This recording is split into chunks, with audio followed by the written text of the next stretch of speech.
5, what you gon' do? Better run for shelter, cause it's all about the you. Giving straight pressure, that ain't nothing brand new. Grinding for the prize, cause it's all about the you. One-on-one, we the hottest team under the sun. We bringing back that grit, things about to get lit. You know how we coming. Ain't no new discovery. Come across that middle, you gon' need a long recovery. They asking if the U is back. Now we back to work, state of Miami intact. Crystal ball is back. Green tree is rocking. Don't need no beat. When we run through that smoke, you gon' feel that defeat. Category 5, what you gon' do? Better run for shelter, cause it's all about the you. Giving straight pressure, that ain't nothing brand new. Grinding for the prize, cause it's all about the you. This ain't no fraternity, but we straight steppers. We bringing that heat, nobody doing it better. The record got you flying high, make your wings stop, no lemon pepper. Orange and green is on top, the recruits know it's a new era. College game day, at the route we bout whatever. We a family, a real tribe, championship survive. You see the U on the helmet, you know the vibe. We stay swagged out, putting y'all to shame, no surprise. Category 5, what you gon' do? Better run for shelter, cause it's all about the you. Giving straight pressure, that ain't nothing brand new. Grinding for the prize, cause it's all about the you. Championships the motto. 83, 87, 89, 91, 2001. We about to get us another one. Let's have some fun. Let's go. We bleed this orange and green. Don't get this confused. We working. Go run for shelter, cause we coming. It's a cane thing, y'all wouldn't even understand. Yeah. Let's go. Category 5, what you gon' do? Better run for shelter, cause it's all about the you. Giving straight pressure, that ain't nothing brand new. Grinding for the prize, cause it's all about the you. It's all about the you.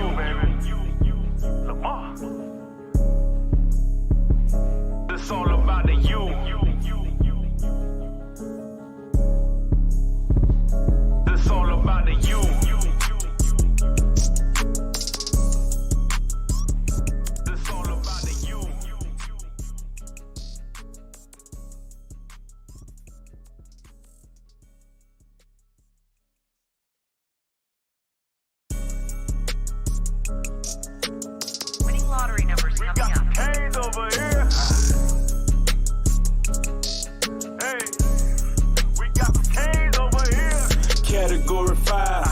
You gon' do? Better run for shelter, cause it's all about the you. Giving straight pressure, that ain't nothing brand new. Grinding for the prize, cause it's all about the you. One-on-one, we the hottest team under the sun. We bringing back that grit, things about to get lit. You know how we coming. Ain't no new discovery. Come across that middle, you gon' need a long recovery. They asking if the U is back. Now we back to work, state of Miami intact. Crystal ball is back. Green tree is rocking. Don't need no beat. When we run through that smoke, you gon' feel that defeat. Category 5, what you gon' do? Better run for shelter, cause it's all about the you. Giving straight pressure, that ain't nothing brand new. Grinding for the prize, cause it's all about the you. This ain't no fraternity, but we straight steppers. We bringing that heat, nobody doing it better. The record got you flying high, make your wings stop, no lemon pepper. Orange and green is on top, the recruits know it's a new era. College game day, at the route we bout whatever. We a family, a real tribe, championship survive. You see the U on the helmet, you know the vibe. We stay swagged out, putting y'all to shame, no surprise. Category 5, what you gon' do? Better run for shelter, cause it's all about the you. Giving straight pressure, that ain't nothing brand new. Grinding for the prize, cause it's all about the you. Championships the motto. 83, 87, 89, 91, 2001. We about to get us another one. Let's have some fun. Let's go. We bleed this orange and green. Don't get this confused. We working. Go run for shelter, cause we coming. It's a cane thing, y'all wouldn't even understand. Yeah. Let's go. Category 5, what you gon' do? Better run for shelter, cause it's all about the you. Giving straight pressure, that ain't nothing brand new. Grinding for the prize, cause it's all about the you.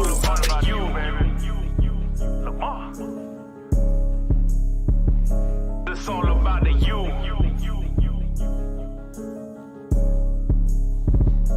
It's all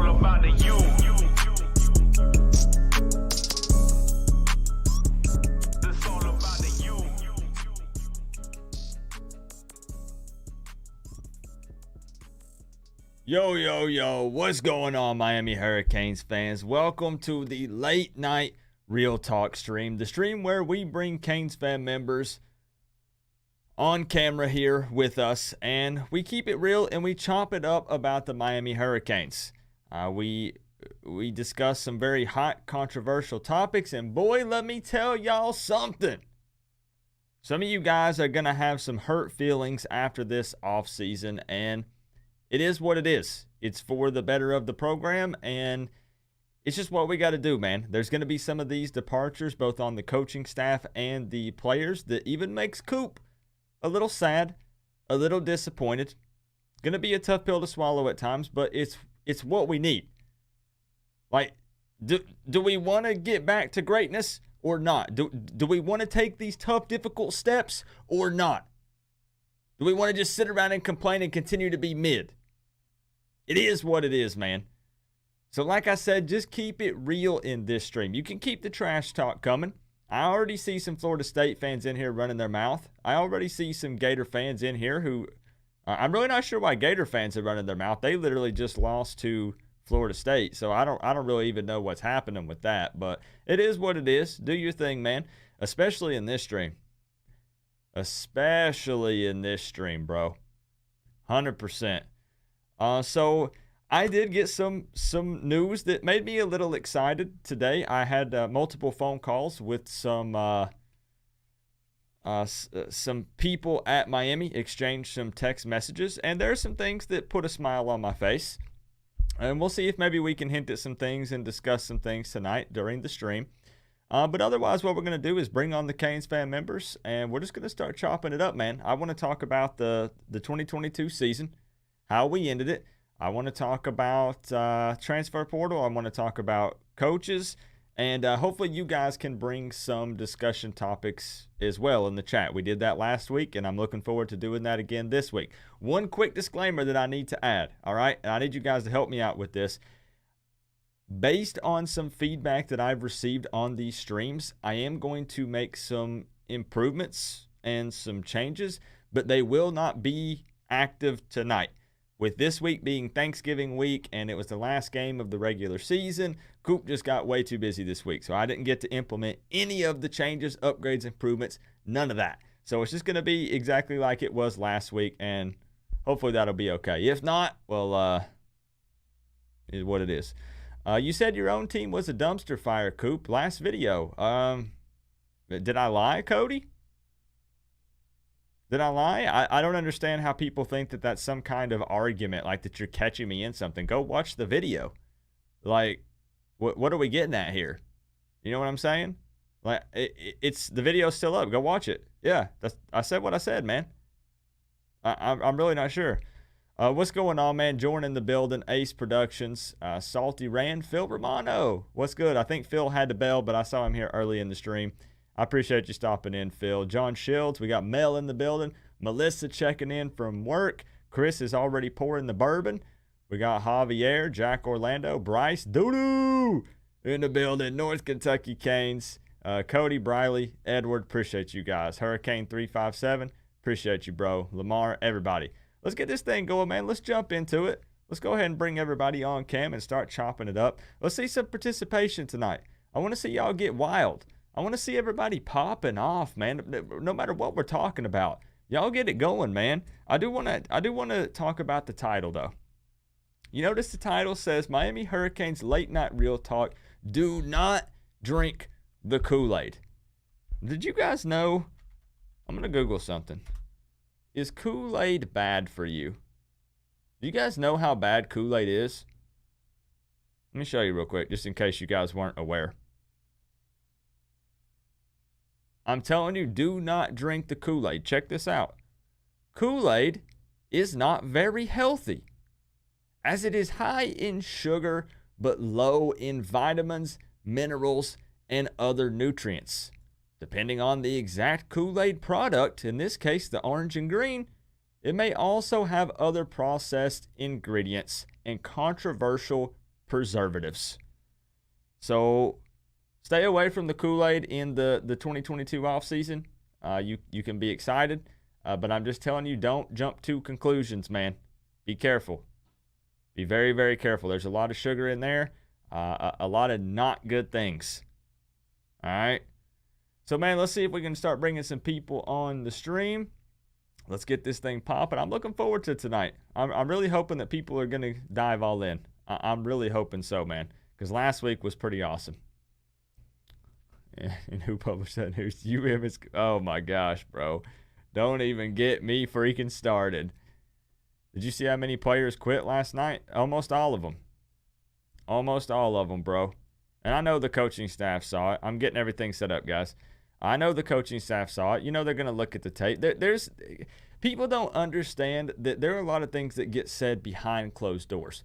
A coach may not come forward and be like, you should leave and hit the transfer portal, but he can certainly suggest it. And that's absolutely going to happen. You're going to have Mario come. He's going to approach some guys and be like, it might be best if you possibly look at playing elsewhere next year. I'm just saying. And we're also going to talk about this Willie Taggart news, man. Willie Taggart is not going to be the offensive coordinator for the Miami Hurricanes next year. Bro, listen, Uncle Luke went on a live stream. I think it was Footballville earlier this afternoon. Someone at On3 Sports apparently was watching it, and they clipped something he said about maybe Willie Taggart will be the OC at Miami next year, and everyone thinks it's real. Everyone, oh my gosh. Man, my mind is freaking blown. Oh my gosh. Okay, anyways, there's no way, man. There's just no freaking way. Cody Bull, Gator, Sprague. There are more people in this chat than one of your home games. Congrats on the channel's success. Thank you for the $5, man. I'm sorry, your helmet. There's more people in this chat than one of your home games. Congrats on the channel's success. Thank you, Cody Bull Gator. Aren't there some Florida State fans for you to argue with in the chat, though? Like, I'm just asking. I appreciate the $5, man. Thank you, thank you. All right, let's jump over here, man. Let's bring some people in the building and see what we got. I guess I got to bring myself in first, right? What's up? We got Jordan ready to rock. What's going on, Jordan? Oh, not much, dude. It's been kind of a boring weekend. Boring? Thanksgiving on Thursday, Miami Hurricanes football on Saturday? What? If you want to call it that. Oh, that's true. That's true. Okay, fair. All right, let's see. We got Edward. Edward, hey. What's up, bro? What up, man? Yo, so Edward, go ahead and tell them who you're repping. I think they can already see on the profile pic, though. Man, I'm a Tiger fan through and through. But I'm here to talk some football, man. Okay. All right. Well, that's interesting because here's the thing, Edward. You provide an outside perspective here. And if you want to talk a little trash, that's cool. You're more than welcome to do so. We can go back and forth. I'm looking forward to it. We also got Chris Kane for Life in the building. What's good, Chris? Yo. What up? Hey, man. What's up? We're about to chop it up. Chris, you better keep it real tonight, bro. Oh, come on now. Coop, you know I put the EA in real, brother. I love it. All right. We got the second, Chris. We got a man of many names. You almost said it. I almost said it. The Rose Man. I was very, very close. What's going on, Chris? Nada. What's going on with you? Nada. Chilling.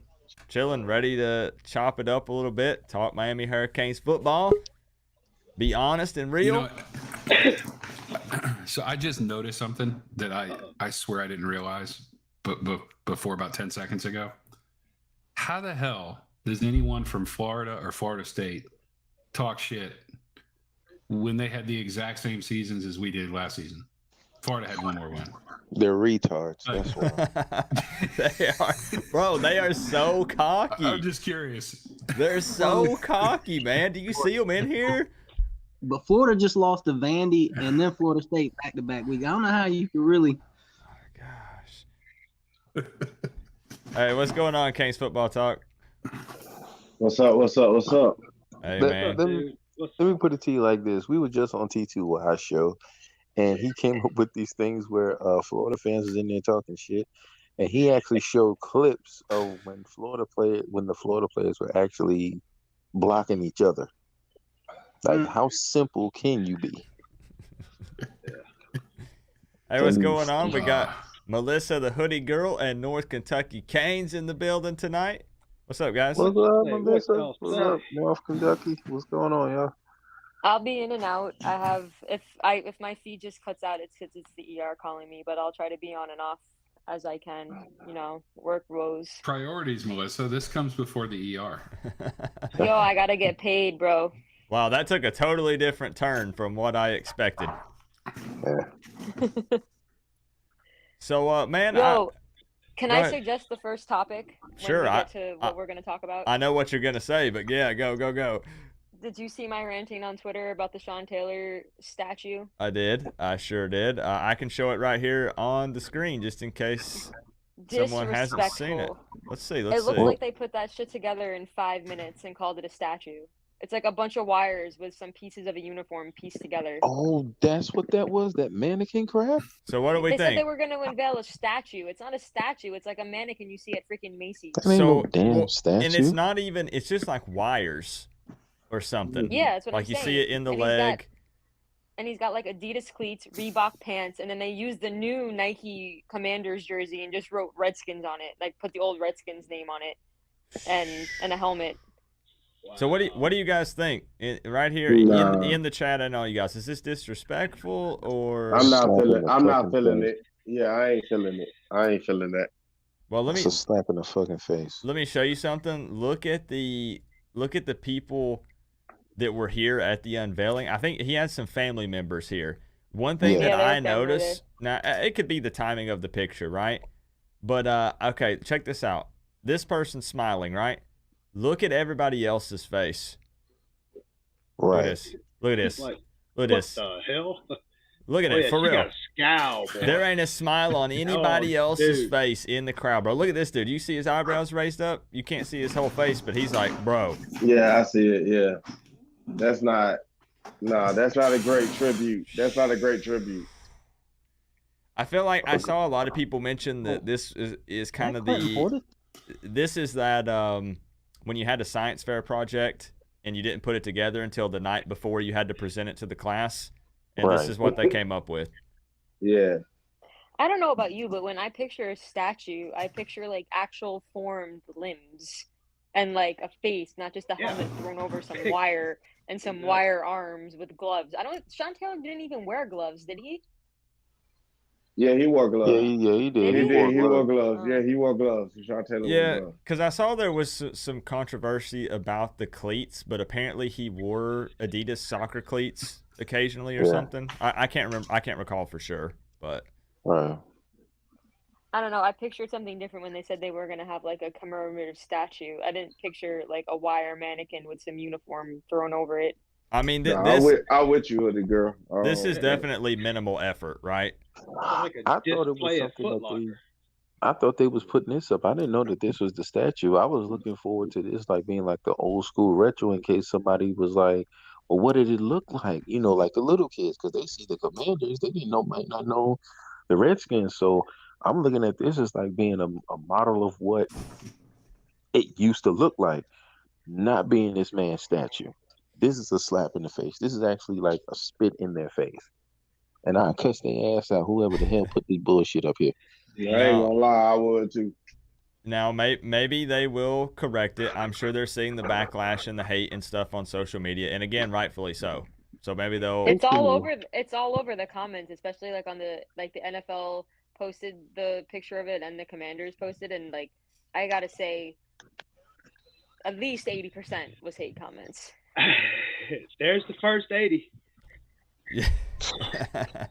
But yeah, that's I really agree. disrespectful, but it is the Commanders, and you kind of expect them to do disrespectful stuff. Dumbass shit. They kind of Well, got if the Miami bar ever real gets low their on own those stadium, people. if Miami ever gets their own stadium, maybe we can get a Sean Taylor legit Sean Taylor statue at the Canes Stadium. Yeah, that's true. I mean, it's Hard Rock, so it's the Dolphins, so we can't So, really yeah, it's not gonna happen there. can't do anything. So yeah, man. Maybe that's- like in the new facility or something, they'll have like some type of Sean Taylor dedication or something when that new facility is done. True. I think that would be cool. Yeah.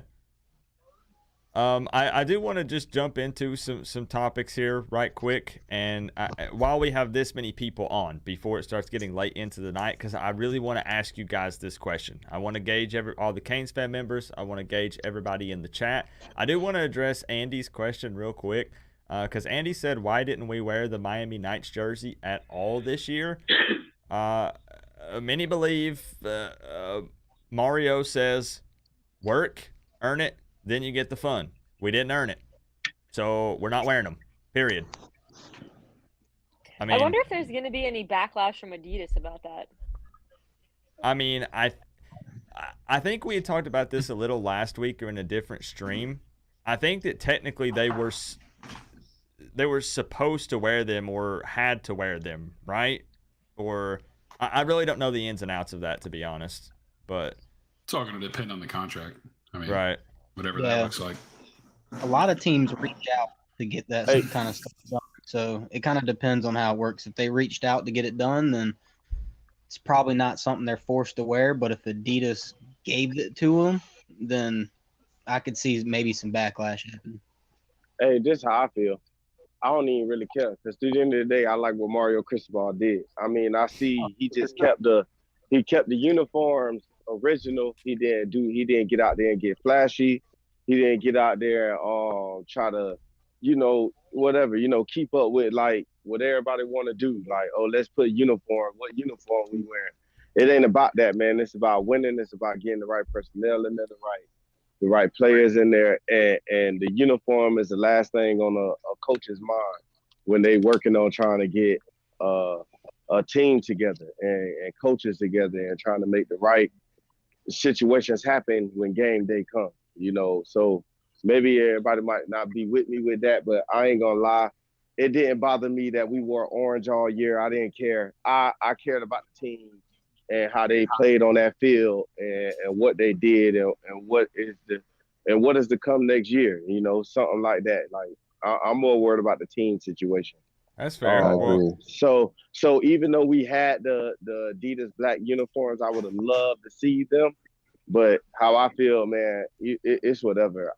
My team situation right now is way worse than us not wearing some uniforms one night. Exactly. Like, that's how I am. Wearing them uniforms don't make a damn difference when it comes to a win or loss column. You know what? Yeah, win the damn games. Then you can go and dress. I don't give a damn. You wear Christmas ornaments as long as you win the games. Do you know what does make a difference when it comes to winning games, though? Oh, God. The turnover chain. Oh, Yo, listen. Hey, bro, listen. Hold your thoughts. I was actually going to start with a different topic, but screw it.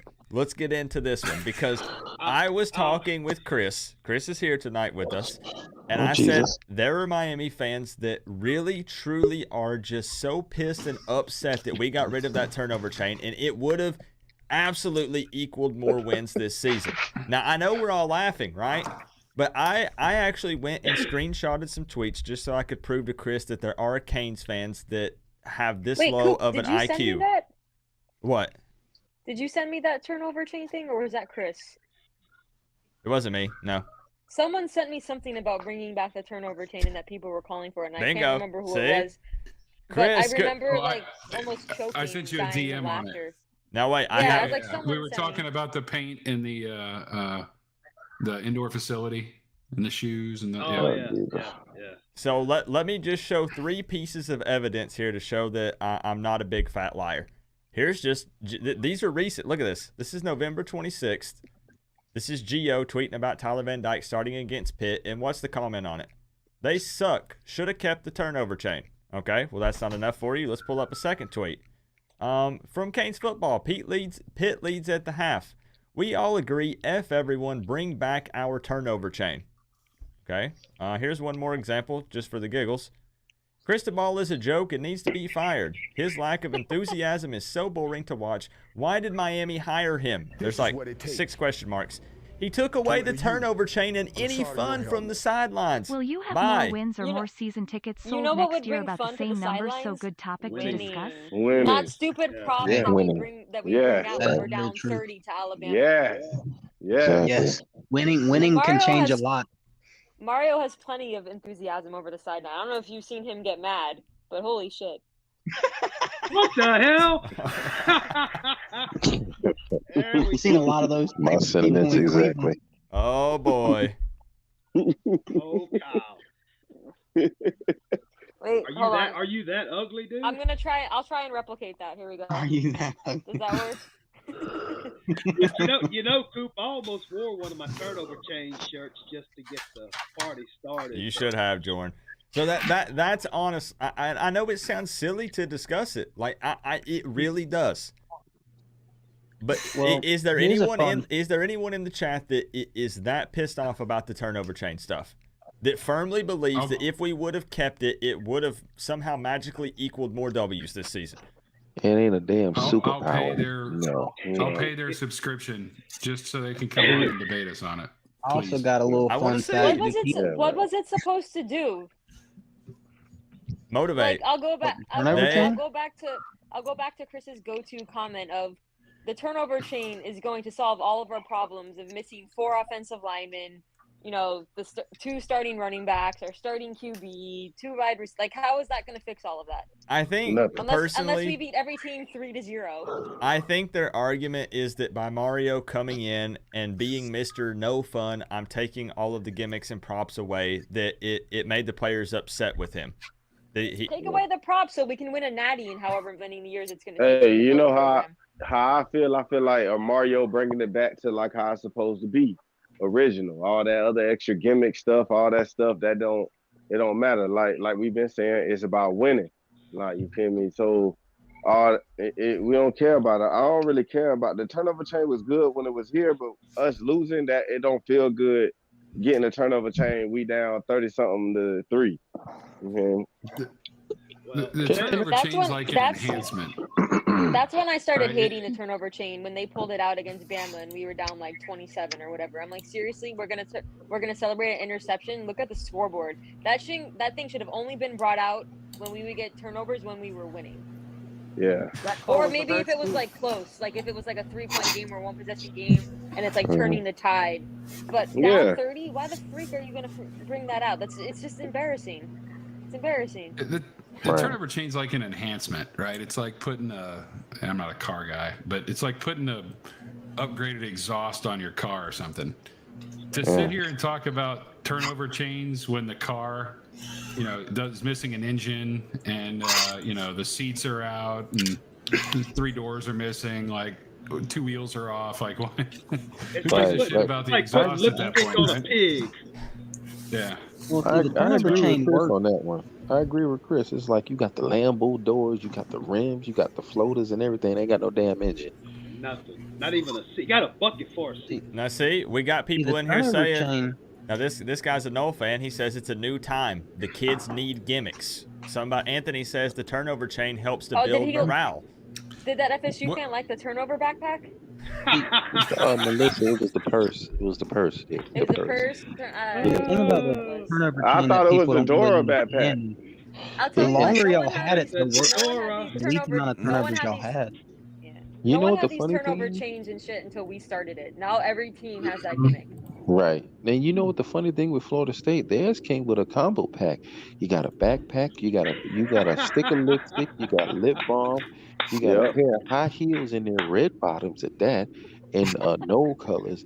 And you also got a $50 gift card to go to Belks. Hey, what would the college football community admit? When Miami do something, they take it and then try to talk junk that we did it. Yeah, it's like to begin with, it wasn't. Swagger. Listen, the turnover chain was cool in 2017 when we started it because we were winning. Yes. That was like the best year we had and since like the early 2000s. So everyone loved it because like, look, they're winning and they have this cool thing. They pull this like, you know, Cuban link and it's so Miami and blah, blah, blah. It wasn't as much fun in 2018 and 2019 when we were losing. It only worked because we were winning. To keep pulling that shit out when we were losing made absolutely no sense. We would have been the laughing stock of college football in 2017 if we had a losing season and we were using the turnover chain. Yeah. It was only cool because we were winning. And then don't forget about the rings. Oh, the touchdown. Oh yeah, when Yeah. the Well, Rays the had. offense felt left out. I thought that was stupid, quite honestly. But they didn't want to leave out. Manning Diaz was everybody's best friend. So I put it to you Yo, like base. this. I'll trade all that in. I would rather trade all that in for an ACC championship ring and a Yeah. national championship ring. I'd You even can trade it keep your just for the chain. ACC championship. You You can. don't even have to give me the natty. Just give Hey, me some Let's hope just of be winning middle. hey, something. I was just talking about on what Hoodie Girl was just saying. How she just said that. Like, think about this. It's like Manny was trying to be everybody's best friend, but think about anybody that got kids. I got kids. Um, you ain't no bet. I'm not no friend to my kids. I'm your parent. So Mhm. that's what he need. That's what Mario is bringing to the team. I'm not your Right. friend. I'm your coach. We Right. gonna get this together. We got a team out there that we need to go out there and perform, and we need to perform well.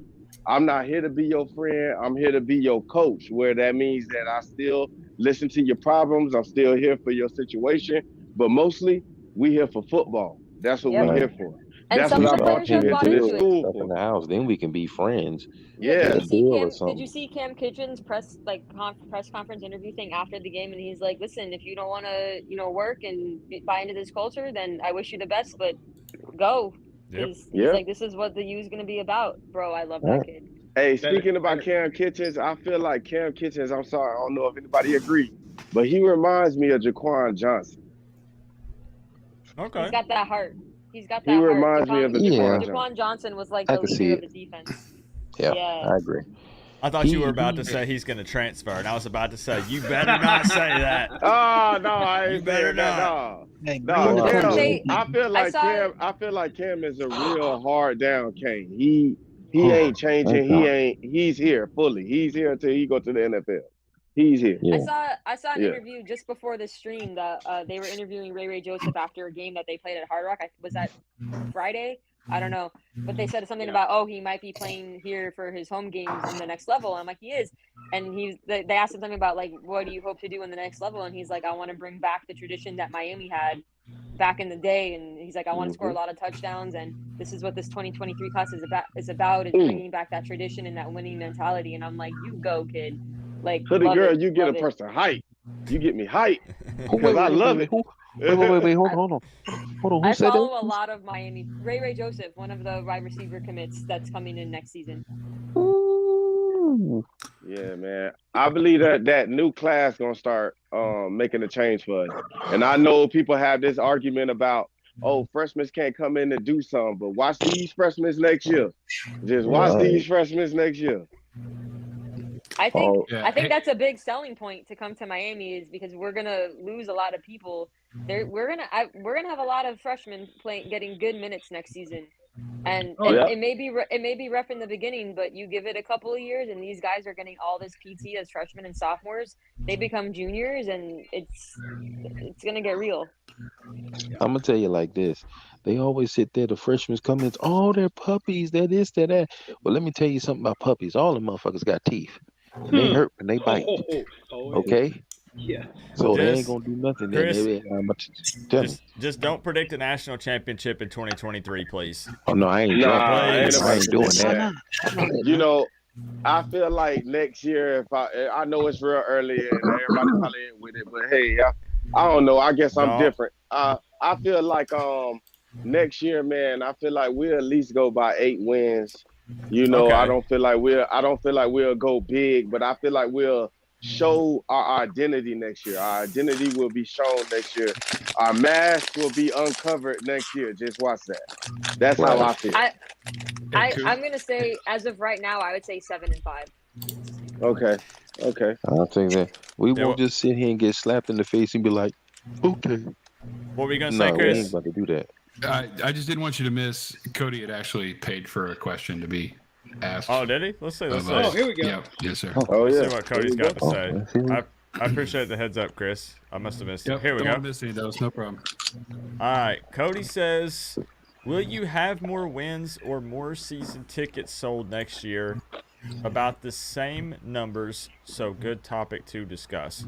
So he's just saying, will we get more wins next season, and also will we sell more season tickets next season? Me and I guess my that's the 4 question. friends are No, renewing I our think he's season taking a tickets jab next at year. your home. Yeah. He's taking Yeah, I think he's he's taking taking a jab at our home attendance. But we'll have more Oh. Yeah. we will have more season ticket holders. Okay.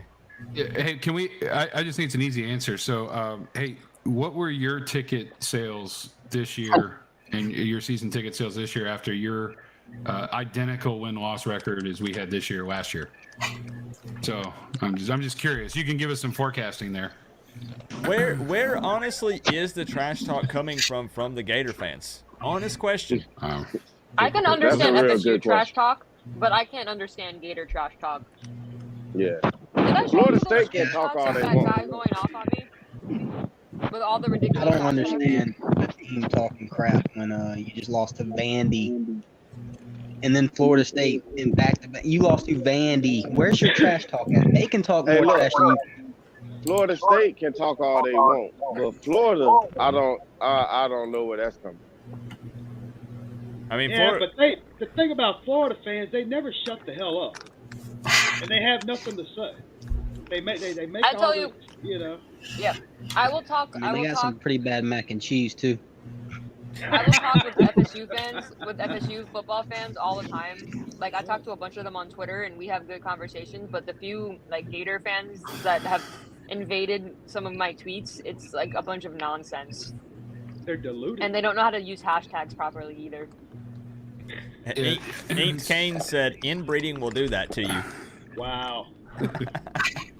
They've been wearing jorts for too long. Shorts. Oh Coop, my you, gosh. There you go.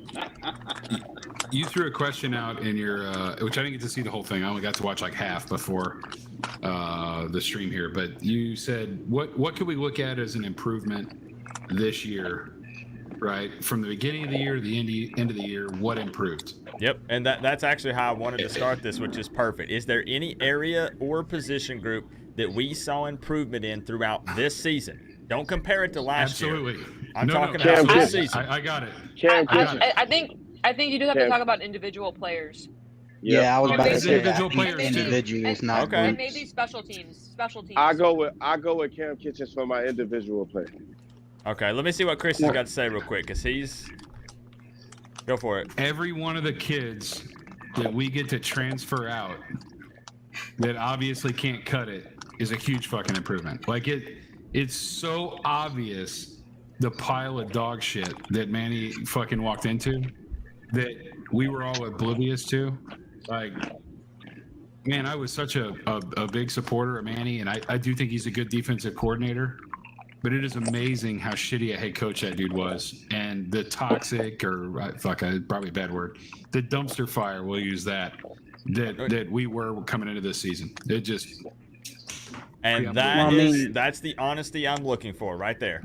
You know he's a semifinalist for the Broyles Award. Not that that means much after we see what our Broyles Award winner is. as a defensive coordinator, not as a head coach. Yeah. I Exactly. think he was I a know, I'm good just D saying. coordinator. He was a great defensive coordinator for us. Absolutely. He was. But So here's the thing then. as a head, not Everyone- everybody can cut it as a head coach. That's true. That's true. That's right. But so everyone is jumping on here and saying Cam Kitchens. Who else? I'm talking about consistent improvement we saw as the season progressed. Take here, you see this. Take week 3 Here we go. I can tell you and this compare right it to now. Pitt. You wanna go like top 5, top 10, or something like that? Well, Coop, you want to make a list? I'm Oh no, God. Jeez. Oh. no list. But no, and it doesn't even have to be individual players. Is definitely going to be easier because we can pick out a few. But even what about just an area in general, or even an entire position group? If you want to pick a position group or area, I would say special teams would probably be the most improved. If you want to go like offense, defense, special teams. Yikes. Andy Borealis has become pretty automatic. Lou's been killing it with punting, and we've punted a lot. But did we really see a big improvement in special teams purely in the 2022 season, like compared to the beginning of the season? Did you see Borealis hit all those field goals against Virginia? What happened last year? Yeah, I mean he got those, but like we had a lot of like questionable decisions on special teams. Guys bringing it out when they shouldn't, muffed punts. That happened more so, in my opinion, towards the latter half of the season. I want to hear from Bob. I want to hear from Bobby Brady. That's you, Kyle. You're in Bobby Brady's square. And I'm asking the chat too. Like I'm just trying to see what I'm trying to do here is see if there are areas on this team, position groups that improved during the 2022 season. I have a controversial opinion about that, and everyone's gonna laugh, but I'm gonna say linebackers, specifically the Saints and Corey Flagg. Okay. What about you, Kyle? I don't know, man. I guess I'd say special teams as well, really, because I can't really. I don't know, man. This season's been terrible.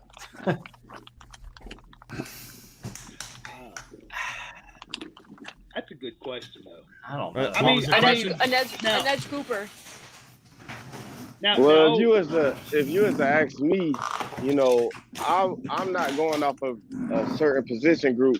It's just certain players that stood out for me that I would like to come back next year, or if they could, I don't know. But Mitchell Agude, Akeem Mesidor, Karen Kitchens, and Wesley Brissant on defense, because we're gonna add the 2 linebackers from the recruit. So hopefully they do what they gotta do. So that'll be up for Wesley. I feel like on offense, I feel like the running backs towards the end started showing heart, you know, but the offensive line kind of failed for me. But we have had a lot of injuries on offensive line, so that's not making excuses. That's just telling the truth. We had offensive line people that shouldn't have been in certain positions, and that's why they were in there, because of injuries, and that's what messed us up. But yeah, I got individual players for me, because when it comes down to position groups, I say all of them need work on. I mean, I'm gonna be honest. My opinion is probably very unpopular. I don't think we improved really anywhere across the board from the beginning of the season to the end. Honestly, actually, I mean, if you look at the Bethune-Cookman versus the debacle we just had against Pitt, I mean, it's like we're at Thanksgiving and we're looking like spring scrimmage, dude. It was a lot of the same mistakes, same issues. I said, I know that's probably unpopular, but anybody who lined up in the backfield behind our offensive line. Peace. All right. Yeah, anybody that lined up in the backfield behind our offensive line showed a lot of heart to me, because, yeah. Chris, I literally would not have went in. If I was the 3rd or 4th string quarterback and Mario said, Coop, you're in, I would say, Coach, I'm transferring before I'm playing behind that. I'm serious. Yeah, and I think that honestly showed a lot to me from what I heard from at the beginning, because that's one of the reasons why I'm a huge Coach Hayes fan. I started really watching y'all is all that talk about these offensive line gurus y'all had, and I think that was like almost the weakest part. And you can cite injuries, but those players they stuck in still didn't improve throughout the season at all. Hey, but Edward, if anything, they weren't playing their regular positions though, bro. Like we took the 2. Oh, okay. I mean, it's hard to say like you're left guard. But you would to play right tackle. But see, this is my point. You would think Cristobal and Mirabal could have figured something out. Even with injuries, you would have think 2 offensive line, like they like to call themselves gurus, could have figured something out. But they didn't. They didn't. They did not figure anything out. They didn't leave blockers in. Like y'all talk about Wilf Mallard. You would have think if you have a hard problem with blocking, you'd stick blocking tight ends in the game to help your offensive line block. But they didn't even do that. That comes down to coaching. All right, hey, I got a real question for you, and I'm asking you this not because like you sound like a realistic guy. Yeah, I'm very you guys realistic. struggled, and by the way, I love Clemson. I almost played baseball for you guys. Suck ass. No, I went there for 5 Jack Leggett years. was a hell of a coach. Joking with you. Go ahead, Chris. That's right. And Pawlowski was a hell of a pitching coach, and that's who I was talking to. Anyways, so here's my question for you. Look at the struggles you guys had this year with just missing your quarterback. Not, and he wasn't injured. He just has had his issues, right? I just want you to tell me if you lost 3 linemen, your top 2 running backs, your top 2 receivers, Let me just finish real quick. Top 2 receivers, and your starting tight end, and your quarterback, all in 1 year, and that's just offense. How do you? And you guys have depth like not where Alabama is, but damn close, right? Mm-hmm. How do you think that impact your schedule? Well, see, this is what I was trying to say in the chat last week. Is we lost 3 starting offensive linemen last year. We had Shipley, Maffa, and Pace go out numerous times throughout the year. Shipley missed 3 games. Pace missed 3 games. Maffa missed 2 games. We were down to 3 wide receivers through the last 3 games. All of our wide receivers got hurt. All of them. We only had 3 for the last 3 games of last year. We had 3. Shipley, Son, Bo Collins, and Dakari Collins were the only 3 players we had to play wide receiver last year. So we dealt with a lot of injuries last year. A ton. And we were able to get through it. But that's exactly what you said. We got the depth to be able to do that, though. That's right.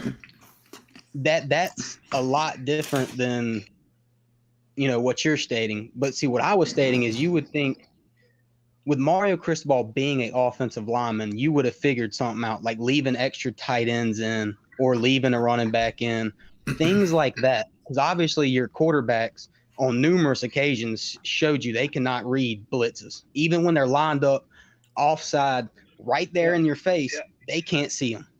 So you would have thought that they would have been able to do something with that, and they just didn't. And back to improvement, honestly don't think a group improved this year for y'all. Honestly think it's players. Mesidor showed his ass off, especially in the Clemson game. Cam Kitchens played his ass off all throughout the Kobe Young. I want to counter on. Okay. Go ahead. Is he breaking up? No, you're good. You're good. No, you're. Oh, I know he was still speaking, so I ain't want to interrupt. I'm gonna be honest. I actually agree with Edward on this one. Y'all had players that really balled for y'all, but not as a group. Like people keep saying LT. What did he get? 15 snaps a game? He can't really be a constant contributor and someone you can say that improved when he ain't even getting the snaps. That would be my one argument against him. Is he flashed, but it's easy to flash in 15 plays. What do you look like when you're on the field consistently? So what's your counter argument, Canes Football Talk? Are you there? Uh-oh, we might have lost him. No, if he's off, I mean, you're right, Edward. I mean, and maybe it's a bad question because you guys have depth we just don't have. We got a lot of depth. That's the reason. That's the one thing we can say about that is Clemson has and that's why when you talked about it yesterday, it's like we dealt with a lot of that injury last year, but we were able to cycle people in and figure ways to piece things together. Yeah, so you guys weren't throwing in. I mean, I think at one point, and I might be 80% or 20% wrong. So I think at one point we had like 2 true freshmen and 1 sophomore on our line for like 3 games. You guys are cycling in your junior instead of your senior, right? Well, we had to start. I'm not gonna lie to y'all though, man. Marcus Tate was a freshman for us. He was forced to start last year. Yeah, I'm not gonna lie though, man. Like all in all though, Ja'Cory Brown, he's a freshman. Of course he won't, get it all together at first. But the flashes that he showed me that if he able to get that together, Ja'Cory Brown gonna be a problem for a lot of teams. Well, see, this is the thing I see in him is he reminds me a lot of Jeff Sims, a lot like Jeff Sims.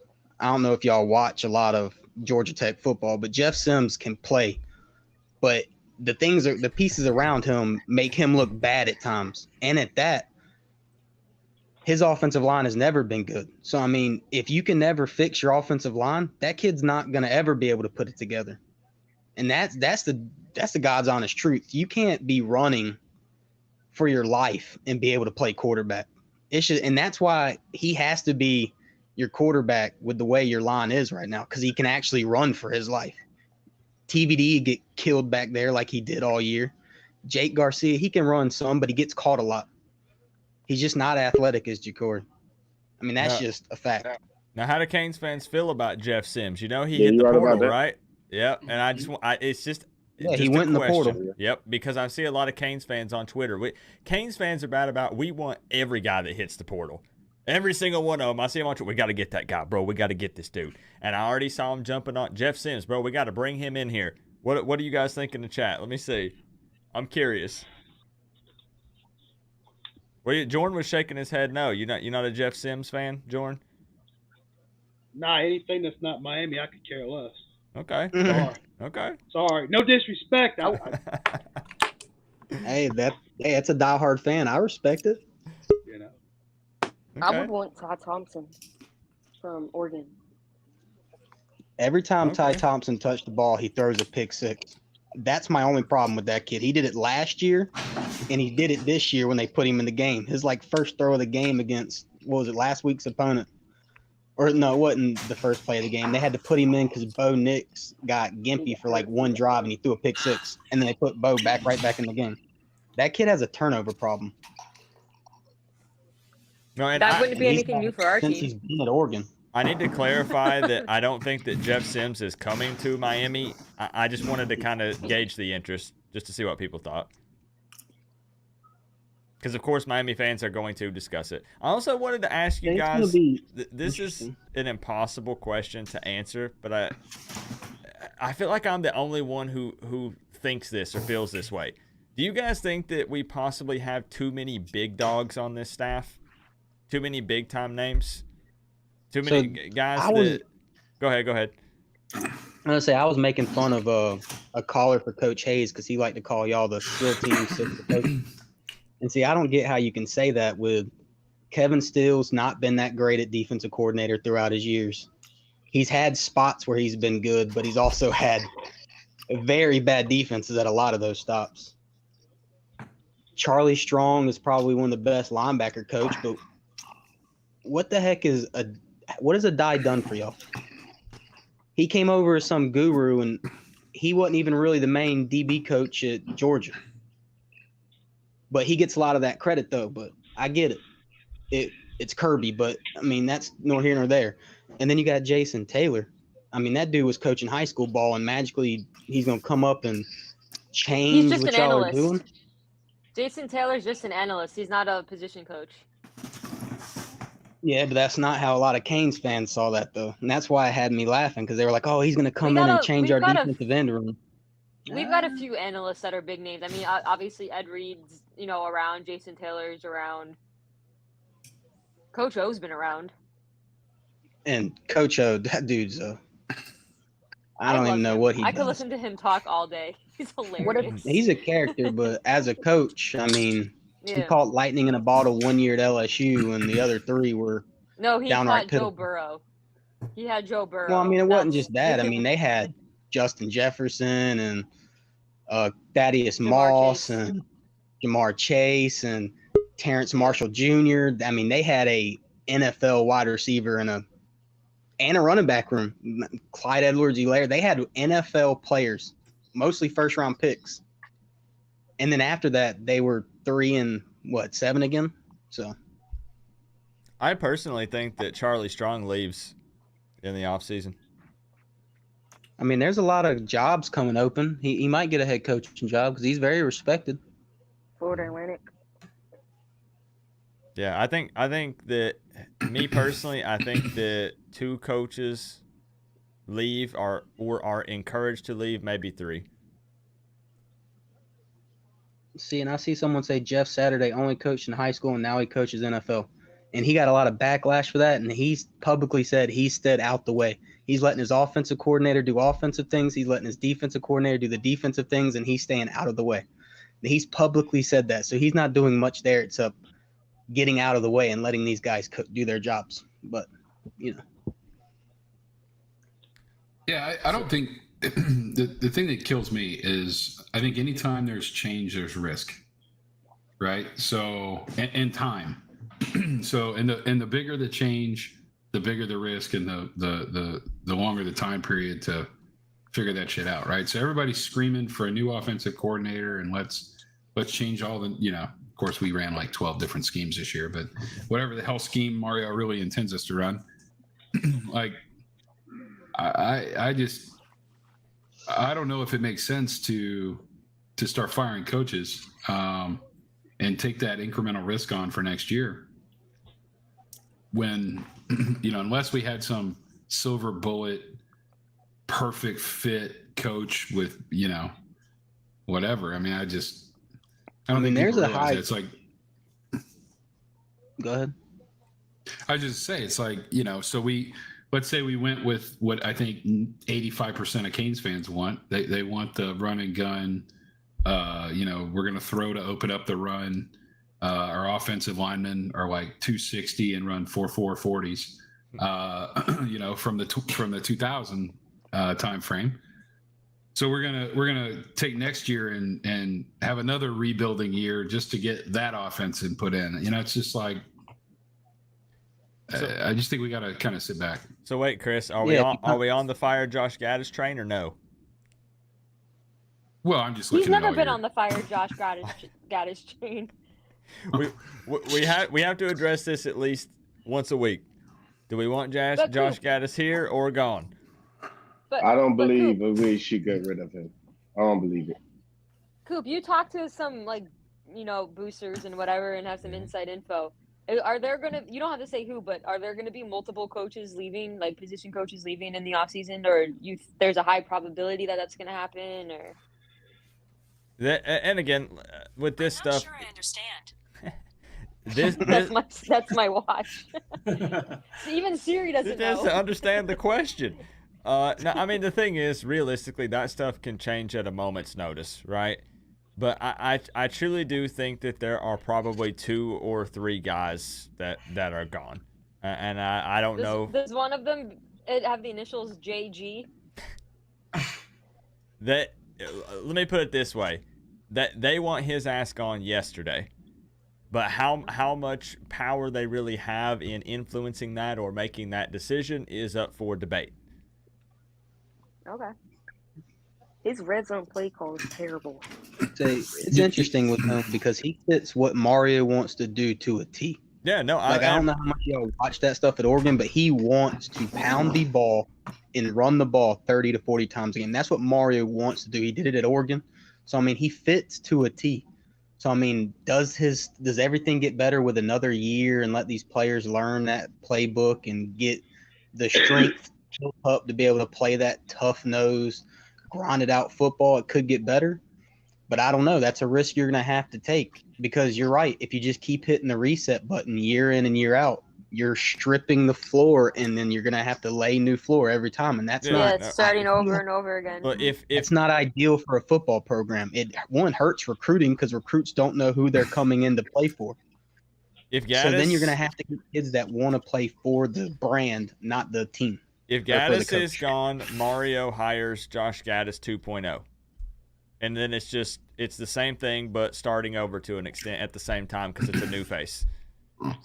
There's one scenario where I'd agree that we need to get rid of Gattis, and that's if Mario wants to get rid of Gaddis. Then I'd fully support it. Like the straight up doesn't like him, and not even just for whatever reason. Plays, because he's all a the head rumors coach. About nobody. Hey, wait. So Chris, attitude and whatnot. Hey, so I want to ask Chris this, since you said that. So if Mario want to keep Gattis, are you with that too? Absolutely. Like I think we all either are behind our head coach or we're not.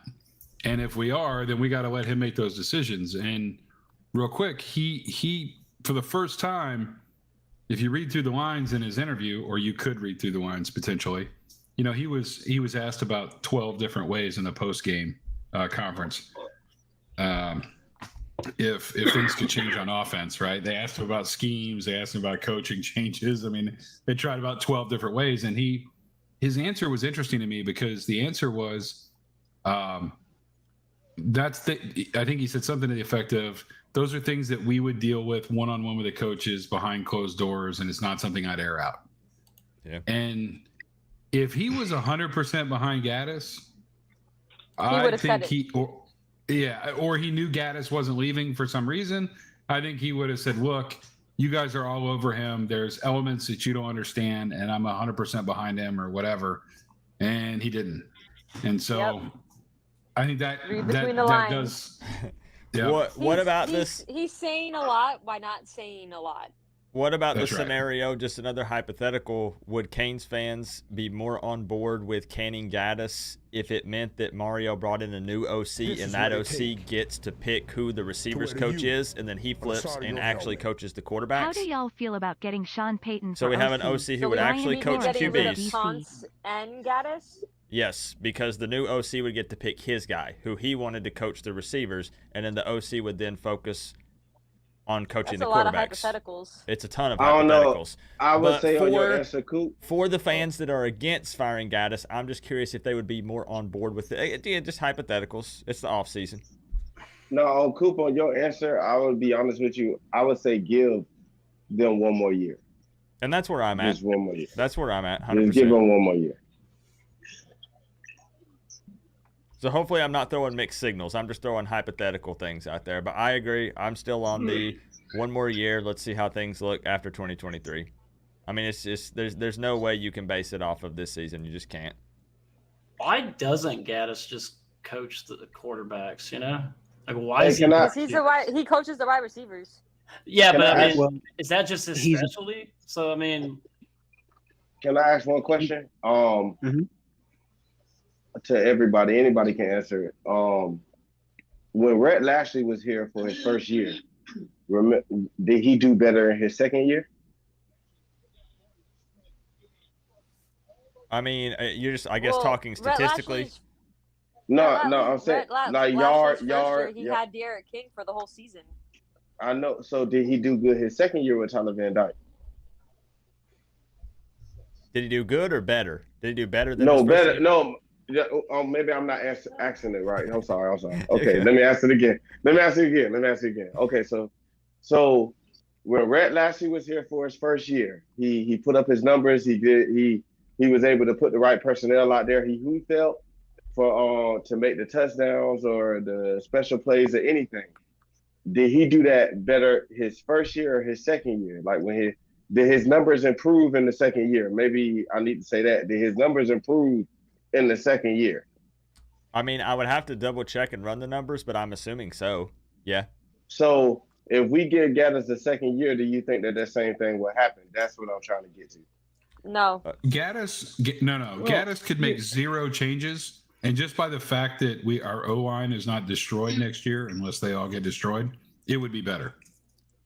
It might not be great, but there would be improvement no matter what. I don't think it would be sufficient enough for people to stop hating on him. People gonna hate anyway. Look, I've said Canes fans before. make up their minds very quickly about people and things Some that of go them on are with the program. knuckleheads. Some of them are knuckleheads. but you know, my opinion is, if we're going to judge this man, Coach Gattis, if we're going to judge him, let's be fair about it, okay? And can we really, evaluate his coaching ability based on how the offense was this year? I hate to keep bringing up the O-line, but we had some injuries on the O-line. We had injuries everywhere. Now, granted, with that being said, I still don't see the point on trying to run up the middle when you have no offensive line. And then also, we almost lost all three quarterbacks last night. But still, just my opinion. If we're gonna critique this man, let's give him a fair shake. I think we give him one more year, and then. But again, we'll see.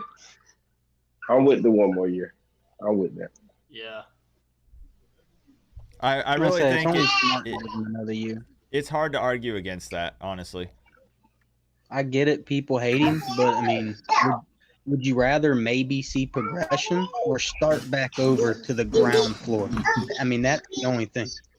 I'm more interested in getting a friggin' DB coach in this place than a tackling coach. That's what we need. I mean, okay, I'm here we go. All right, so you got Ed Reed. God bless the man. I love him to death, dude. I love him. But he's one of these consultants. What the hell is he consulting? Hey, that's what I want to answer on that. And then you got Jason Taylor. Love Jason Taylor. Great guy. What's he consulting? Okay. Third off, what the hell's Alonzo doing? He's the football guy, right? somebody needs to be putting foots up people's asses, dude. And it's like, okay, I'm done. Hey, I want to answer Some of on these, what you just some of said. these, but some of these Go ahead, players are Hooligan. checked out, and some of these players have been You're checked right. out and have You're been right. checked out the You're entire right. season. You're right. The new But- coaching staff came in, and there's obviously a disconnect, whether it's culture, attitude, personality. But I find it really hard for so many of these players to have such a significant like decrease in their play. There's something else going on. Well, Well, I want to answer Jorn, what you just said. I believe Coach Coop and put out a videos when Ed Reed became chief of staff, and we had the confirmation that Ed Reed doesn't really have his hands on the players like we would all want him to have. If I'm not mistaken, Coach Coop, I remember you making a video. I don't know if it had to be like a year ago or a couple of years ago about Ed Reed and chief of staff. Anybody look up Coach Coop, Ed Reed situation, chief of staff. And I remember Coach Coop, and he had a great analogy and basically what the chief of staff mean. And like, even if you see Ed Reed stands on the sideline, but he's not able to be too much far into the players' sideline. Basically, he stands on the side. He'll probably pull a player to the side here or two and talk to him. But I feel like Ed Reed, if he gets his hands on them players, it might be a different story. I don't believe Ed Reed got his hands on. That's what I don't believe. I don't believe he has his hands on. I mean, but Mr. Reed's got to be saying something to a coach, not so much a formal thing, but just like Well, think about you as a person. Like if you trying to get your side out to somebody, but they already got their mindset set on what they want to do, no matter what you say, it probably won't get through to you. Right. Because you're really just not high up, and I mean, you are who you are, but you're just not at that position where you can make a decision. So ain't nobody really gonna listen to you. Yeah, like you get what I'm saying. I agree with that. I mean, if Adai has his mind made up, like you said, well, I'm sure Ed would see that and probably just whatever. But and it was interesting because I brought Bubba Bolden on the show, I think last year or in 2020, and I specifically asked him. I said, "What's your relationship like with Ed Reed? What kind of impact does he have when it comes to you guys practicing and on game day and stuff?" And he said basically Ed would just kind of chime in and pull us to the side at practice and be like, "Yo, did you not see this? Like, make sure that you're doing this." But again, not actually. It's the chief of staff. He's not out there coaching up safeties and DBs and all that stuff. Right, He's just providing some extra insight and just trying to help out here and there. Yeah, I feel like we've got But then we've does got that a guy see? in waiting to coach DBs. But then this is where I was going back to my thing where I was saying, are there too many big dogs in the room? Are all these guys on the same page? That might be that's the great question. That's the great question. Yeah, they could all have all different types of coaching philosophies, and that's the one thing about bringing in that I thought was so funny about bringing in so many personalities, like y'all had brought in. Yeah, and you got so many people that believe different things. Yeah, and people don't want to talk about it. Until you get everyone on the same page, they think it's just going to be y'all yanking people in different directions. They think it sounds silly, and maybe this doesn't happen. Maybe it does. Maybe it doesn't. But what if Adai is over here saying something, and then Ed Reed is over here like, yo, come here, like, don't do that. Like, look, do this. And I'm not saying that's happening, but I'm just throwing it out there.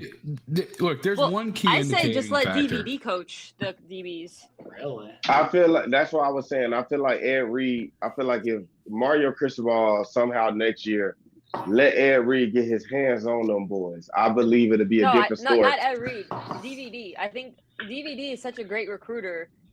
Played for Miami. He did coach the cornerbacks at one point. Like, if Adai leaves, we already have a young guy who obviously the players have bought into, because Cormani has said in multiple interviews how crucial DVD was to recruiting him. Give him a chance on the sideline. He's been around the program. He knows it. I feel like DVD will get up this offseason.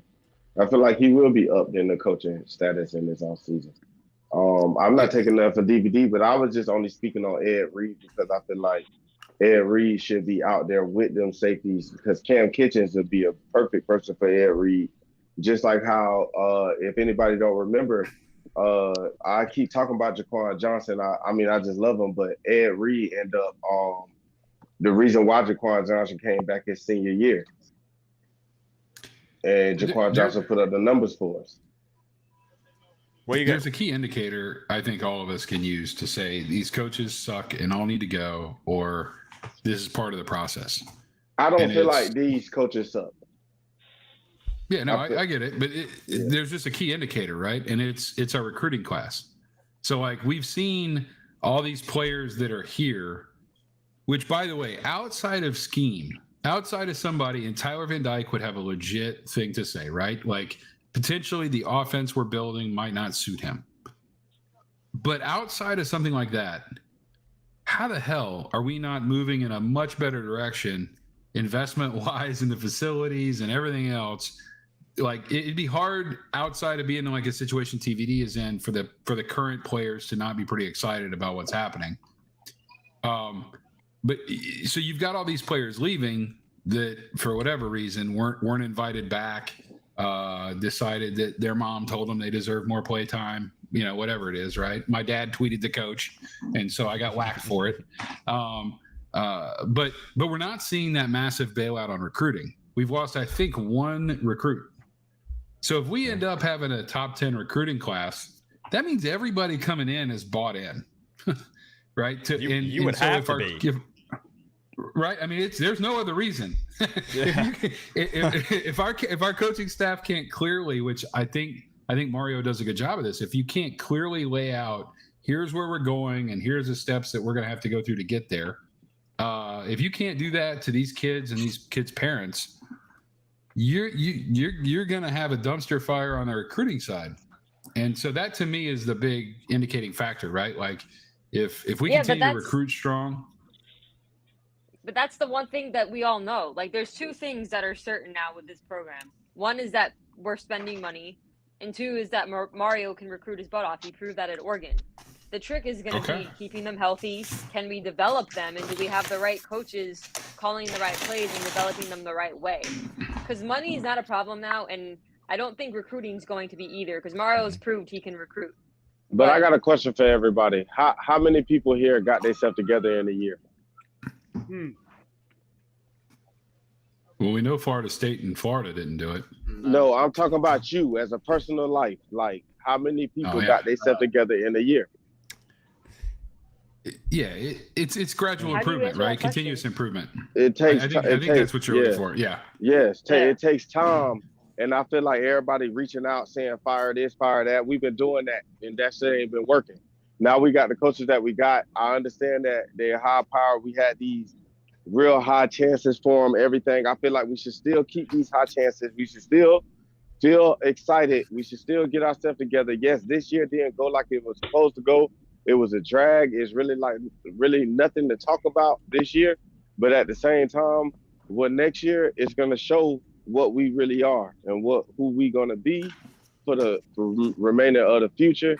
And I feel like this year, everybody need to calm down on I'm not saying here, the people that's here, but everybody that always say fire this and fire that and all this stuff. But what did the firing get in the last years that we've been firing? I will say my beef with Gattis has always been his play calling. I know he's changed the offense a couple of times or 3 times during the season, but even within a game, I don't see him trying to adapt to what we have or don't have and just continuously calling the same pattern of plays all the time. It's not, it doesn't work. I understand we have a ton of injuries and people want to keep him another year because let him call plays when we have everybody healthy and blah, blah, blah. Give him a chance to install a system. I just didn't see any progression, anything that would say this guy knows what he's doing. I think if he would never admit this, but I literally think I could totally see this happening. I think the coaches got together and said, okay, every time we drop back for a pass, there's a 5% chance our quarterback's going to, their season's done due to injury. And there's a 25% chance we're going to throw an interception.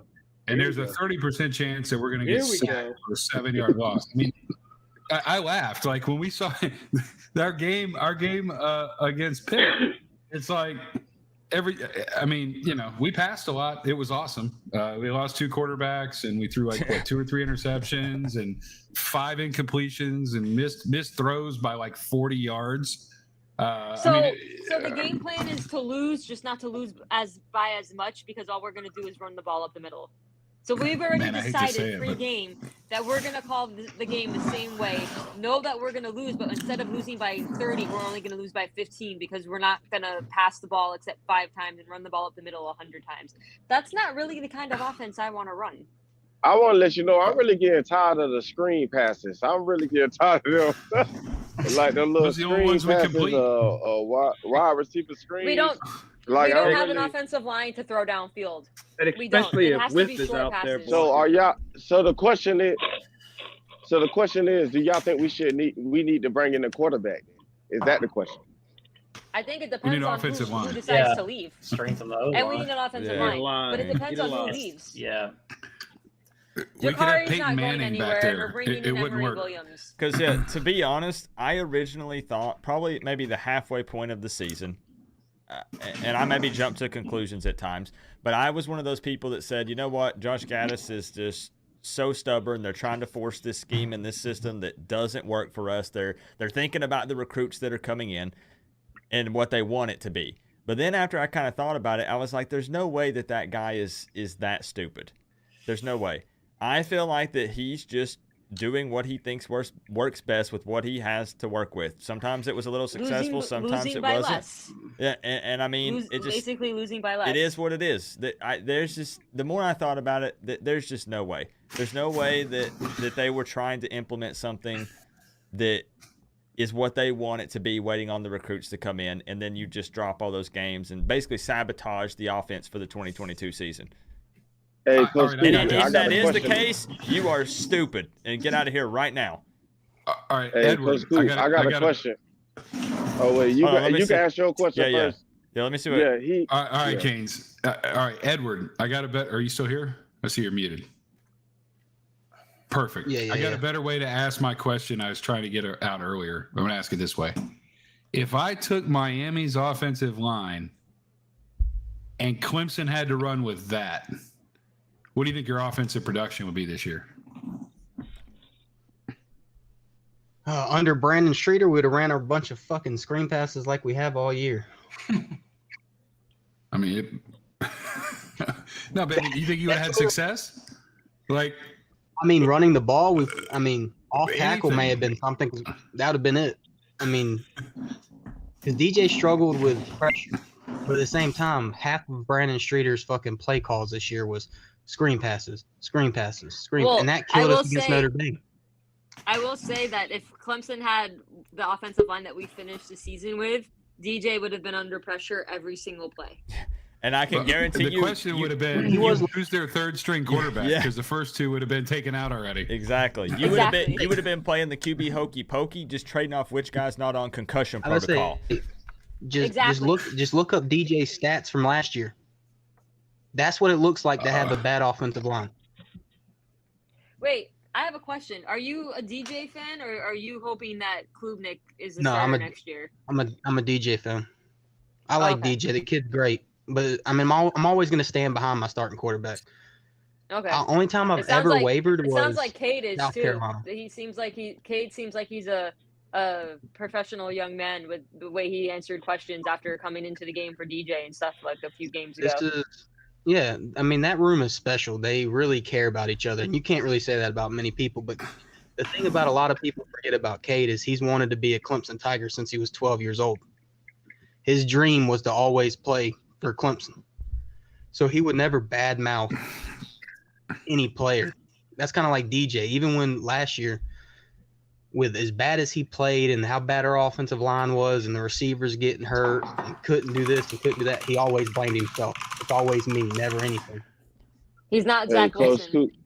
Hey, Coach Coop, I got a question for you. Maybe it'll sound stupid, maybe it won't. I don't know. But I just feel real good about this question. Hey, I love stupid questions. Hit me with it. Maybe you can make it, huh? No, go ahead. Hey, You're good. hey, maybe you will make. Hey, I'll let you have this even for a video if you want to think about using it. Maybe it might hit something. But what if Mario Cristobal came in and played the players that we already had, just to show that them players ain't like that, so he could bring in his players and show you what he got to do. Well, I got a question for that question. No. Mario really wants to win. No, I know he want to win, but remember, we was, chanting, play these players. And we got to see these players. And most of these players didn't go up to what we wanted them to be. Now he wants to bring in his players, and he showed that. Like think about like the transfers he brought in. Most of the transfers shine more than the players we already had on the team. Because they're Mario's guys. Yeah, that's what I'm saying. They're bought in. That's what I'm saying. So what if Mario want to prove a point? I don't know. Maybe I'm not asking it right, but I'm trying to put it on a point of Mario trying to prove a point. Yeah. I don't think Mario's trying to prove a point. I just think he's developing his system, and the players that succeed are going to stay and they're going to play, and the players who can't handle it are going to go, and that's just what's going to happen when you get a new coach in. Not everyone can adapt. It's like natural selection.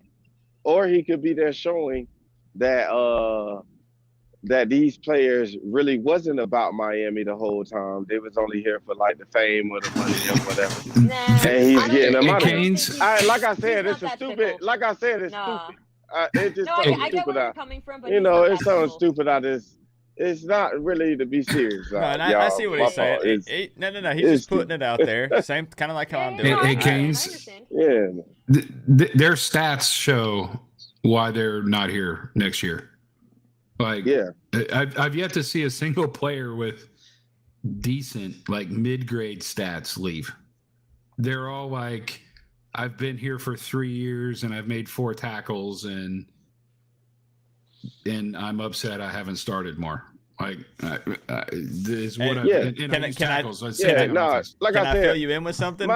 My shit was bullshit. It was just bullshit. That's all it was. What you gonna say, Coop? 3. Hold on. There's a sex bot in the chat. Hold on. Unless you guys are looking for love in your city, I'm gonna block them real quick. I don't need no love. I got enough love. By the way, I'm streaming from my phone, so I can't follow the chat. So my apologies if anybody was like responding to something I said or whatever, but I can't see the chat. So if anyone wants to talk shit about me like last time, then I won't see it, so you're all good. It's just a bunch of people spamming Hoodie Girl is really cool. That's all I'm seeing in the chat. Yeah, okay. You remember, I can go back and watch this later. So Yeah. So out of the 6 that are officially in the transfer portal right now, 3 of those had parents that I had invited onto the Friday Night Call-In show that had accepted, and they had canceled on me because they said they did not want to come onto the show because they were afraid of something they would say about the coaching staff because they hate them so much. Respect.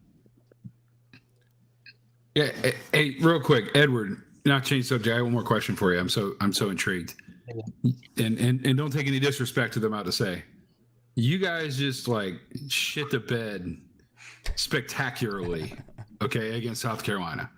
And I have 2 questions for you. So the first is, what the fuck happened to your defense, right? And the second, more important question is, what are your fans saying? Like, if that happened here, it'd be fire coaches, there'd be planes flying, we'd say all the players quit, all that shit. You got some very dumbass people out there claiming that Dabo has no clue what the fuck he's doing and he should be fired. I think every fan base has had that. Every fan base has that, yeah. We just got 80% of them.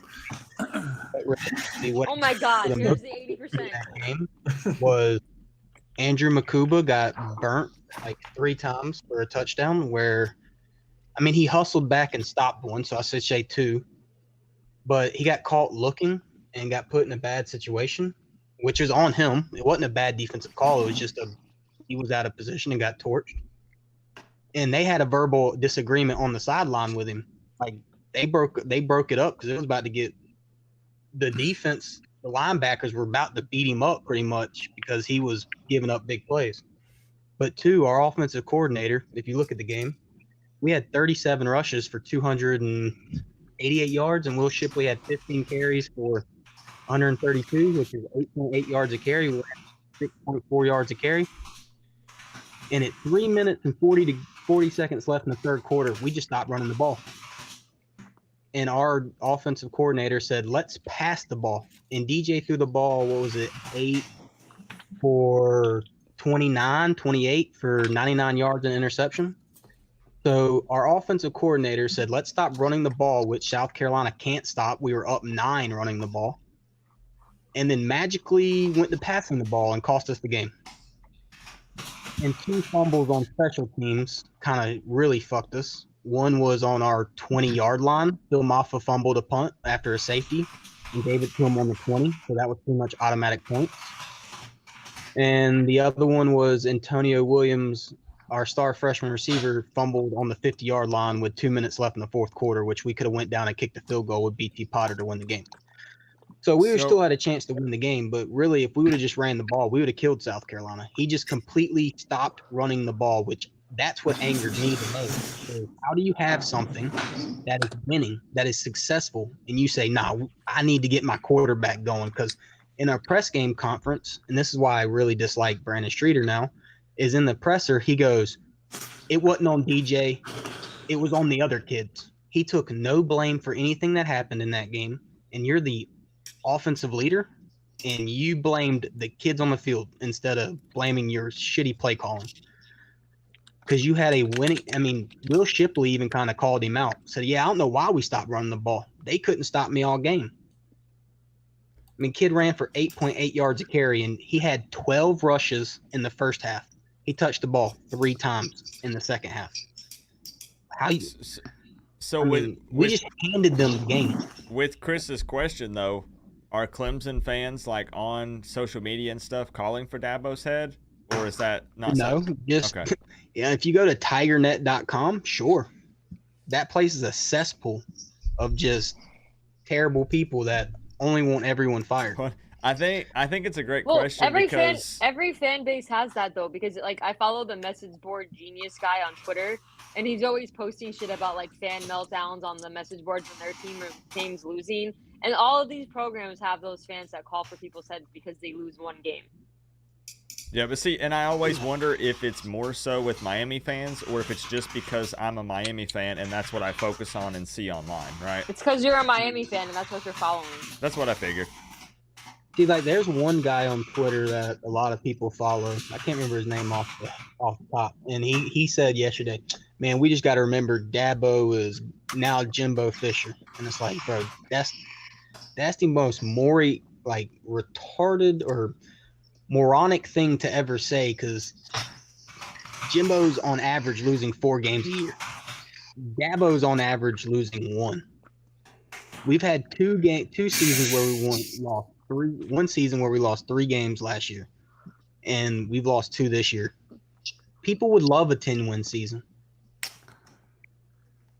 but now all of a sudden Dabo can't coach. Nice. Someone's got some extracurricular things going on in the background. Does anyone else hear that? Yeah. It might be my keyboard. It's my fault, y'all. Sound like a CPA attack time over there. I was like, what is going on? What are those called? I'm the tech guy, so I'm supposed to know. There's the specific term. Kyle might know. The clicky keys. What are they called? Oh, annoying. Mechanical keyboards? Yeah. Mechanical keyboard. Yep. That's what I have. Oh man. So what we're looking for, guys, is some questions or topics to discuss in the chat. We did this last week, and I thought it was pretty cool, and it was a good time. If anybody has specific topics about Miami or something that you want, everybody to jump in and discuss, pop it in the chat right now. Chris is looking for them. Pin them up. Specifically things that require Coop to make a list. No list. No list. Would you like to see my official transfer portal list? Wait, did I miss the conversation about the Michigan-Ohio State game? We didn't talk about it yet. Chris, I think Chris needs to give his opinions and share some of his happiness with the results of I saw his tweets. Chris is getting better at Twitter. By the way, he reached 100 followers. Strong work. Chris. 150, Strong work. believe that shit. What? I'm saying you're gonna be at 1,000 soon. But Ohio State lost to Michigan, much to Chris's happiness and probably most Canes fans' happiness. So thoughts? Oh, I had a picture. Coop, do you have the picture? Can you put it up? What does yeah. It's a perfect picture. Look like with a Mario I Cristobal shed a built tear offensive line. when I saw this picture. Hold on, I got you. I was out with where is that? I was at my friend's giving with my friends, and I checked the score and I saw the score and I immediately messaged Chris on Twitter and was like, "Hey, have you seen the score?" There you go. There you go. Hey, but listen though, you know what? This brings up another interesting topic, which I guess we've already discussed. I didn't see any Miami players bawling and crying with it being the last game of the season last night. Because half of them are he was just. Yeah, I'm just saying that's my point. He was upset that Ohio State spent that much money paying off referees. All right, and they couldn't figure out some way to have them win the game. Hey, let me bring it closer. I won't let me. He's crying because he misses Jim Tressel's sweater vests. Oh, I won't let me. Okay, I was gonna zoom it in for you. So, you know what I would love to great. talk about? If we can suggest non-Canes football topics, which I tend to do, I would love to suggest who we think is going to be Heisman finalists. Man, there's only I mean, Caleb Williams has entered the conversation over the last 2 weeks. I mean, he's won it really with the last two performances. Yeah. He's got His the last numbers, couple of but he's got the moment. Because we all know the Heisman is about moments. It's not about like overall stats. It's about moment. So. Yeah, it's got to be a positive moment though, and the one team we know won't have a Heisman candidate is Ohio State, due to their moment of having a dumpster fire. It was amazing, like shitting the bed. It was great. I was about to say that was their only moment too. I wish we could like rewind and look at Chris's facial expression when I mentioned the Ohio State-Michigan game. Like that, Coop, you need to post that on Twitter just to get a screen cap of Chris's reaction when I say, "Hey, can we talk about the Ohio State-Michigan game?" He did have a big smile on his face. It's tough for me every year. I mean, because we haven't been in like a national championship kind of moment in a long ass time. But like, whether we win our bowl game or not, it's like really close to like that. And does Ohio State get like bitch slapped in their game? Like, I don't know which one I want more. Like, I would have rather got like slammed by Pitt and have Ohio State destroyed like they were. I look at that as a positive Saturday. It might make me a bad. Well, our season was kind of done anyway, so I kind of understand that reasoning. But with assuming TCU wins the Big 12 and USC doesn't shit the bed in the Pac-12 championship, Ohio State won't make the playoff.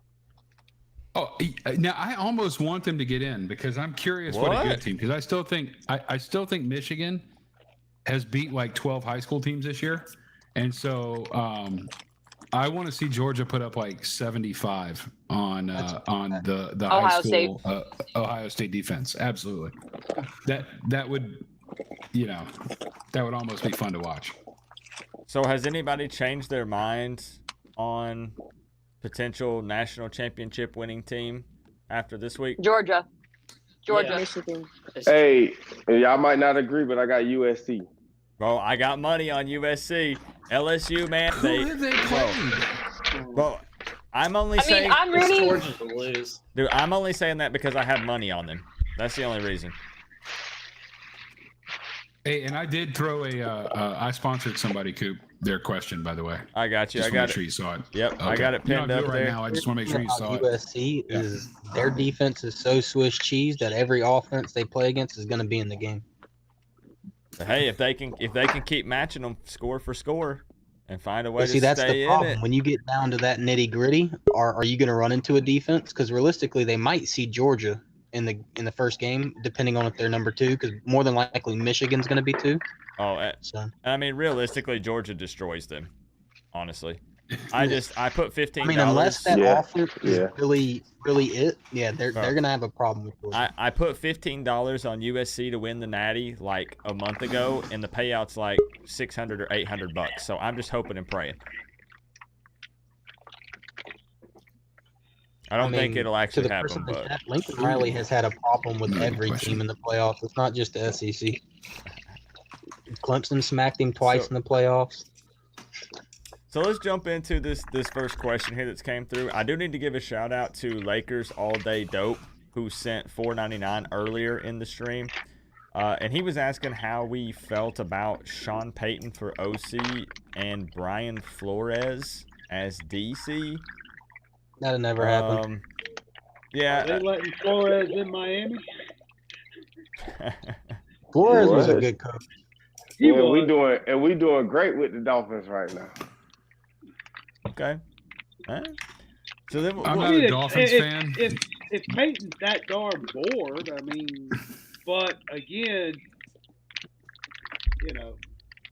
we'll go back. Who's to that drinking? circle. I don't know. I hear it sounds like water.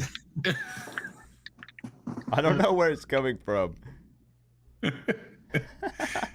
It sounds like those, what do you call them? ASMR? Yeah. There you go. So let me go ahead and mention this first question that came through that Chris sponsored here for us. He said, what does a Josh Gattis offense look like with a Mario Cristobal built offensive line? That's a good question, actually. I was gonna say, you really don't know until you see it. Yeah, give it time to. I mean, if we have a 'Cause really right good now- offensive line like everyone thinks we'll have, then it would look great because we'll be running the ball up the middle, and we should have all of these gaps and holes for everybody to run. I mean, the one thing about the run is At least our keep quarterback running the ball be over and running over for again. their life every play.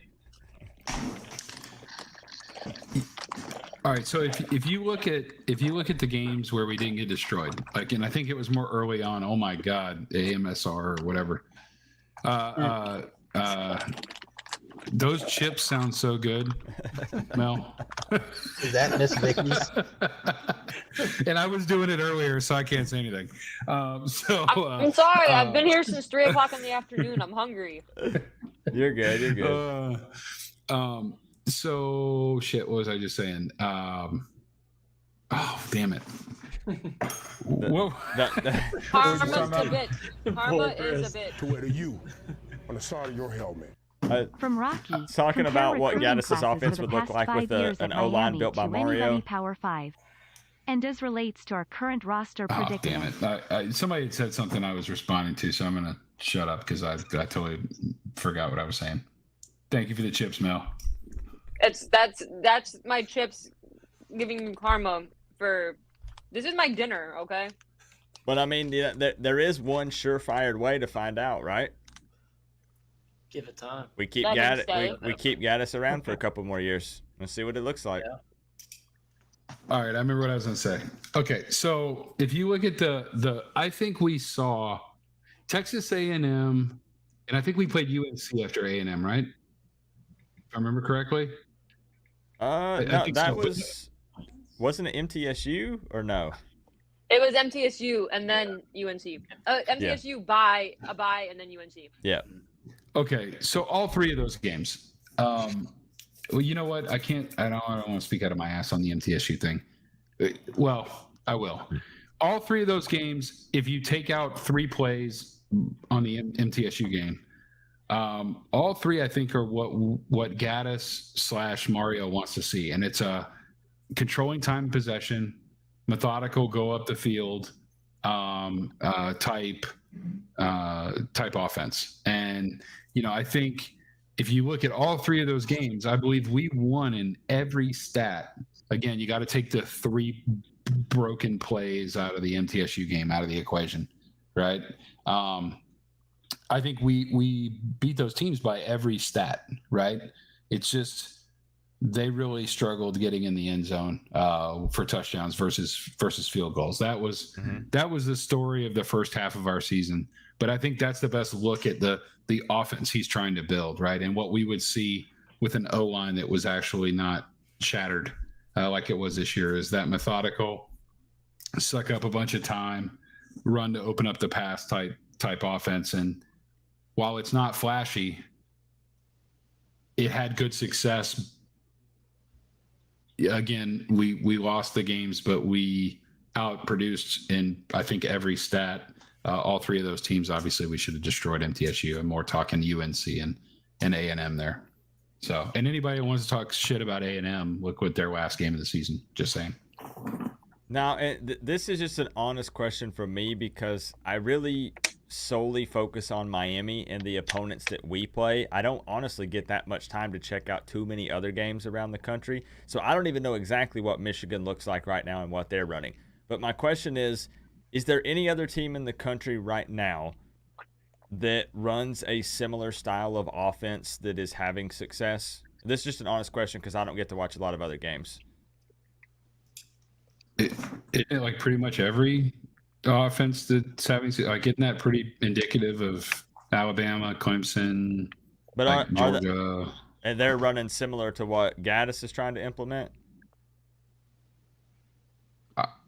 I think. I mean, it wouldn't be exactly the same, obviously, because different OCs. But I mean, that style of, and the reason I bring that up is because, again, all the fans are, if you want to win a national championship, you got to have up-tempo, spread offense, and of course, that's not what we're trying to implement. So I'm just trying to see if anybody else is having success around the country running something similar to what we're trying to do. Well, Michigan definitely runs exactly what y'all run. Do they? Like, Because I haven't got to watch them much. The only difference is Harbaugh's been there 9 years and been able to build that roster for 9 straight years. And he went through losing to Ohio State for 6 of those, 7 times. of those years. Yeah, 7 times. It took him 7 years to finally beat his rival. My God, I hope it doesn't take us 7 years. Ooh, yeah. I mean, if people, I've seen a lot of people talking about, but Dabo this, Dabo that. I can tell y'all aren't like truly college football fans because when Dabo first got here, we beat South Carolina one time and then lost 5 straight years to them. And then we've turned it around and we won 7 before we lost again. So it takes time to build what you want to build. The only person that you can say almost had instant success is Nick Saban, but he struggled in his first year and then was able to bring it together his second, in which they lost the national championship in, and then they went and won it. So it took him 3 seasons to win something. It just takes time. I don't think any of us here are thinking we're going to win a natty in the next 3 years. They better not. You can't instantly success college football. I'm sorry. It's not microwavable popcorn. That's not college football. It takes time. Popcorn's gross anyways. I don't like it. You get the kernels all in your teeth. Not worth it. You on the side of your helmet. I disagree, Coop. From my son, how will ACC That's why you get have rid to of keep floss. divisions and impact us Gotta moving keep floss forward? nearby. So we'll jump over to the next one here from Rocky. So this question is, compare recruiting classes for the past 5 years at Miami to anybody else in the Power 5, and does this relate to our current roster predicament? No, our roster predicament is injuries. See, that was my big knock on Mario at Oregon. Is some of his best players under him spent a lot of their time hurt. And that's because of militaristic style practices and Felds. I don't know what that dude does, but like Flo, the linebacker they have, who was a 5-star coming out of high school, that dude spent 2 years injured for the season because of those. He didn't even touch the field before he got hurt. He got hurt in spring practices. And stuff like that. This is interesting because this is an outside perspective from a Clemson fan, and we discussed this to great lengths last week. But a lot of our injuries are in-game injuries. It's not like things. I mean, we have a few that were injured pre-season, like whatever. But most of our like key guys that have gotten injured have been during games. I mean, Zion Nelson's injury was from the previous season. That's not even with Mario's tenure. Yeah, he had surgery. And Trevante, and then Trevante tore his ACL but like TVD got hit and hurt his shoulder during the game. Who else? Don Chaney's been out. That was last season. Yeah. X was in a Restrepo in game. Jacoby George in game. Some of our offensive linemen besides Zion, those were all in game. These aren't because of practices and things like that. This is all of these injuries are in games. But my one knock on that would be players can get hurt in those practices and not be significantly hurt and then go out and play with them and then really get hurt. Well, no, like TVD took a hard hit. Like, I know. I've watched almost all your games. I think I only did not watch was the Southern game because I was not going to watch that game. And then I didn't watch the Middle Tennessee game till halftime when I noticed what the score was. Other than that, I watch a lot of ACC football. So. It was tough because we were trying to see if there was any way that we could, I guess, trace it back or point fingers at failed with the strength and conditioning program, or as you said, like the different way that Mario approaches practice compared to the previous coaching staff. But we were struggling to find anything concrete, I guess, so to say. Because, I mean, that was one of the reasons why I know he gets a lot of flack for this, but Trey Benson, he didn't follow Mario was because of his practices. He fully believed the practices is what caused his major knee injury he got in that game. He was 100% believed that if Mario would have not practiced him the way he did, he would have never got hurt. And his injury was bad. They didn't think he was ever going to play football again. Okay. And that's interesting. I always love hearing different point of views because sometimes as Miami fans, we can be a little biased at times. At least I'm guilty of that. So, because my one thing is like, you work your body as hard as you possibly can, and it's always tired, and you never get a downtime to really build your body back up, and then you go play a game. What are the odds you're going to get hurt playing on a tired body? I mean, it's definitely something to think about, especially if this becomes a pattern, every season.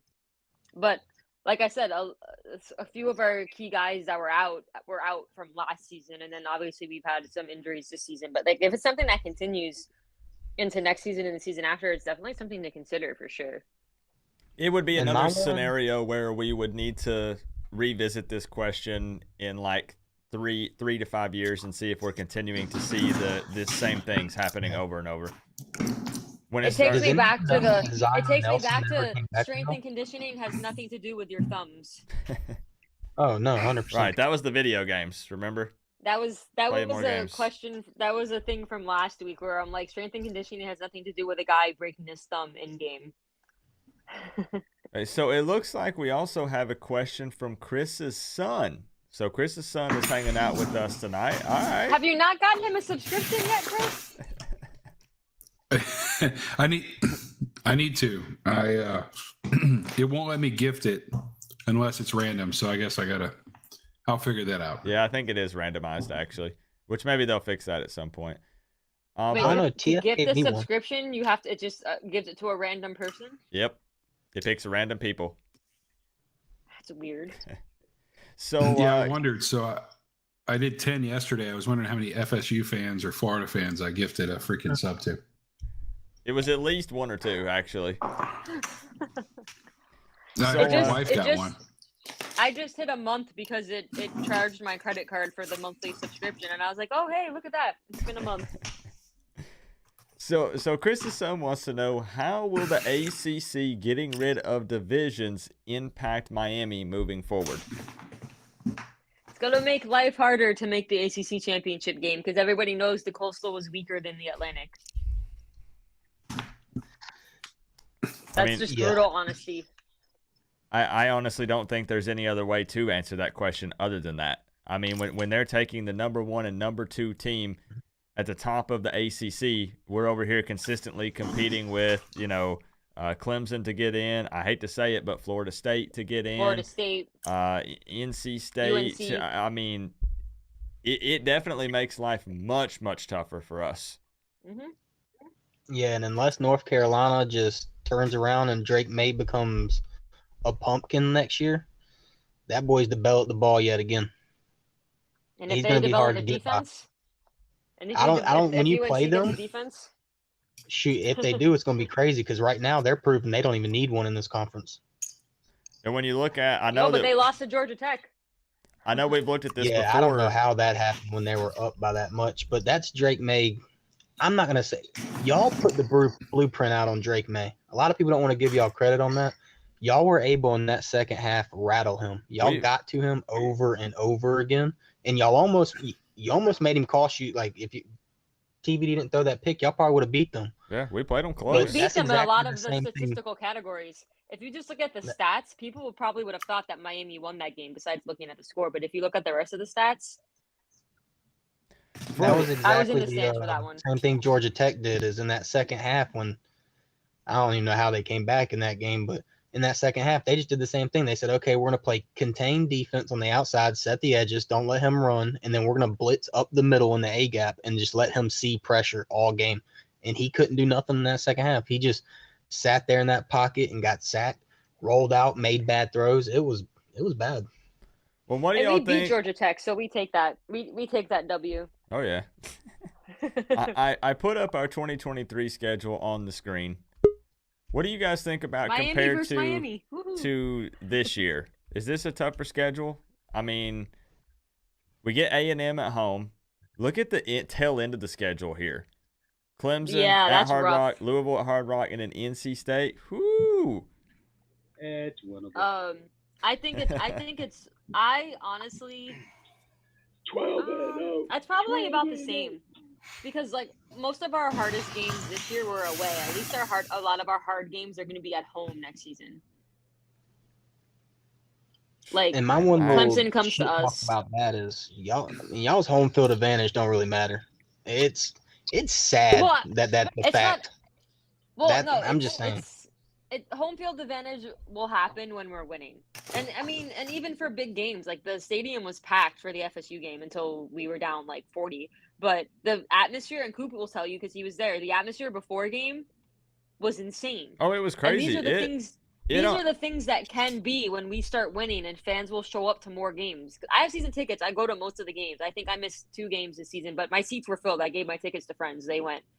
That's just how Miami is. There's so many things to do here. Nobody wants to go watch a losing team. That's just how it is. If we're winning, people show up. It was wild until literally the Jordan Travis bomb on that first possession, and then boom, it was dead. But before that, the tailgate and all that felt the whole attitude of the game changed with that because they called that PI call after we thought we got a 3-and-out to start the game, and it was just. Honestly, tell them, Melissa. Again, you were there. It felt like Miami was undefeated at the tailgate. Like it was so lit. It was so crazy. It brought back 2017 vibes when we played Notre Dame. It was funny. Which game was this? The FSU game. The atmosphere was insane to start the game. Mm-hmm. It was wild, man. Miami fans will show up, but you got to give them a product to root for. No one's gonna waste their Saturday night to come see a team lose to Middle Tennessee State. Like, it's just not gonna happen. There's too many things to do. We're not in Podunk, wherever, where all there is the college football team. It's just not gonna happen. Hey, Coop. Yeah. My son's asking how to become a member. I thought you might want others to hear this. Can you tell him how to do that? Yeah, so go to Coop's page and hit join. First off, before I say it, never feel obligated to become a member. I know. Here we go. I have more than enough people that show me love financially here on the channel, so no pressure to do that. I felt obligated to join because I felt like all of the Hoodie Girl fans you shouldn't. All of the Hoodie Girl fans wanted to hear my opinions on a regular basis from work on Sunday nights. What you guys don't see is I DM everyone in my chat and blackmail them after my streams to make them become members, donate massive amounts of money to me. It just no one talks about it because I have so much dirt on everybody in the stream.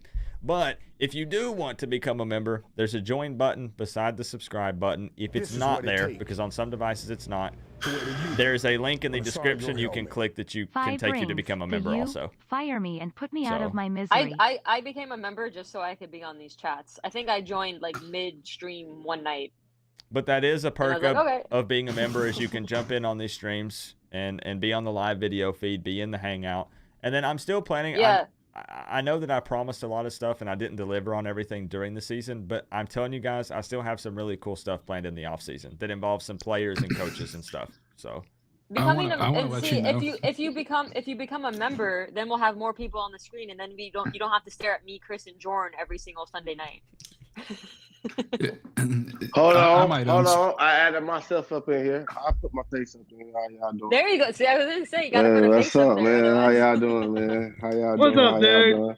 Looking hey, man, good. Looking good. Hey, Reese, I still got the canes on, man. That's what I wear every day. Listen, next season I'm gonna try to get more Sunday nights off so that I don't have to stream from work. I'm just muted because I'm making me something to eat real quick. After I'm done making me something to eat, I'm unmuting myself and getting back in the Can you bring me some food? I only had chips for dinner. Hey, well, right now I'm baking me some chicken right now, you know, because I try to go the healthy way, not fried. I try to eat me some baked chicken right now, man. Get your air fryer, dude. Yeah, no, I can't keep eating fried, man.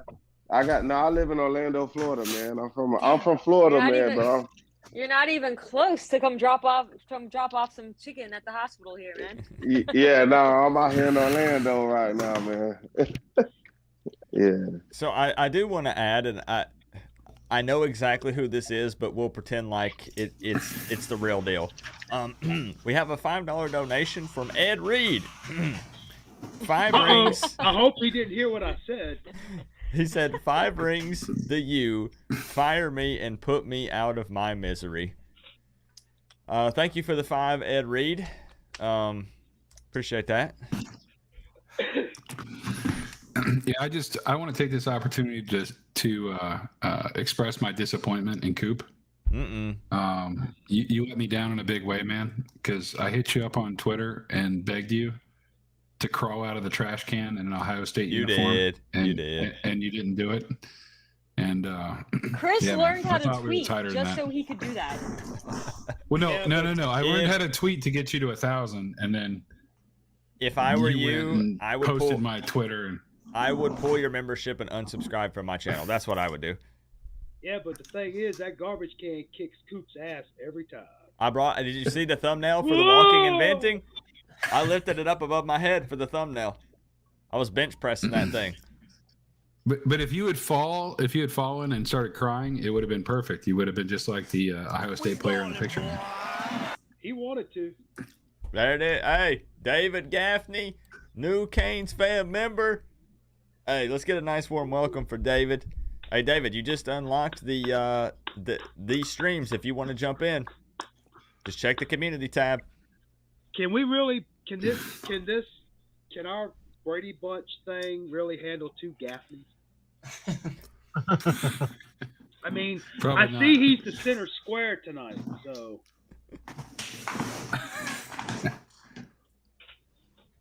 Anyway. On ship, dude. I got you. He's on ship. I appreciate the love, my man. Thank you for that.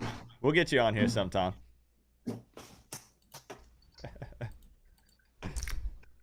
So what are some other hot topics? I mean, come on, man. We're 5-7, no bowl game, no big signature win. What else can we vent and complain and cry about? I mean, that's why. I say what you're saying. Say what you're saying. I'm just saying, I got my baseball jersey, my old baseball jersey with the clam on the sleeve. I'm ready for baseball. We're season, a basketball and baseball school now, right? Basketball just ties me over till baseball season, so I'm good. No, this how I feel, man. I feel like with the football team, man, I feel like we gonna get it together, man. I know it's been years. Some people been waiting 20 years. I'm 32 years old, man. I started watching the Canes in like 1998.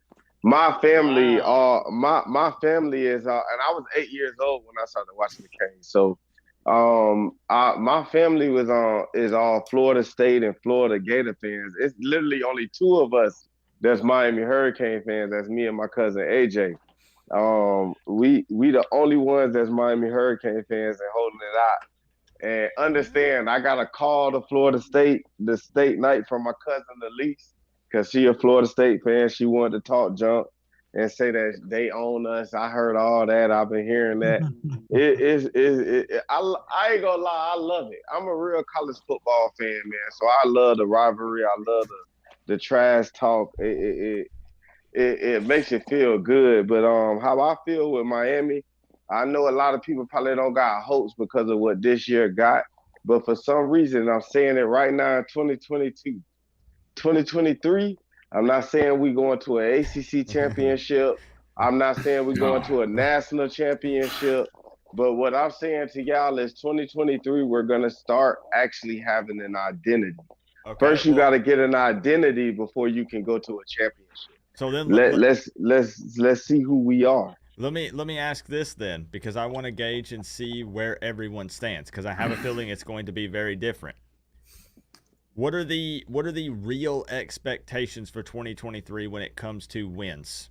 Where do we need to be for you to say, okay, we made some improvement? Now listen, don't worry about being. I gotta go see 2 patients, but I'm gonna say 7 to 8 wins, and then I'll be back in like half an hour. Okay. Peace.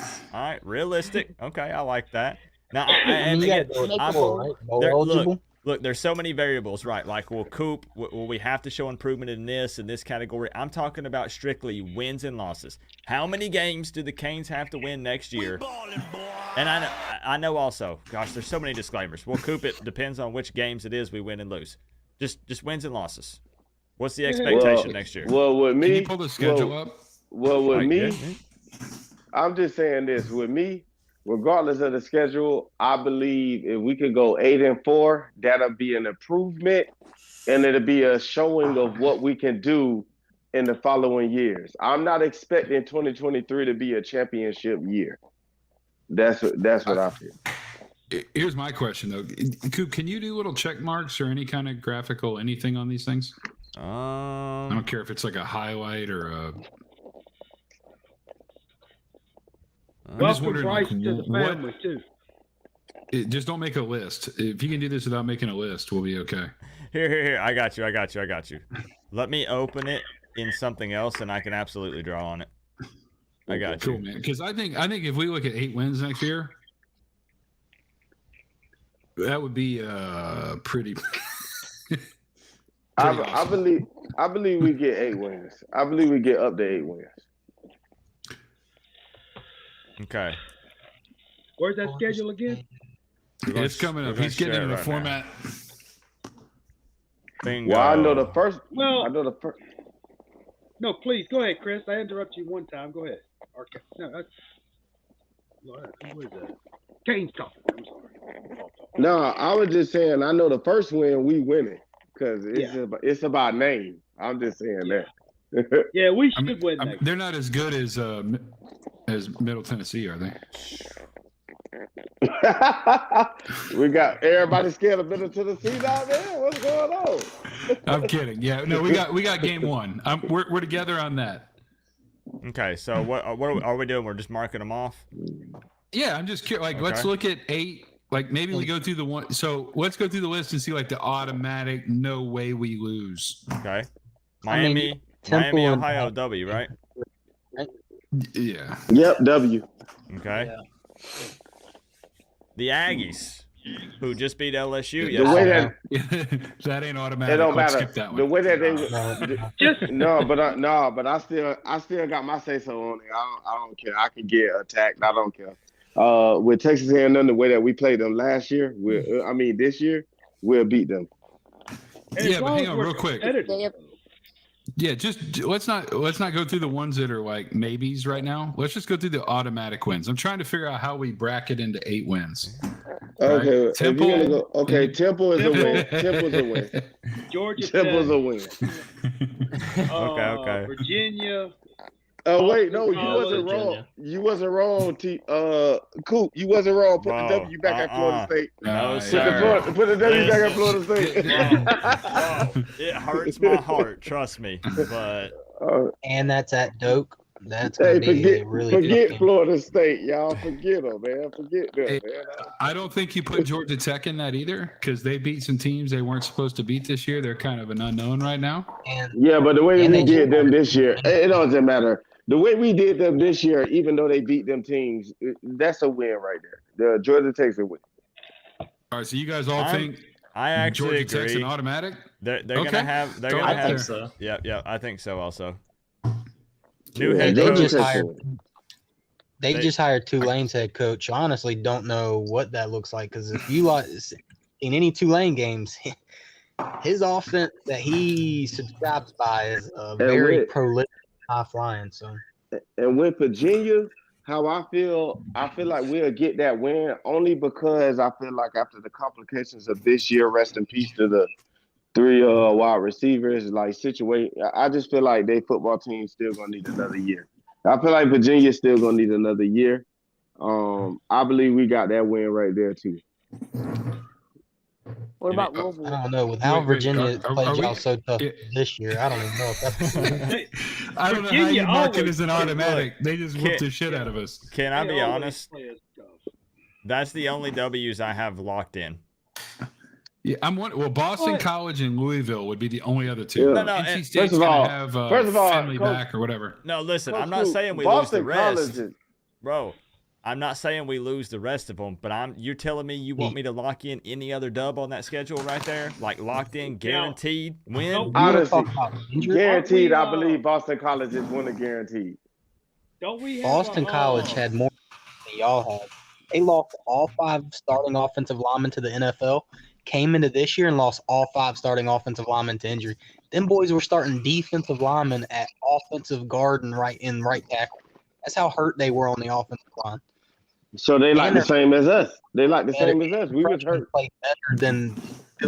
Yeah, but they outplayed us. All right, how about Louisville? They still got another game. They're supposedly in the works of scheduling somebody. That's why we only have 11. Hey, and Louisville? Well, I was just about to speak on Louisville. No, that's automatic. How I feel is I feel some type of way because the last stream we was in, Coach Coop, last time I was in the comments. I wasn't in like I'm in right now.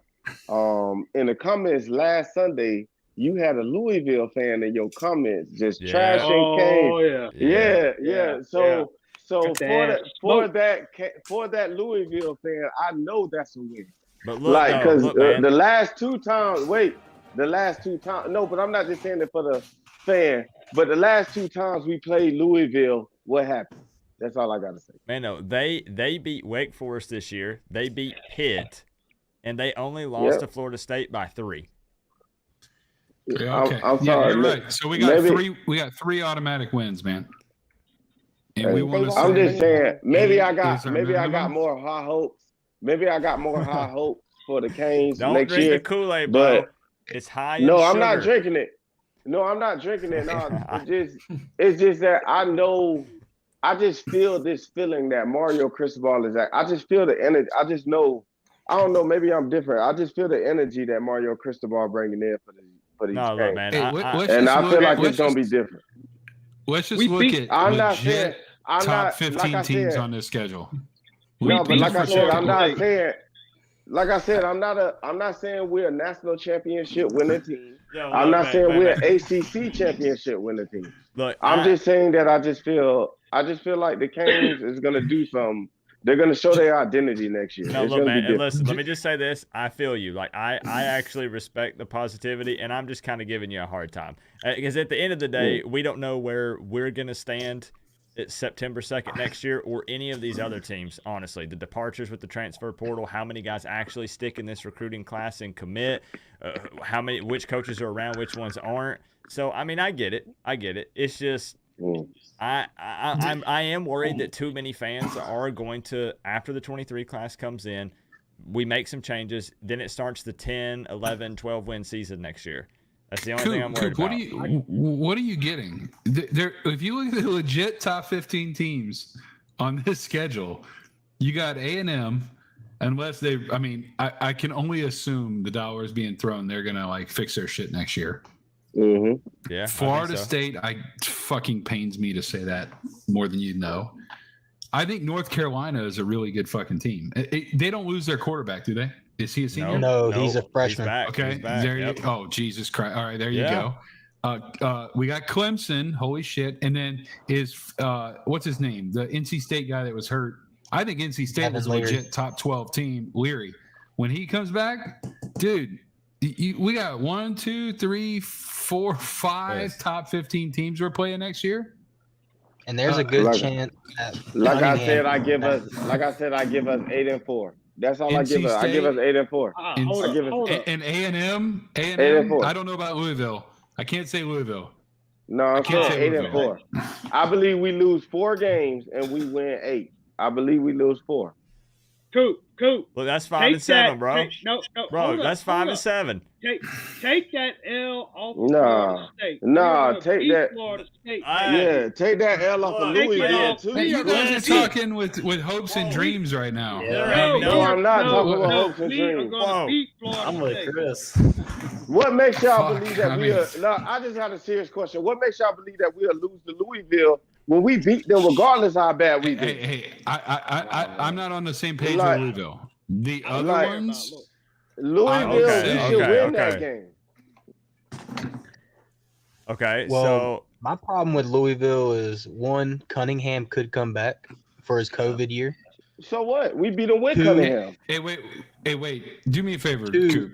Unless everybody Ruben loses their mind. Owens is a fucking nasty running back who's gonna play next year. He ain't gonna redshirt. They're gonna play Ruben Hey, Owens. Hey, wait, real quick. Get rid of the don't have Virginia, don't have Boston College. Or well, no, I'm okay with the W there. You could leave Louisville, Florida. And you know what? You could get rid of the L on NC State, although I think they beat us. At Cardinal Finley, yeah, probably. Right, but let's say there's a chance of whatever, Okay. right? There you go. Those are like, I'll bet anybody in here heads up on these 6 games. Like 3 and 3, it- 50% on those. That's realistic. That's very realistic. and I would throw A&M and L in there too. Unfortunately, I would too. You could, Yeah. you could give us the L with A&M, but we ain't losing to the Seminoles, bro. I'm sorry. Look. I'll argue that all day. Look, Dude, that's they all. just beat That, us look, 45 to 3. I don't I give a agree. fuck. I agree. No, I I'm don't saying give I agree. a fuck. We I love beat the Florida diehard. State. It hurts me Hey, so much. Hey, to Jordan, say I'm that. with you. Hey, Jordan, I'm Jordan, with you. But honestly, I This- hate Florida State. I guaranteed Fuck a Florida dub. State. I drove Oh, 14 boy. hours I got to Jordan. going South off. Florida this year I don't to care. sit there and watch We us beat get Florida beat. State, God damn it. We beat them. hey, look, wait. Hey, wait, Jordan. These 4 losses, I agree with, but everything else is a win. I give us 8 and 4. Oh, I'm not saying we're gonna blow the door. These 4 losses, I agree with. I actually agree with. I believe Florida State, even though it hurts me too, they might get another win next year. You really think we beat NC State? Yes, I don't know. mean, you. I believe How? we beat Louisville and NC State. NC Because- State would be in the top 10 this year had they not lost their quarterback. I It, really it believe doesn't. that. Hey, this how I feel. It I don't know matter it about doesn't this matter. year. Hey, You look, almost say it. this year don't matter because next year is a whole different year. That's all I got to That's say. You're right. That's Our right. true Next year, a whole freshmen are different going to year. beat the dog shit out of all That's these right. I was saying, seniors. see that And argument? why- Y'all could be worse and than that's sarcastically or truthfully what you just said. I know that these freshmen are going to act. I believe in these freshmen coming in, plus the players we already got that's going to stay. Oh, look, they're There's a lot of good. players. They're Hey, good, this how I man. feel. Look, man, It's a lot they're of- good. I'm hype about them. But some Yeah. of these teams have been stacking and developing talent at a much higher level for us for far longer than we have. Yeah. Like, Exactly. I'm It just, is Look, criminal. don't be how surprised, bad but wait, Manny don't be- Diaz did our team. Don't It be is so surprised. fucking evident right now. I don't think he really did our team that bad. I feel like he did leave us with some players. No, wait. Let me just hear me out. I feel like he did leave us with some players that are ballers, and they will ball. Look at that. Cam Kitchens Wait, came in with. no, hang on. Wait. Cam Kitchens came in with with Manny Diaz, not Mario Cristobal. Leonard Taylor came in with Manny Diaz, not Mario Cristobal. And them are the players that I know that's gonna stay. Mark my words, I know they're gonna stay, and they're gonna stay there to ball. Like I don't All right. believe. I believe we gonna do what we gotta do, man, next year. Man, I believe it's some players that's gonna step up, and they're gonna help out the other freshmen that come in. I know everybody can laugh at it, but hey, whatever, man. I Hey, don't man, really care, listen, man. I accept the bourbon is real at this point, so I got to throw this at you, okay? So don't hold anything against me, all right? And I bleed for Miami. My son will tell you, like it's legit, right? Here's the deal, all right? I've played college and some other types of ball, okay? And I will tell you the level of talent in a high school district versus a JUCO versus a college versus a Power 5 school is like apples and fucking oranges, okay? And so I think what our fans have done for many years, and one of the guys asked this question earlier, and I hadn't had enough bourbon in me to fucking throw a real answer to it at the time, but now I don't give a damn, all right, is we have all these fucking 5-star, 4-star, 3-star recruits that are soft fucking pussies. Okay, Yeah. that's what has become relevant this year.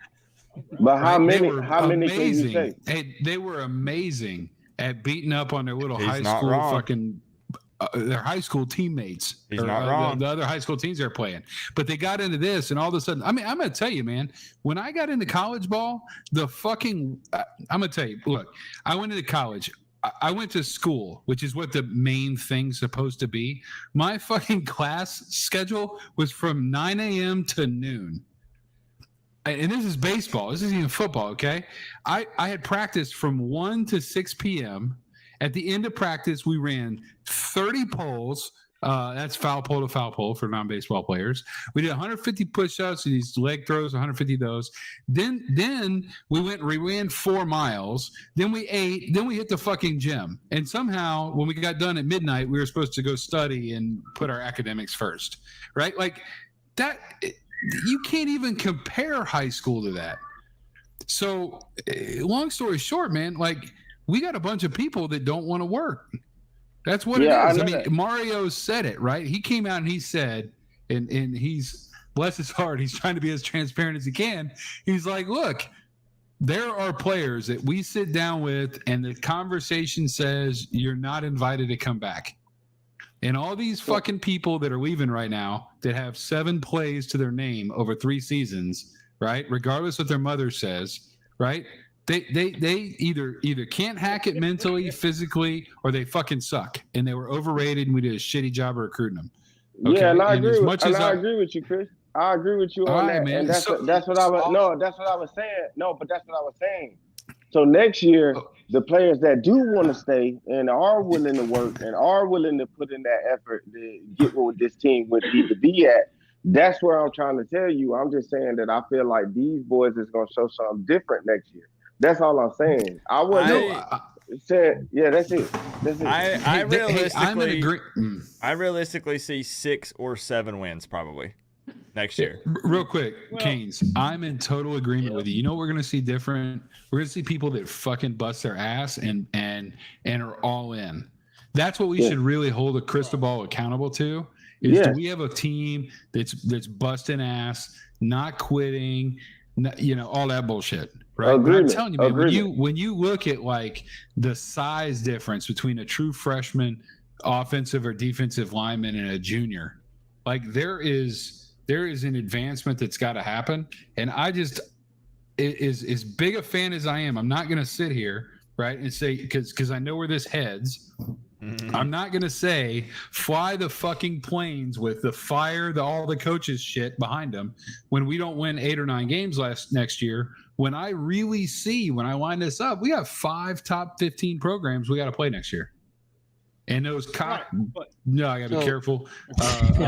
Seminoles, right, are one of them, unfortunately. Yeah. They look good. I think me personally, I mean, seriously though, even if we go 5-7, 6-6, okay, I just want to see no quit, fight to the end. If you get out muscle, that's fine. But I'm not so much on trying to win the 7 games, the 8 games. Which, I mean, we probably could. I just want to see an improvement in play. I want to see an improvement from. We done popped the cork on something.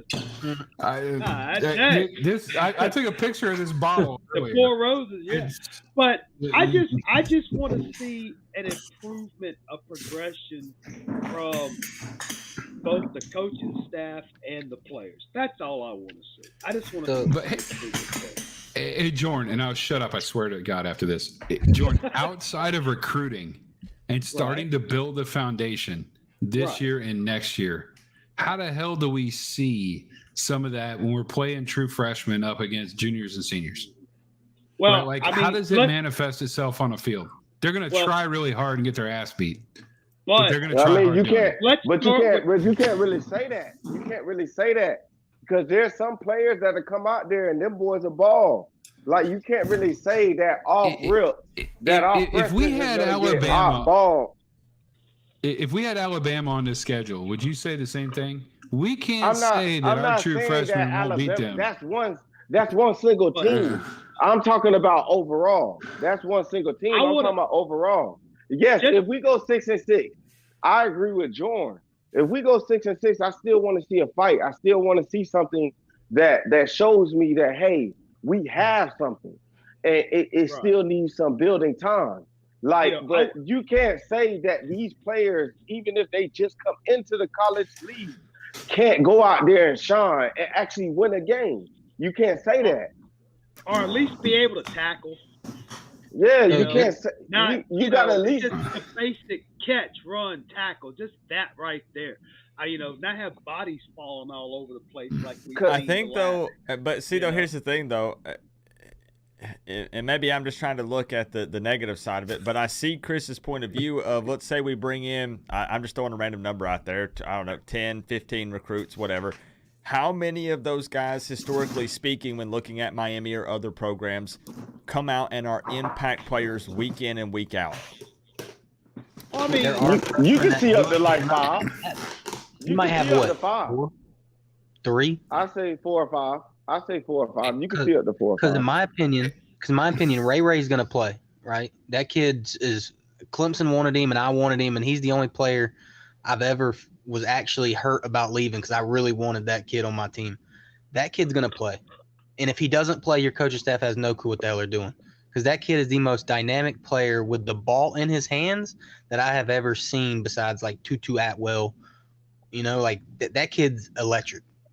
Right. But then you're talking about like, let me ask you this. Have any of y'all watched, because people believe that Samson Pancake Honcho is coming to Miami, which honestly, from what I've read, I don't know if that's completely the case, but have y'all seen his tape? Does he look like he can play against grown-ass men? Because right now in high school, he's playing against kids that are half of his damn size. Like, realistically, the defensive linemen are half of his size. He's dominating little kids. And that's the one concern I have about him, is he's not playing anyone that is close to his size at all. You got guys and I was a baseball player, okay? You got guys that hit like 650 in high school. Guess what? They ain't hitting 650 when they get into the Power 5, right? Like, you're dead on. And is a 160-pound cornerback going to be able to stand up to a 220-pound wide receiver? And at that, he's been clocked at 4.5 at some of these major camps. He's not even a 4.3 type of runner. He's a 4.5 type of runner. So he's not uberly fast. He's not going to light you off the field. And then two, he's very thin.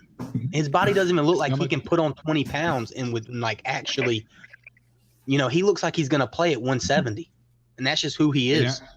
You're dead on. And I'm going to tell you, my son, if you scroll up, said it fucking perfect. My son was a number 1 linebacker in his district. He was a great football player. And one day when I'm really shit-faced, I'll explain why he isn't playing ball right now.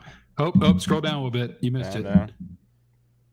Right there in green. That is dead on. Oh, yeah, right? I've got it pinned up here at the top. Yep.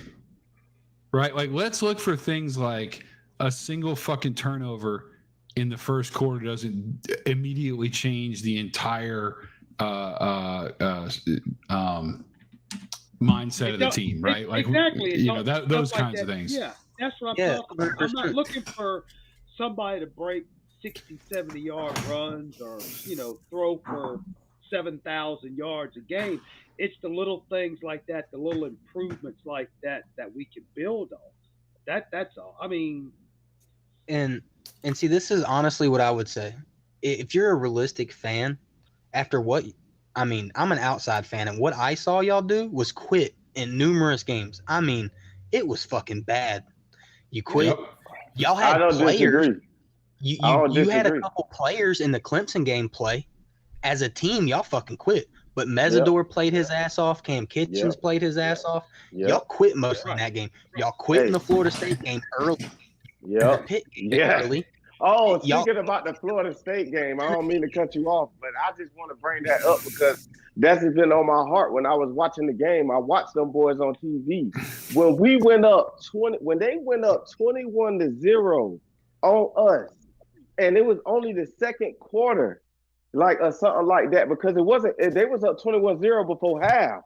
Like when they went up 21-0 on us, them boys did not look like they cared. They didn't look like they wanted to be there. They looked like they wanted the game to be over at that moment. Like they literally, it's like Florida State fans in the chat might sit there and be like, "Oh, you just gonna make an excuse because how we won." But literally, I want to let you know the only reason why they won is because our boys gave up. That's the only reason why they won. That's the only reason why they won. Our boys gave up. Our boys gave up. You showed who didn't want to be there, who didn't even. It didn't matter to them. That game didn't matter to none of them.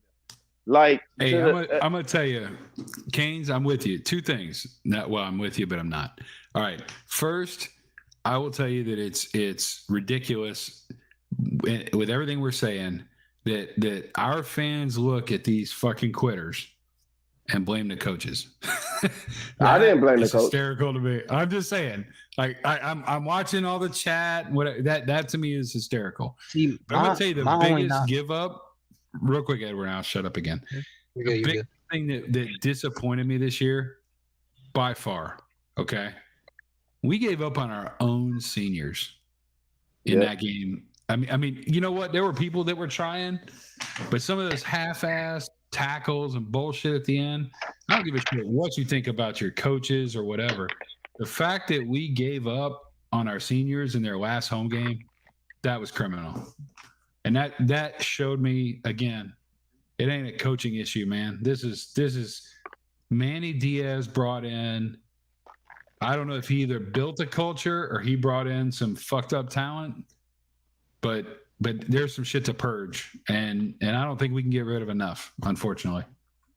See, and I agree with you, but see, at the same time, you're not about to. And see, a lot of fans don't know what they're talking about. You can't lose 30 players to a transfer portal, bring 30 players in through the transfer portal, and think it's going to fix anything. Look at Michigan State; it got worse.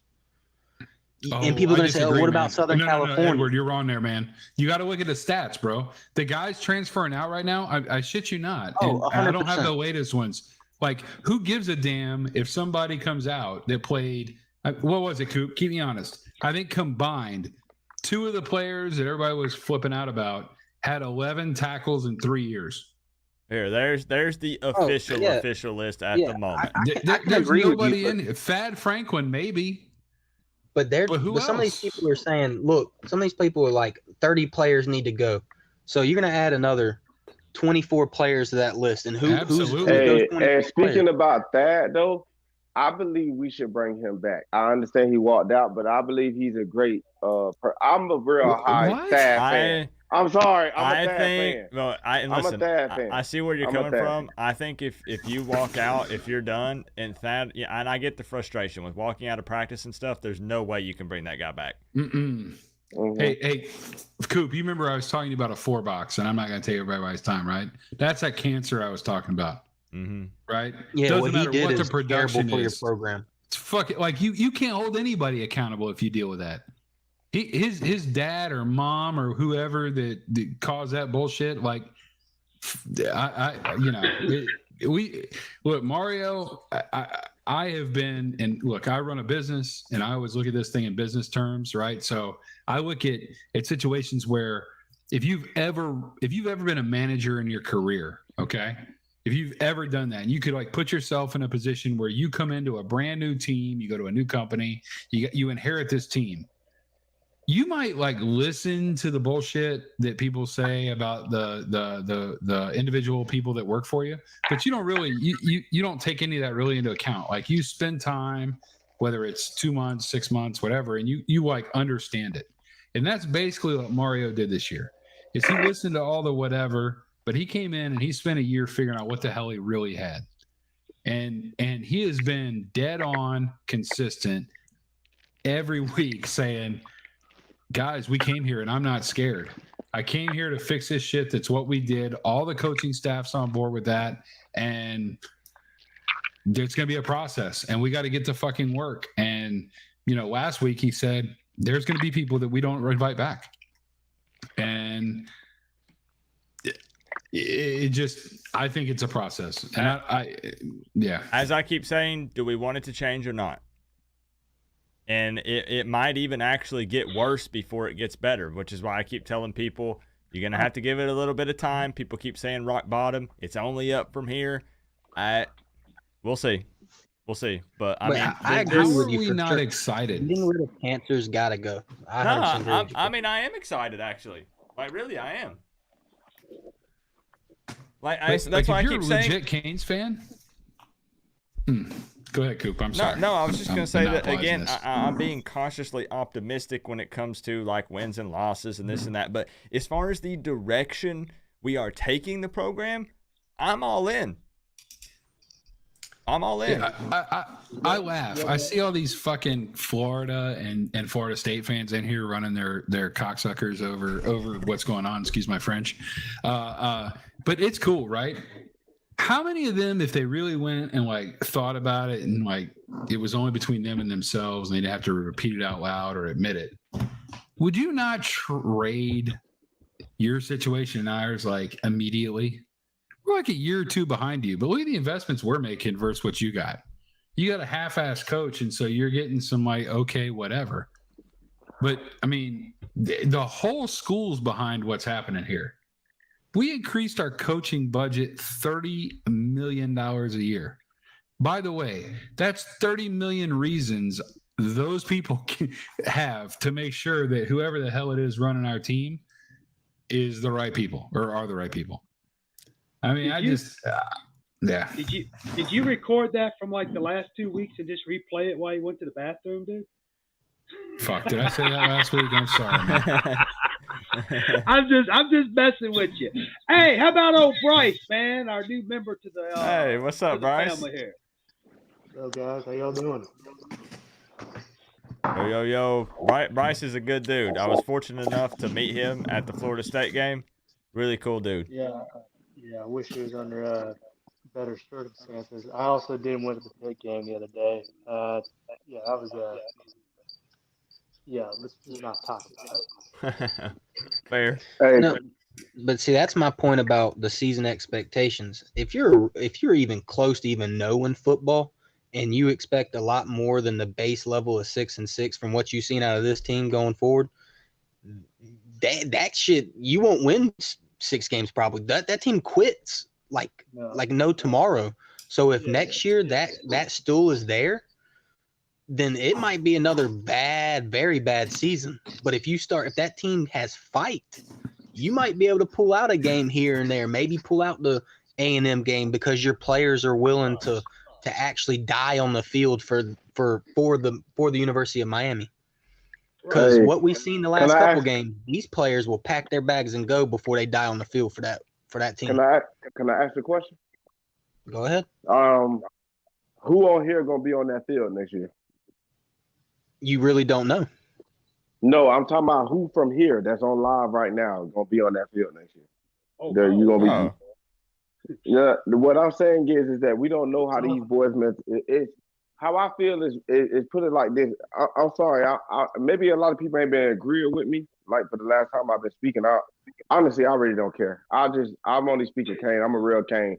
How I feel is I got sons, bro, and how I feel is like when I want to instill a mentality inside my sons, like I want to instill a strong mentality, something that they can go forth and be great and don't give up or don't go here because other people say don't go here.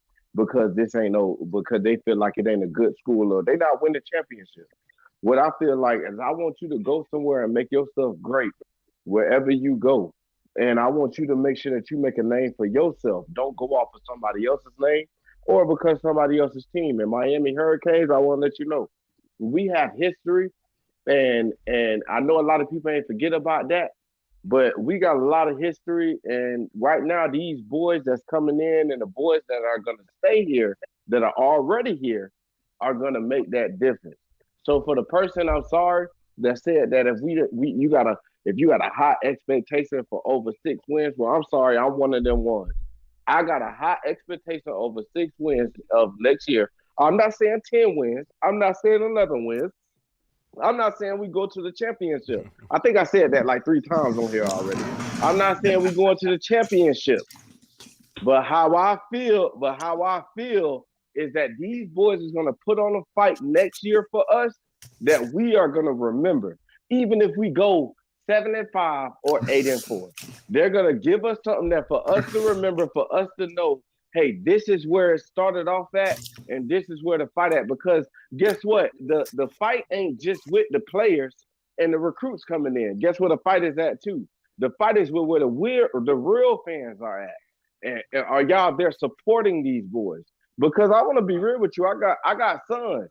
If I got a team that's always coming at boys because they don't make plays all the time, when they want to make plays at that time, I'm gonna tell my son leave that school. I'm not gonna let my son stay at that school and you attack my son. He trying to get himself together. He don't know what he going through. So how I feel is I'm full support on every boy and everything that's going on with Mario. I want to say this right now. Canes football talk, I'm with Mario.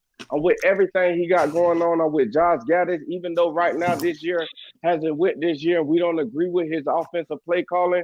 I believe he'll get that thing together because he's going to get the right personnel to make them plays.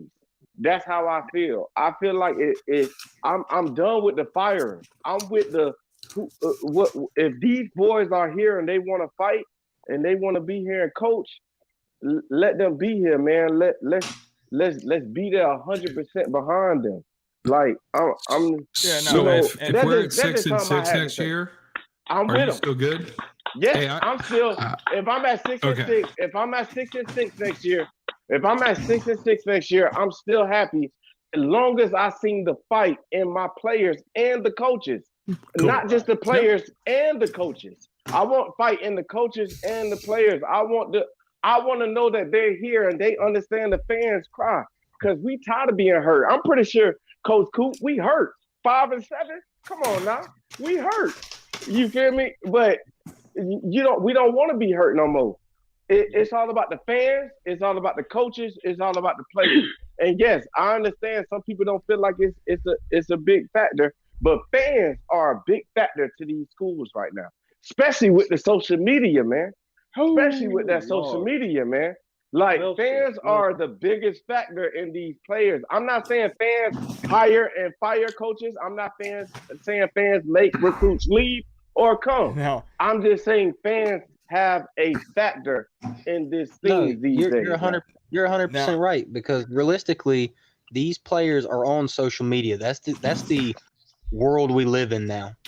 So you best believe they lose a game, go on Twitter and see them getting attacked like they do, and so on and so forth. It'll kill your confidence and your like mental in a heartbeat. Now I will say, people would be like, just cut social media off. These kids grew up in it. Now what makes it tough? What makes it tough though is that's not going to go anywhere. And no, it's not. It's something that also we deal with. Every fan base deals with this, but you also have troll accounts pretending to be fans and attacking players. I see it on Twitter all the time. And what's funny though is whenever I talked to Brevin Jordan a couple weeks ago, he said, now not everybody's built like that, dude, but Brevin said that when he was at Miami and he had fans and stuff tagging him on Twitter, he said that fired him up. He said, I'm going to show them. I'm going to prove a point. All these fans that are trying to pick on me and dog me and saying that I'm trash. And he said that drove me to work out even harder and go out and play harder that next week. Now, like I said, not every guy's built like that. Yeah, but I mean, you look at the young men that are that are wanting to come to Miami after the season we've had. You know, you look at the young men that still want to come here after all these knucklehead fans. You know, that's what gives me kind of optimism and hope. You know, I'm not going to get as, you know, enthusiastic as Canes football talk because it's just too tired. I'm too tired. It's too late. But no, but I mean, I agree 1,000% with Canes football talk. But I just see the want to from these young men coming in after everything that's gone on and off the field this year. You know, and you know, this off season, I'm gonna try not to fall for, you know, I'm gonna pull the public enemy and don't believe the hype because I'm gonna wait and see what we got on the field. Jordan ain't gonna drink the Kool-Aid. I respect it. You know, I and no disrespect to anybody. You know. Yeah. No, and I really think the way, with like I said again, I don't want to pull a Crisp and say it 3 or 4 times, but I'm gonna say it 5 times. Oh fuck.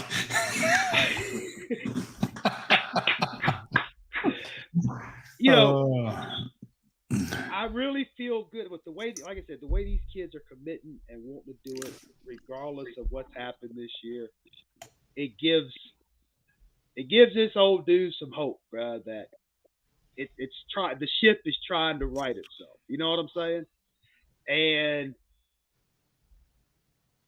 again, for the 1,000th time, just firing coaches because they don't do what you think they should do is not going to solve the problem. So the thing that kills me, and Jordan, you're so right, man. The thing that kills me is this, and I saw it with my son, who I'm laughing because, I mean, I'm like proud because I agree with what he's saying. But here's the deal. So my son's in his early 20s. We live in Georgia.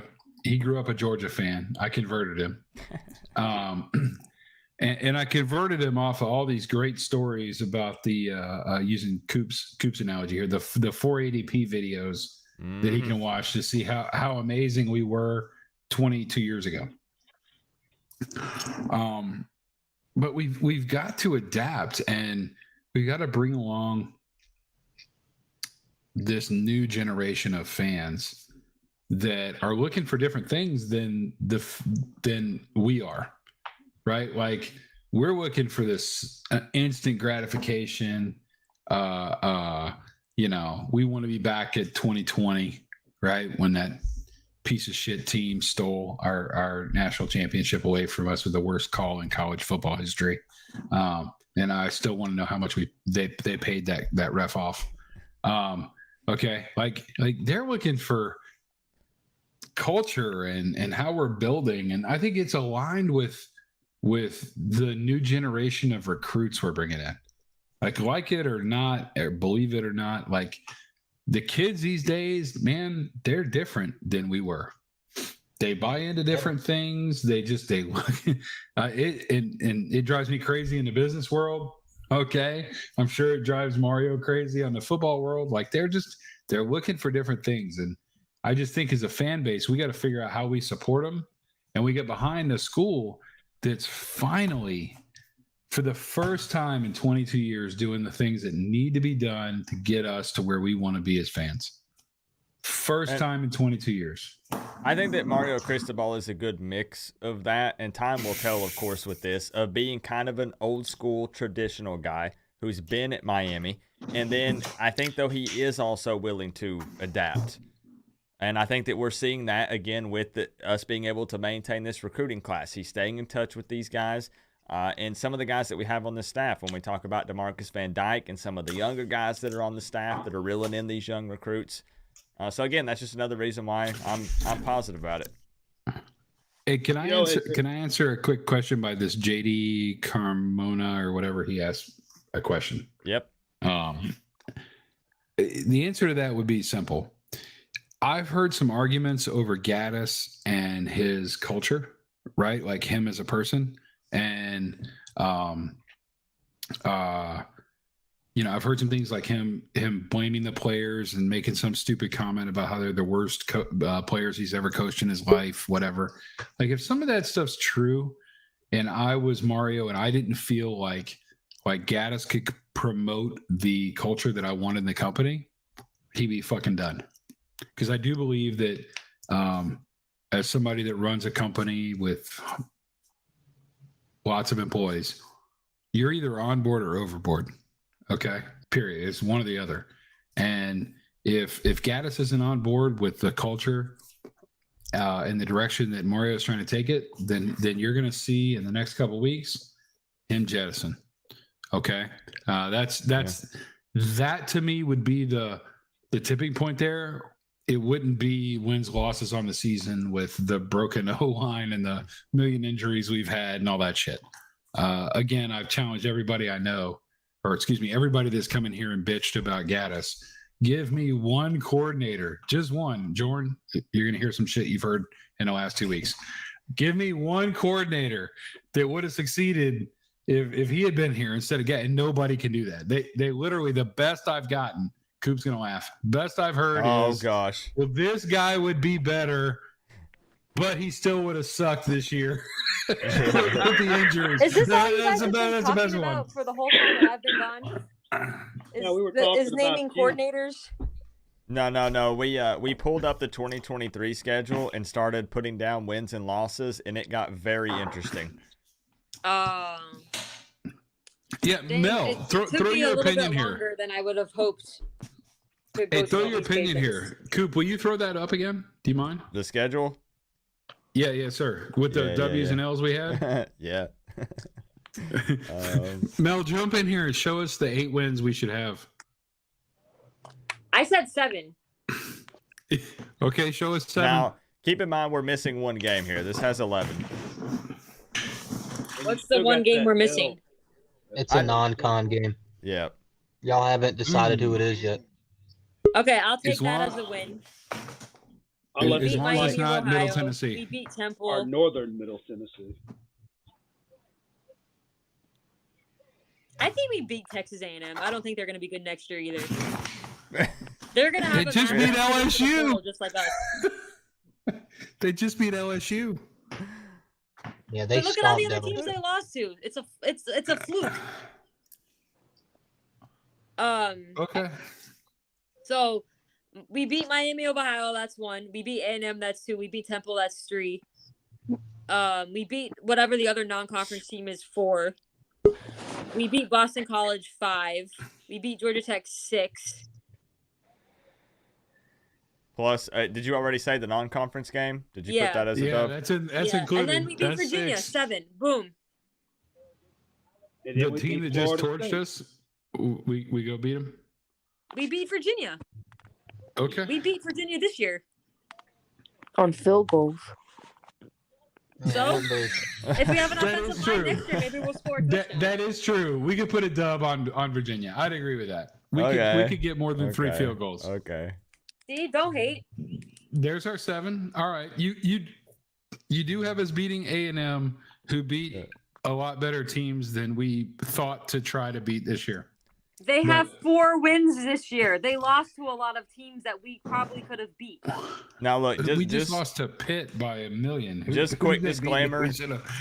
Quick disclaimer in the Chris, chat. Remember the whole argument with an offensive healthy line, a healthy offensive that line, is true. healthy QB. You got to stick to your That is same true. argument. If Yeah, you're gonna, if you're gonna, that's if true. you're- if you're doing Don't stuff hold me to that. Damn it. Don't Huh? hold me to my own statements. Yeah, You, that's, you that's say true. it like 80% of the video. Now, just a quick disclaimer Wow. in the chat. Wow. Of course, we're jumping the gun with talking about 2023, predictions here. We're just kind of having fun. We're just doing it for shits and giggles here. And what's fun? What's fun is Hoodie Girl agreed that we was beating Texas. She agreed because I said that before Hoodie Girl. Hey, got back hey, on. Hoodie. Hey, I Mel. didn't see any of the predictions. I just came back on the channel like when I Yeah. yeah. Hey, So- Mel, if you had a $500 bet heads up against A&M, you take it with Miami? No, I wouldn't put any money down on Miami right now. No. Okay. Unless you want me to bet that we're gonna lose. Just saying. Okay. No, I don't think A&M's in the same position we are. I know they just knocked off LSU or whatever, but they're gonna have a mass exodus to the portal also. They're gonna have a completely different team next year, and honestly, I would take Mario over Jimbo. I agree with That's the fair. last thing you Yeah. just said. Yeah.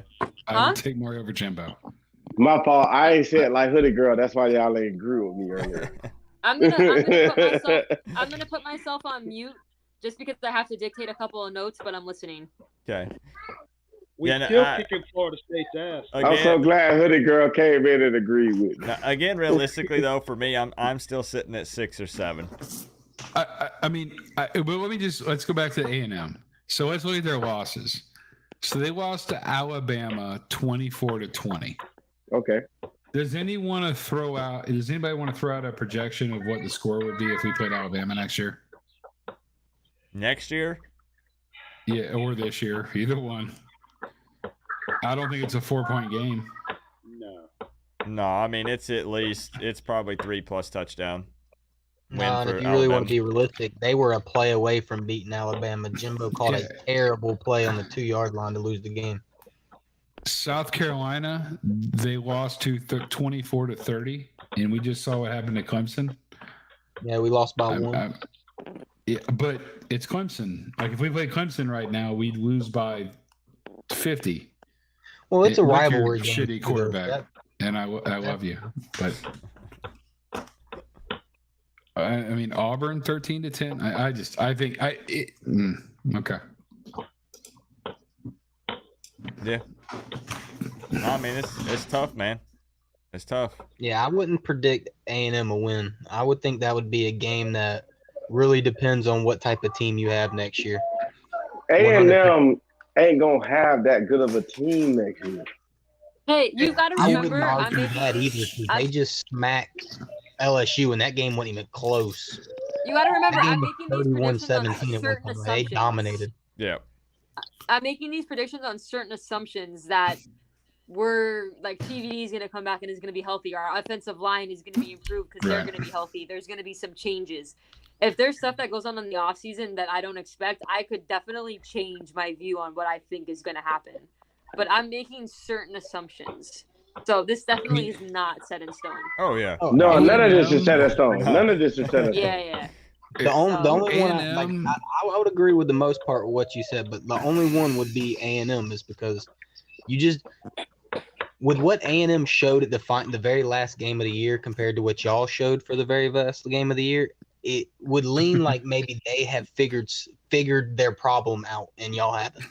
So that's the only reason why I would say that. We just now, like have I guys, said, we just have guys that are quitting and are leaving the program, and that's why the game is the way it is. That's why the game went the way it went. Well, yeah, 100%. I'm gonna be real. At the same time, you're not gonna be. The realistic thing is you're probably not gonna get rid of all the cancers, right?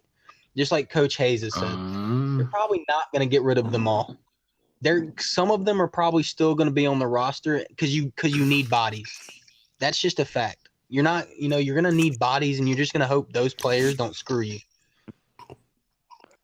Here's what's interesting with A&M, and it's unlike any other team, by the way. I think it's so crazy I'm going to say this, but again, it seems like all of our boosters, the school, everything is behind it. We're gonna throw as much money as we can. Yeah. And I saw some posts that said $5 million is being thrown up for the portal, and I don't know if that's true or not or whatever. A&M is the wealthiest school in the U.S. by like a whole shit ton, like 10 times. Well, maybe not 10, 5 times more than any other school. Nobody's going to benefit more, or should. Let me say it differently. Should benefit more from the portal than A&M. If they do, it's because Fisher is a POS and sucks. But nobody's gonna have the dollars to throw that they are. Is Shamar Stewart coming home? I mean, from what I've seen, he's leaning towards staying there. Okay. I don't think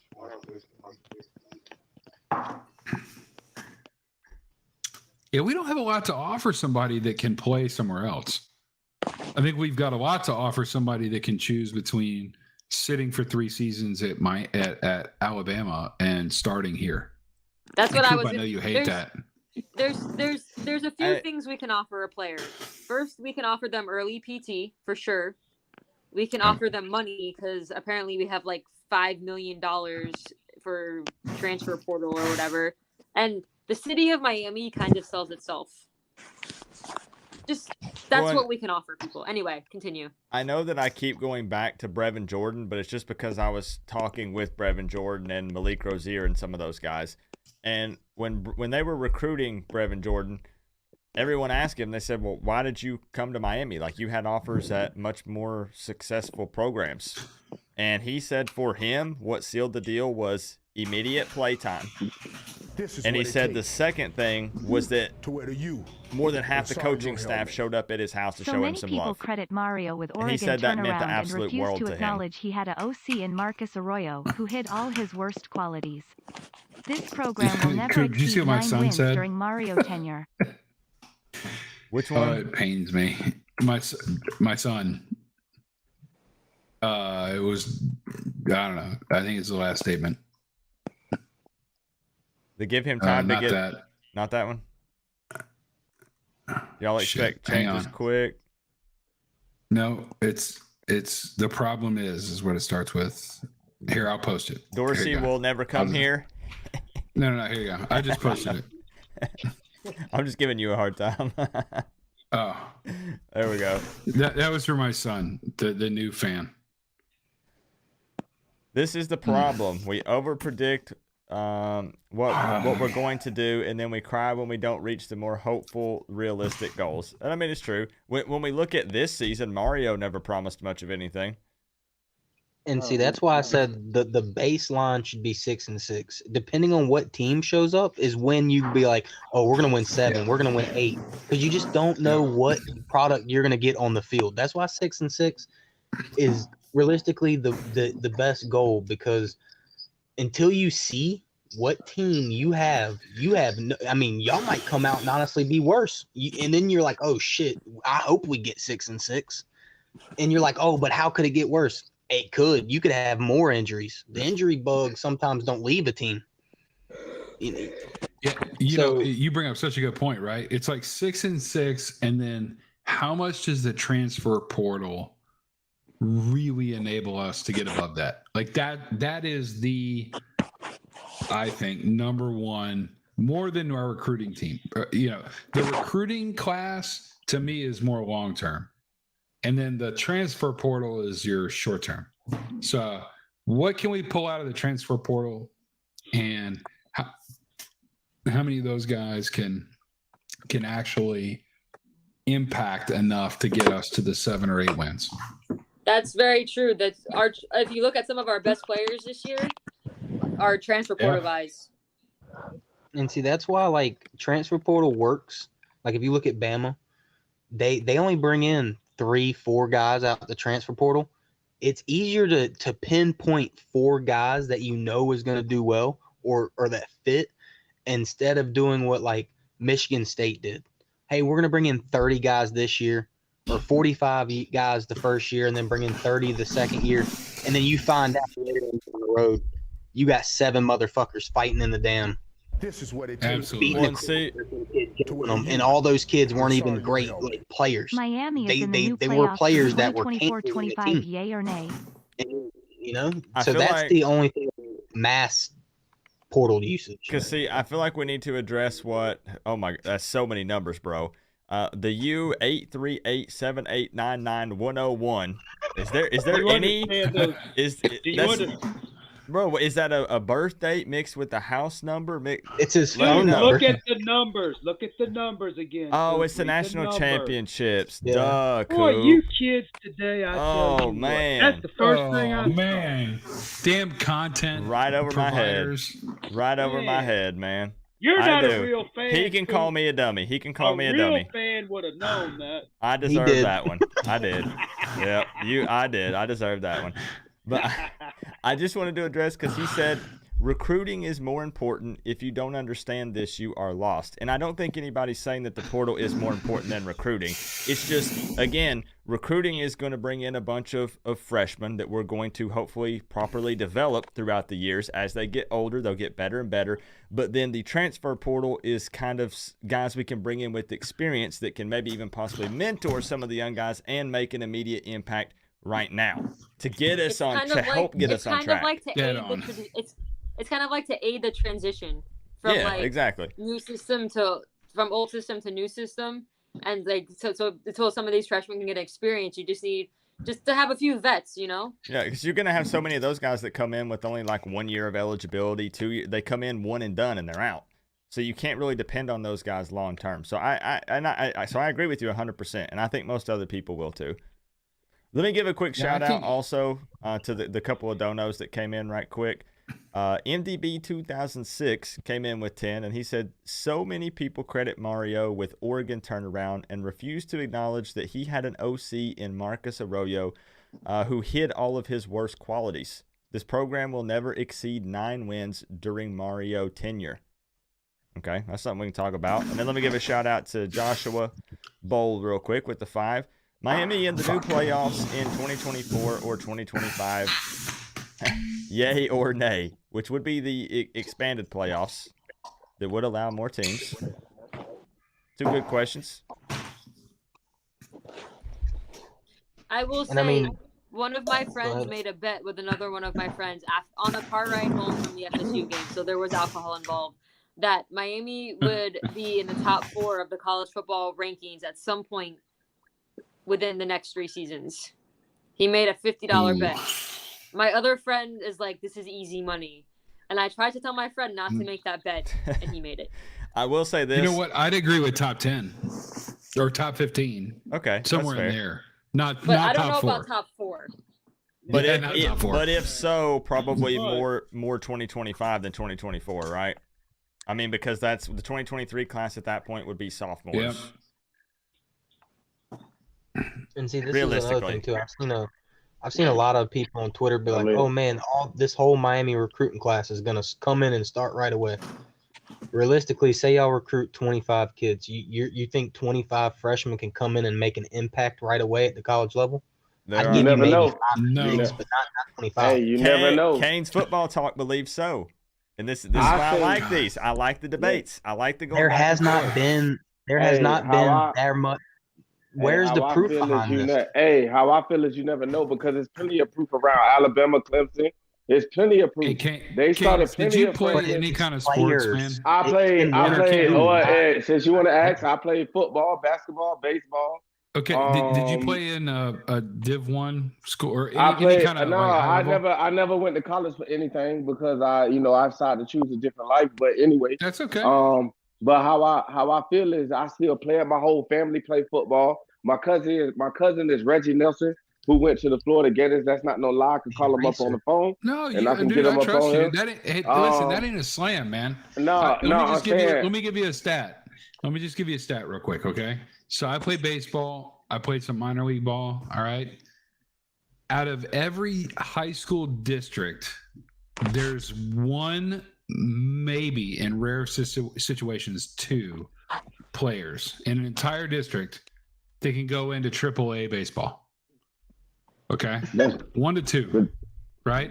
So you know, again, I can't talk football because I don't know it as well. Maybe David does, but there's just, you got so many that can even get into a Division I team, right? All I'm saying, and then you got to.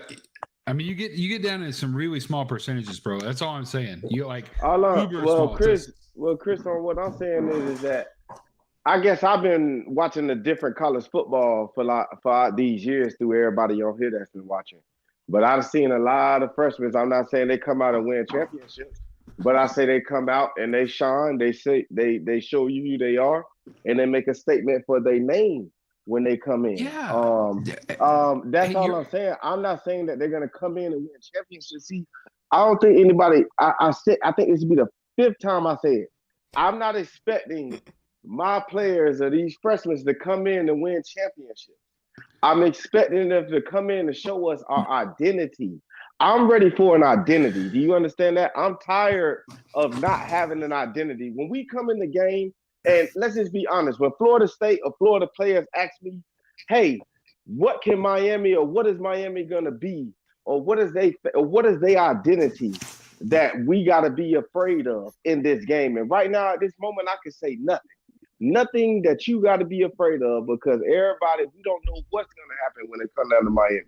I want an identity. I want something that I can sit there and I can speak about and be like, yes, we got a great run game. And our run game lead us into what's the play calling thing? I forgot. Play action, yes. And it leads us into a great play action. Or our defense. We got a great defense. We got identity on the front line. We got identity in the linebackers or the cornerbacks or the free safety. I'm just ready for identity. Put it like this. I'm not saying, okay, let's put it like this. I know I said 8 wins, but let me just bring it down. Okay, I say we go the same record we go this year. But if we go the same record we go this year without any fight, it's going to make me feel like then we need to start, getting some coaches out and some players out and some more players in and coaches in. I'm one of the ones that really love, I really feel like we're going to do something next year. Like, that's just how I feel. I feel like we're going to do something. I'm not saying nothing big. And nobody don't got to agree. Everybody can see what they want to. I know everybody will say, hey, whatever. But I feel like we'll do something next year. I'm not saying anything great, but something good enough where we'll be satisfied.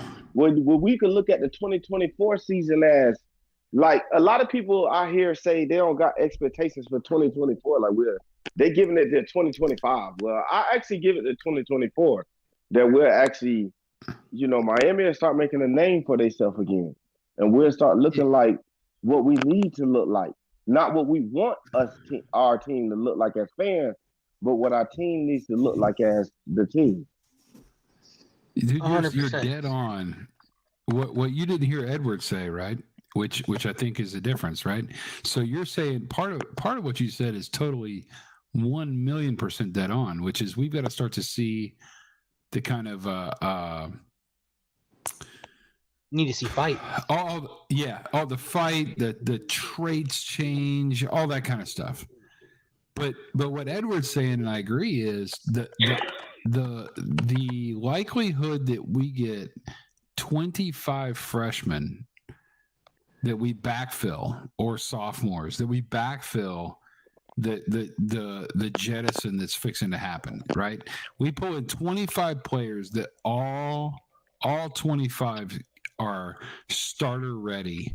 Starter ready meaning they can go up against a damn A&M or Clemson D line, right? Or vice versa, right?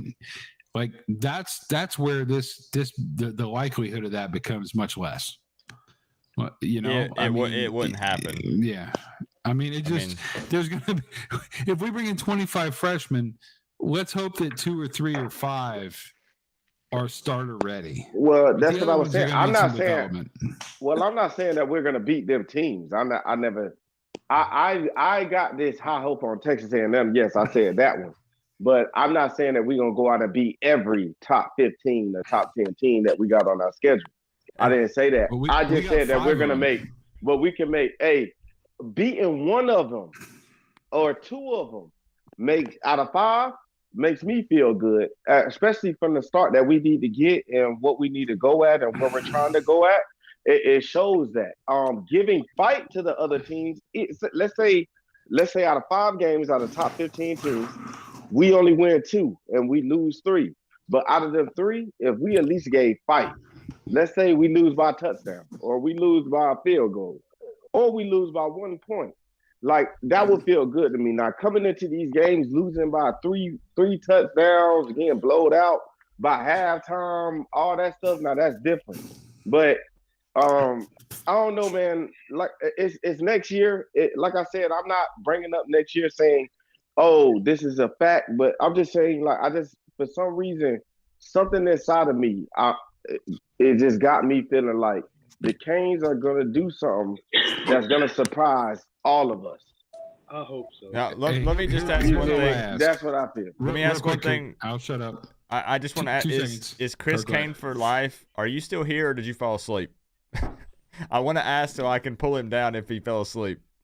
I think he fell asleep. I think he did. 'Cause I haven't heard him chime in like an hour. So okay, I just wanted to double check. No, he falls asleep like he's done that before. Okay, so we're good. Go ahead. Hey, so here's all I'm looking for, right? Let's start comparing ourselves next year to this year, and stop comparing ourselves to 2000. Right? Look at the dumpster fire we had this year, and then let's get excited as shit. Straight booted if we juice. win 7 games if we win 7 games next year, or fucking God help us, if we win 8 games next year, I mean, we I should think be what we should be looking. ecstatic. I think we should be looking for just beating the teams we should beat again. Yes, sure. We don't need any more any of Middle that. Tennessee State nonsense. Maybe let's not get blown out by some of our biggest rivals. Make the games competitive, even if we don't win. I think just, though the little things. I think though Chris's point is it's this same thing every single year. Like this year was 12-0, then it was 11-1, then it was 10-0, and then the 2023 class is going to come in top 10. We're going to make some coaching changes, and it will be the same thing next year. And then we're going to actually see improvement, which will be 7 or 8 wins, which is most likely positive progression. And then we're still going to be doing the same thing again. It's just. I'm saying this hoping, and the likelihood's really small, but I'm going to say it hoping. Some of our donors might be watching this stream, right? Like, if you're throwing a shit ton of money at this, please, for the love of God, please let's start looking at this in an iterative fashion and start looking at comparing next year to this year, and let's stop comparing ourselves to 21 years ago. Chris, they want Gattis gone, Chris. You know what? If they, you know what? Here, I can't help myself. They paid for Mario. I'm a CEO. I have board members that invested in my company. If they fucking came to me and started dictating who I hired and fired within my company, those conversations would be like, what the hell are you doing? Like, you put your money in my company, which really means you put it in me. They invested $8 million a year.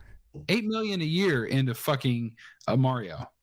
So quit talking about Gattis. If you don't trust Gattis to make the right decision, or excuse me, if you don't trust Mario to make the right decision, start fucking telling me that you want to fire Mario.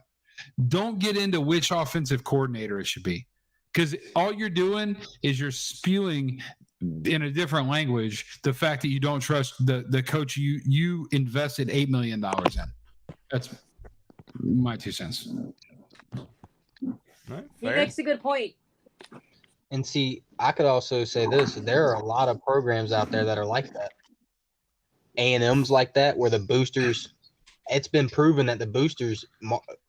Jimbo didn't even recruit some of these kids that the boosters bought. It absolutely happens. Texas, there are so many. Boosters do the same thing. Man, there are so many behind the scenes thing and so many political moves that it is mind blowing. Mm-hmm. And Auburn's the same way. That's just 3. There are some of these people where the boosters actually run the university, and it's sad. It doesn't shock me. No, it doesn't. But look, I got the guy with the fancy name that Coop didn't realize was not our championships, because 01 wasn't one, but whatever the things end up with there, years. Gattis blows. It's obvious. Cool. Here's what I said in our last stream. If you want to rip Gattis, I'm all in. Just tell me the fucking offensive coordinator that would have succeeded this year with all the injuries. Just say, Gattis is a piece of shit. 80%. We should have had this. 80%. And just have some sort of ability to argue it, right? And again, Coop, back me up. The only one we had that was like a decent halfway ass argument in the end said, well, blah, blah, blah would have been great, or he would have been better, but yeah, he probably would have lost a shit ton with all the injuries we had this year. Nobody's been able to say, oh, here's this proven dude who had 900, The chat's waking up now. It's moving. It's moving and grooving now. Okay. I'm loving it. Give me one. I do want to mention MDB 2006's Don't Know Again, and I just want to let him know that I do agree with the first part of it. When you say that about him covering up Mario's worst qualities, again, I think that Miami fans kind of knew that getting into this thing about the game day coaching with Mario. Got to hit big with the coordinators. So I feel you, man. Wait, what? Is he saying we didn't hit big? Like, No, who did we hire?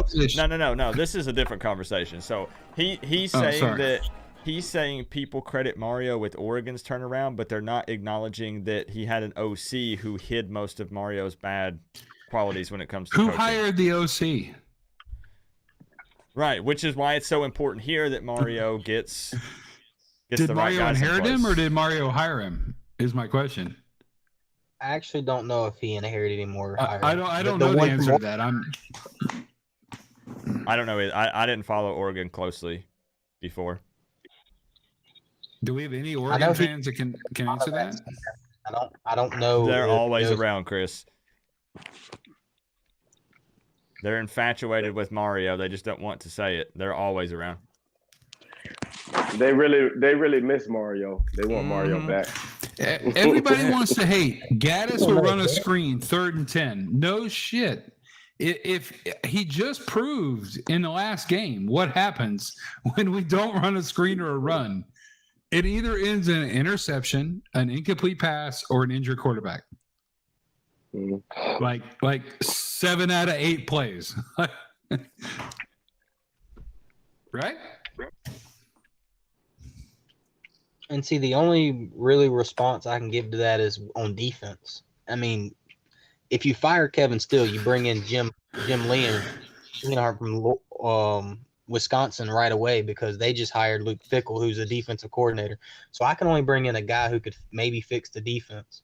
Offensive coordinator. Wait, Edward, do you think our defense was bad this year? So the one thing I disliked about what Kevin Steele did is he gave a press conference and he said that I want to be a multiple defense, which is what, Venables did. I can run a lot of different things. I'm not locked down to one base. But then he goes ahead and goes, I had to dumb it down because the players couldn't grasp the playbook. And he repeated that a lot. So that tells me either his playbook is either stupid complicated or the players that are there just never understood it. So I don't know who to put that blame on. It's kind of both because it's your job as a coach to help these players understand this shit. Hey, well, what about the players that thrive through the playbook that Kevin Steele had? Because there are certain players that did thrive through that playbook. Definitely some great players. I didn't see that press conference, but I hate when it sounds like he's blaming the players.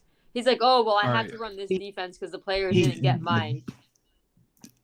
Do you know what that reminded me of? And I'm not going to say which way I lean in this, okay, at all. But Donald Trump, his big fans, okay? Hang on, you're going to laugh. Stand up for this.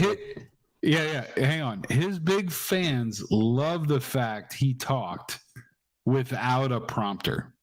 He just said what he thought.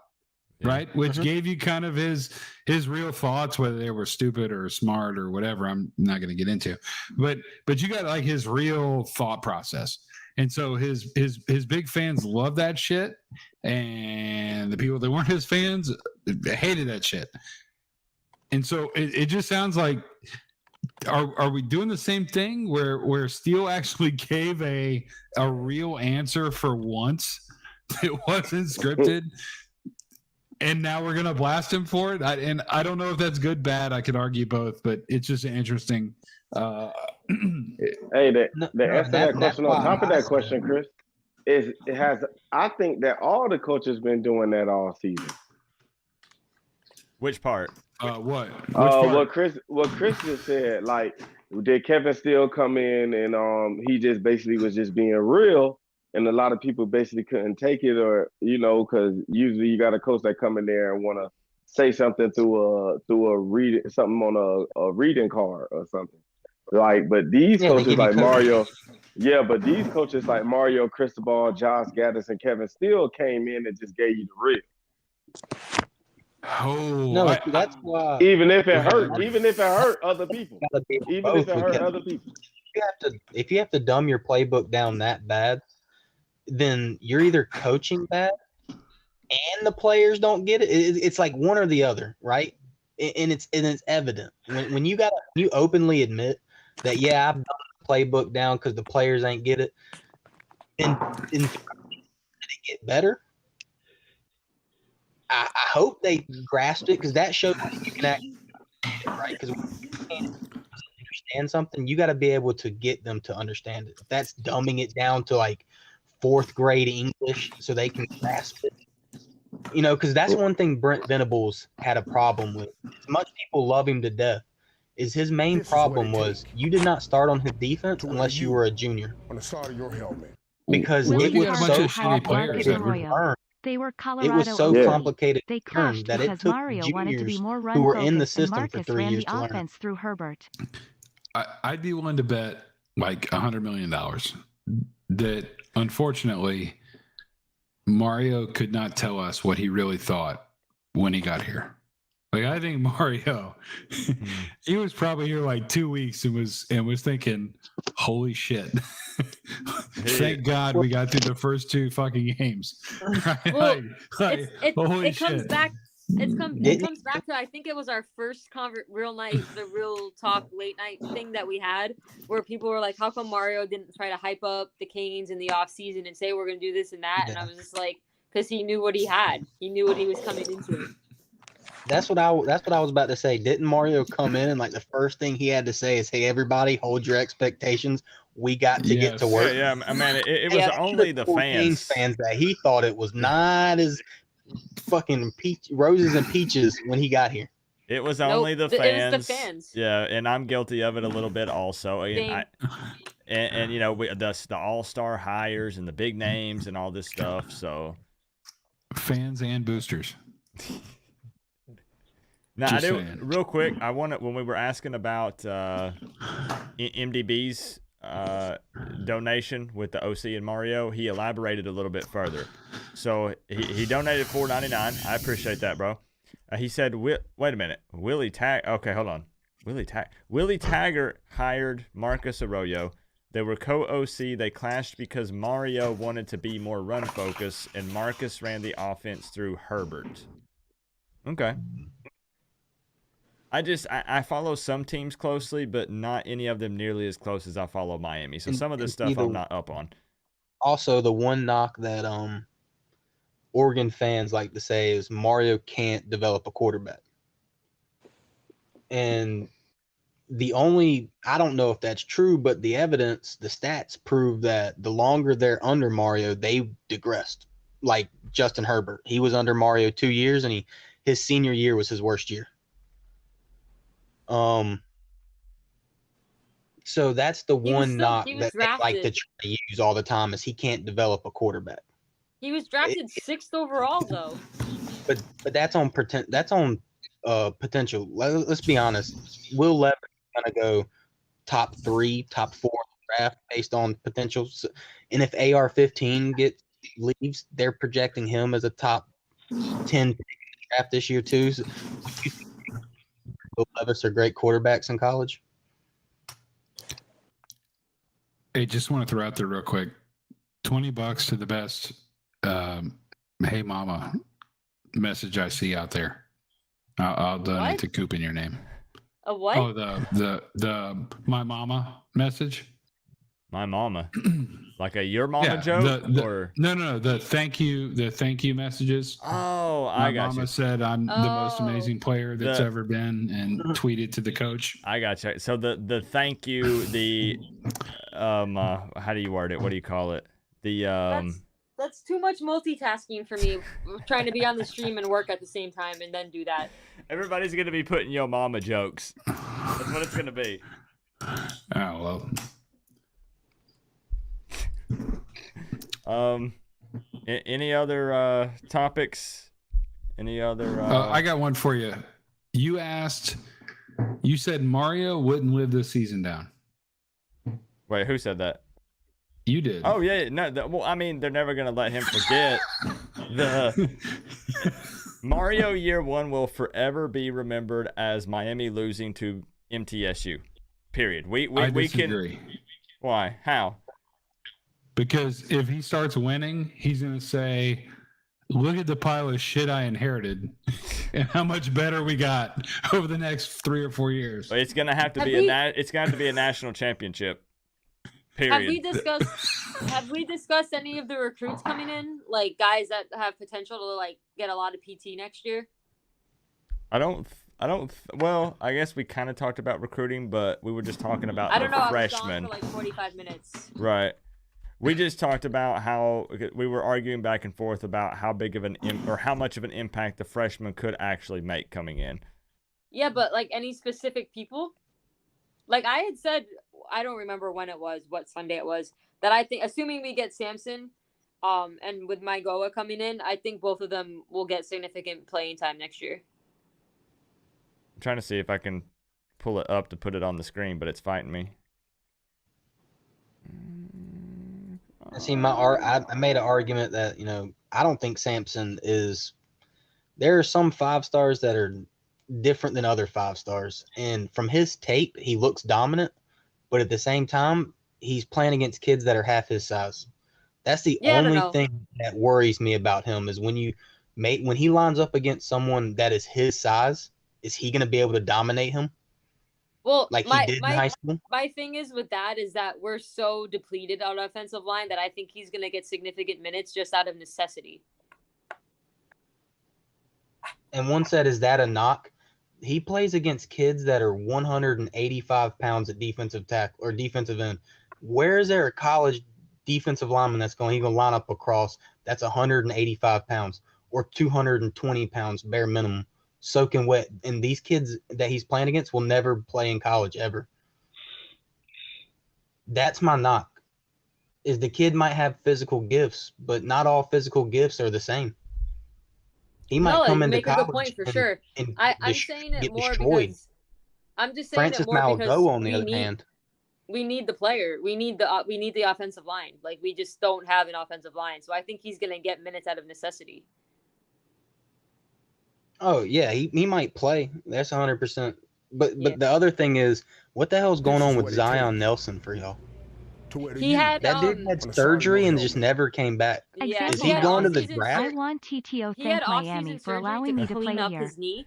I know I was not good enough to start, but my mama said that's I don't know not that my he's fault. played in a full game. SHJE sent the coach a message and told him to play me, and he didn't listen. He hasn't played this year, so I don't Therefore, know I have what's to leave. going to happen with that. I love the U. I don't know. I think he played in one game this year, if I can't remember. I think he did. Don't worry, Chris. I'll reread it. They said, Chris, you're tripping.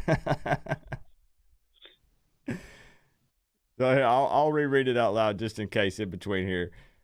Chris with the 100. First, I'm gonna have to kick Chris's butt. He said, example message. I want to thank Miami for allowing me to play here. I know I was not good enough to start, but my mama said that's not my fault. She sent the coach a message and told him to play me, and he didn't listen. Therefore, I have to leave. I love the U. Whoo! Who's this? It's Chris's take on the farewell letters. Oh. It is tough because it's one of those things. It's like the official thing to do. I guess kind of like putting in a 2 weeks notice at a job. But it is basically just kind of copy and paste the same stuff. I mean, I get it. I get it. But yeah. How many total tackles did our two defensive safeties have combined in 3 seasons? That loved their experience at the U and thanked us and all that shit. I mean, you're not wrong. You're not wrong. Come on, Coop. I know you know the number. What was it? Not a lot. Well, I mean, Gilbert Frierson more than 12? Gilbert Frierson was a starter for us for quite a while. I mean, I guess you're not including him in that list. Did Frierson He hasn't played go much to the this transfer year, but portal? he was a starter last year. Did he go to the transfer portal? Yeah, he did. Yeah, he was the first one. Yeah, Okay. I think he's mainly looking at like Alan Hay and Jalen Harrell and those guys. Yeah. So we were hoping, we had high hopes for, had potential, but their snaps only continue to decline. One was a Frierson 4-star. loves Miami, man. I don't know if you've seen any of his Instagram stuff, but like I think he was at the Dolphins game yesterday and he posted something in front of Hard Rock saying like, you know, this is home, blah blah blah, and he's gonna miss it. But I think he just is leaving to get playing time. But all right. So do we really feel the coaches are that stupid? Like, here's this guy, he's all in. He loves the U. He's going to kill himself out on the field. He's an amazing player, but we're not going to play him because his hair color is brown instead of orange. And like. No, I mean, there's a reason why he's not playing. Obviously, I'm just saying, like, I'm not going to hate on him. He's put in good minutes for us. I wish that Coach Hayes had the time to come on here because I was actually hanging out in his show last night or the night before, and they were up until like 4 a.m. doing a stream kind of like this. And he said it in a way, I'm trying to remember how he said it, talking about exhausting all of the options with these players. And like it, man, Hayes, if you're still in here, is there any way it's going to take him, it's going to be too much typing for him to put it in the chat. I loved the way that I can he jump put in. it. Well, I mean, it's like 1:30 in the morning, so I'm sure he's got other stuff going on. But I just really liked the way that he put it when it was another way to kind of look at these guys exiting the program and kind of looking at the coaching staff and saying, like, are we approaching these guys and making sure we've exhausted every option with these dudes because we felt like they were going to come in and be big-time players. I tell you what, I'll throw $50 because I don't want to take the time to do it. You don't have to donate money. Anybody? No. I'll throw this. Any of the people in chat, if anyone will take the time to go like YouTube the shit out of this, or not YouTube, Google the shit out of this, and figure out all the players that have said they're going to the portal, and look at their contribution over the whatever career they've had at Miami, and like put it into some sort of spreadsheet or statistical form. Like, I'll figure out a way. I'll cash app you the money. $50. I'll throw it to you. Right? I just don't have the time. But I just haven't had that. Holy shit! We lost an integral part of the team to the transfer portal thing happen yet. No, I haven't seen that. I understand where you're coming from because I mean most of them not dogging the player.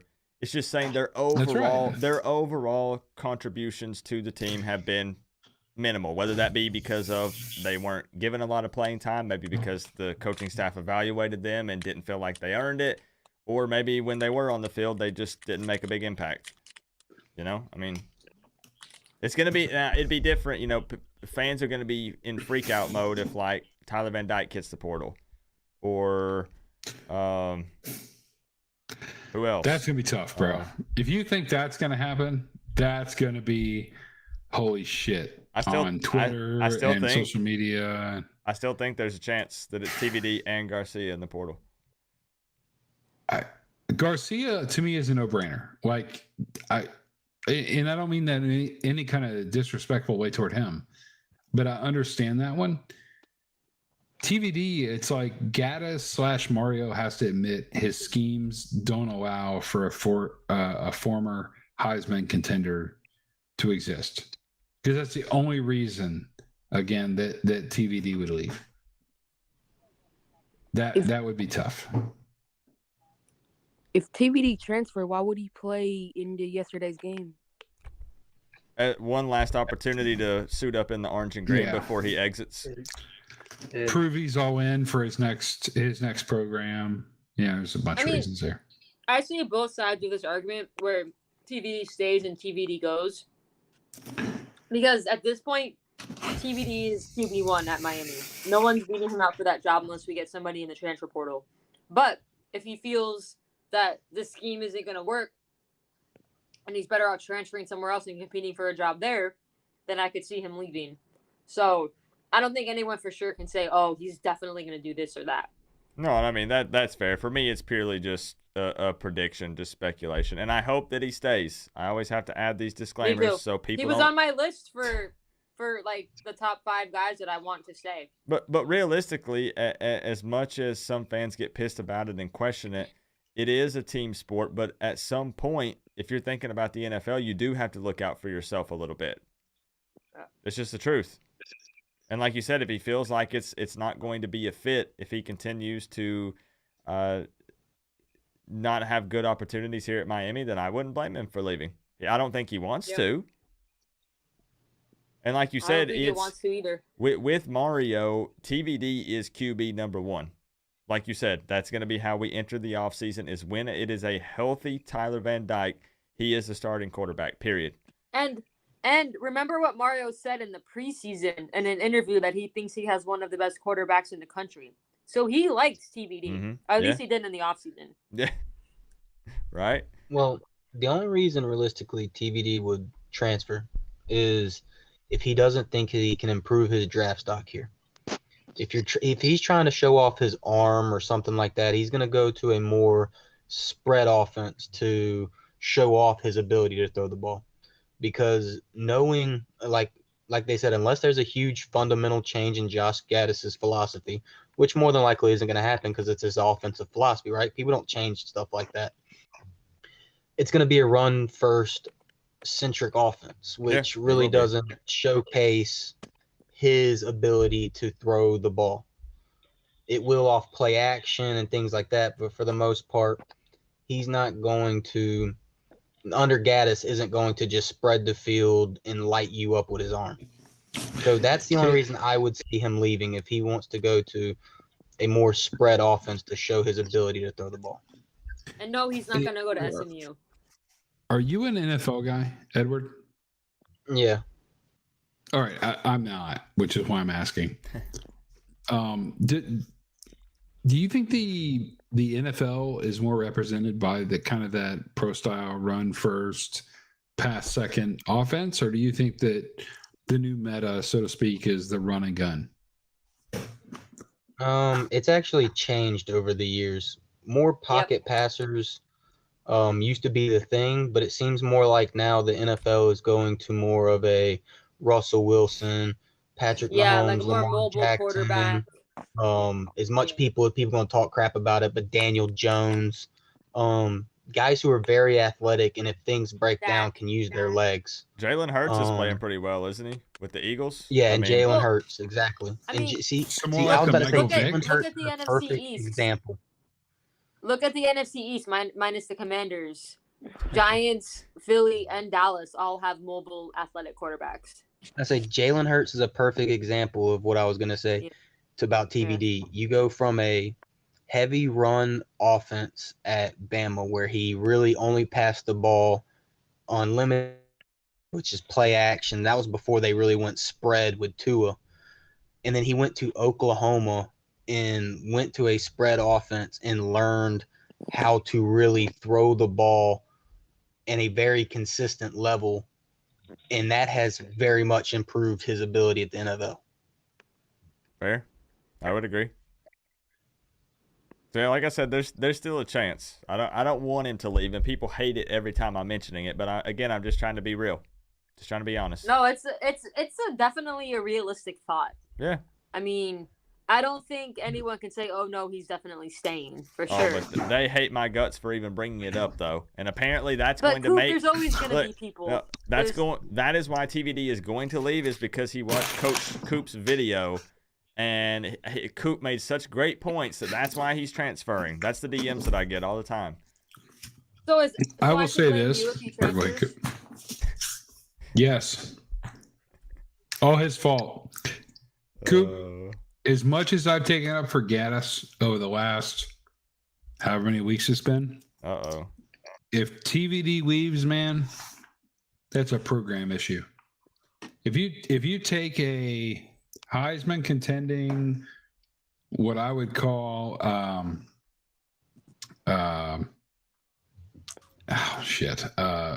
like program. I'm missing the term here, but like program wide, defining quarterback and he's got to leave because your offensive scheme forces him out, that's a problem. I mean, it would definitely not be a good look.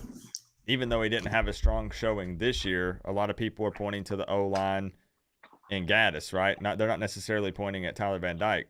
So when you go to all ACC, potential Heisman talks, have a rough year, get injured, and then 2023 rolls around and you say, peace, I'm out. Yeah, I mean, I agree.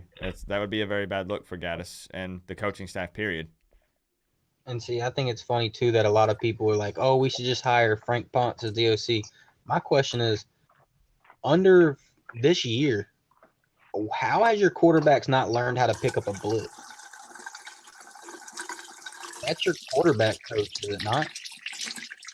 To be able to come up and read a defender at the edge of the line, being like, okay, we got to shift the line this way because this is what I'm seeing. But that hasn't even been able to be consistent. So, was someone using the bathroom? Okay. Yeah. I guess not. I think it was Chris's attempt at more ASMR, and I think he's muted himself in the process because we can't hear him. I don't know, but he's telling one hell of a joke to himself. It must be good stuff. It looks pretty funny. That's fine. Maybe he's repeating something This is for great. the seventh time tonight. Let's all pretend like we're laughing.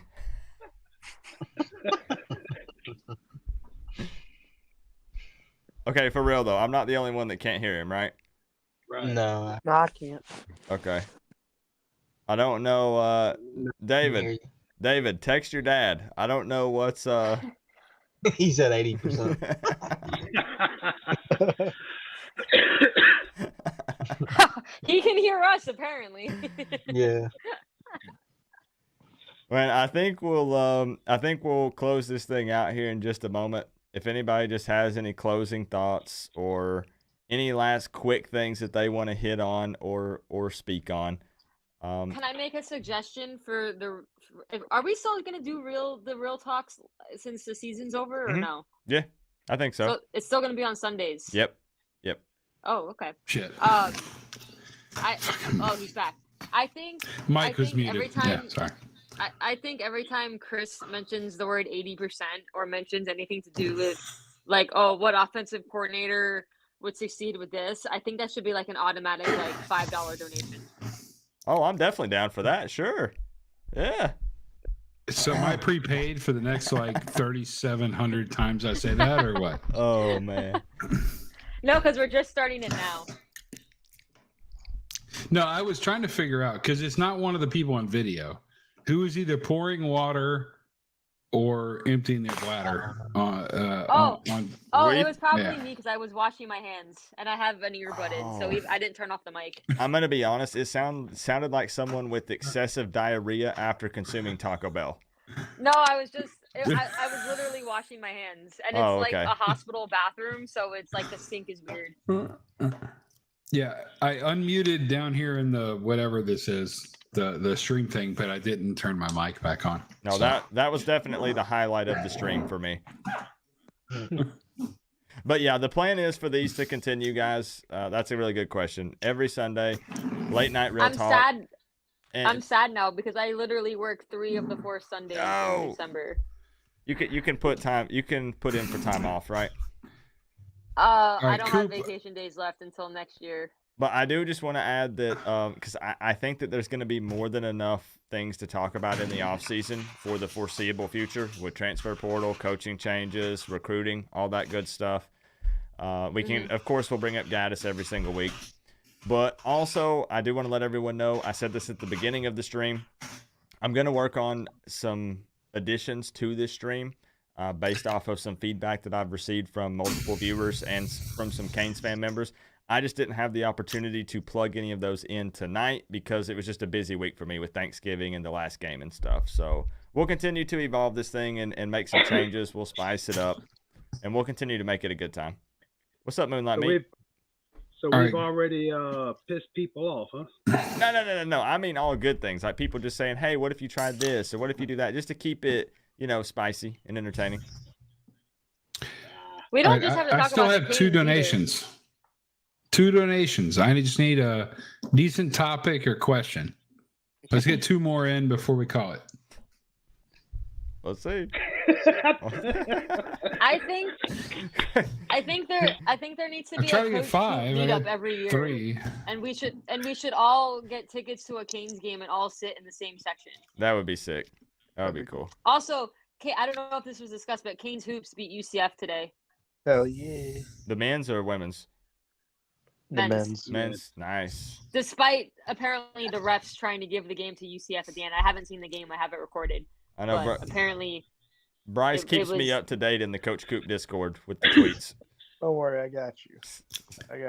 I'll be on the Discord more. I was at my mom's for the weekend for Thanksgiving and stuff. That's why I was MIA. Hey, I'm just saying the Discord is the place to be. There's going to be some stuff in there soon. All right. I will say, my mom asked me because we were out Friday night if I wanted to go back to her place so that I could get on the live stream for your Friday night call-in. That's funny. That's awesome. She was going to interrupt our Friday night plans just so I could go back to her house and get on the live stream and give my prediction and then go. I love it. All right, I got my first one, Coop, coming in. This is good. Hey, Joshua, I appreciate the $1 coming in there also. Thank you, bro. All right, we'll do 2 quick ones. The money's burning a hole in Chris's pocket. Hang on.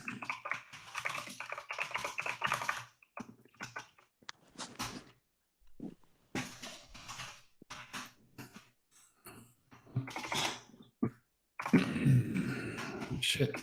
No, there we go. Fucking bourbon. All right, here we go. Bourbon. How much bourbon have you drank today, Chris? All right, I'm going to take a picture. I saw the bottle beforehand. Do you see that bottle beforehand, right? Was it full? It wasn't full, but it was like... Okay.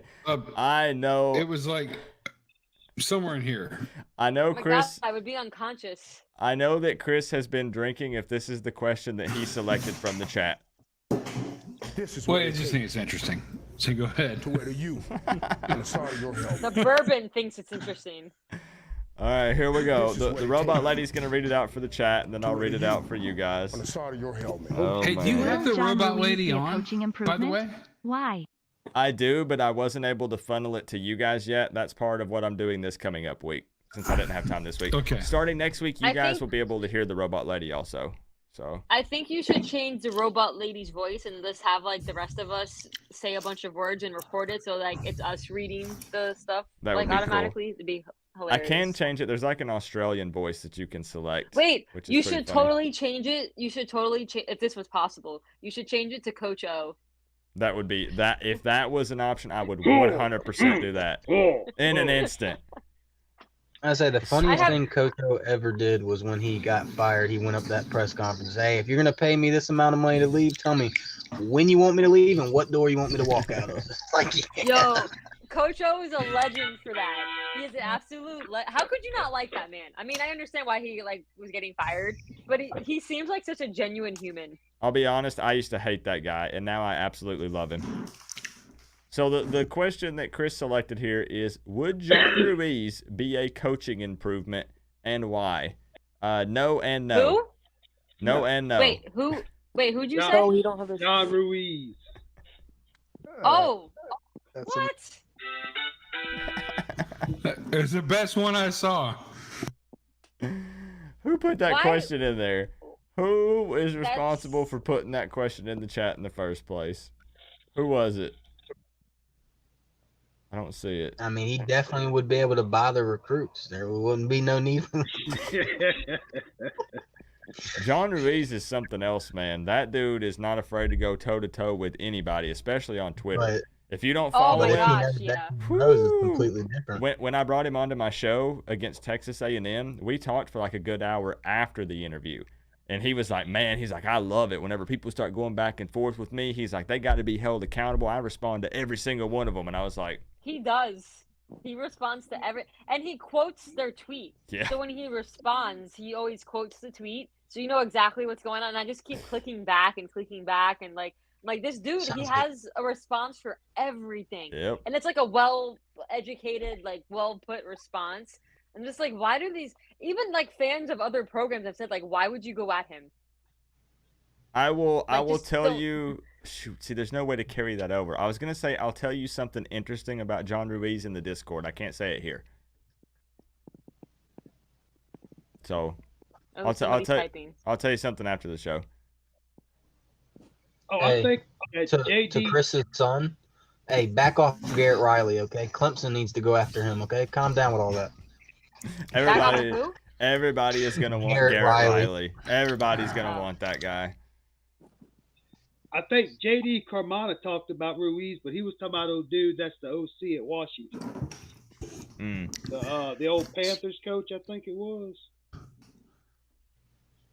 Did I hear anybody debate like what an amazing coach Ruiz would make, or what? I think we all pretty much agreed with Coop when No he said and no no. and no. No and no. The second question is why, and I said no. And I pretty much said, he'd recruit. His wallet would make sure of that. Well, it'd be like A&M. Exactly. I got one more. Where the hell are the we got 100 and something people in here.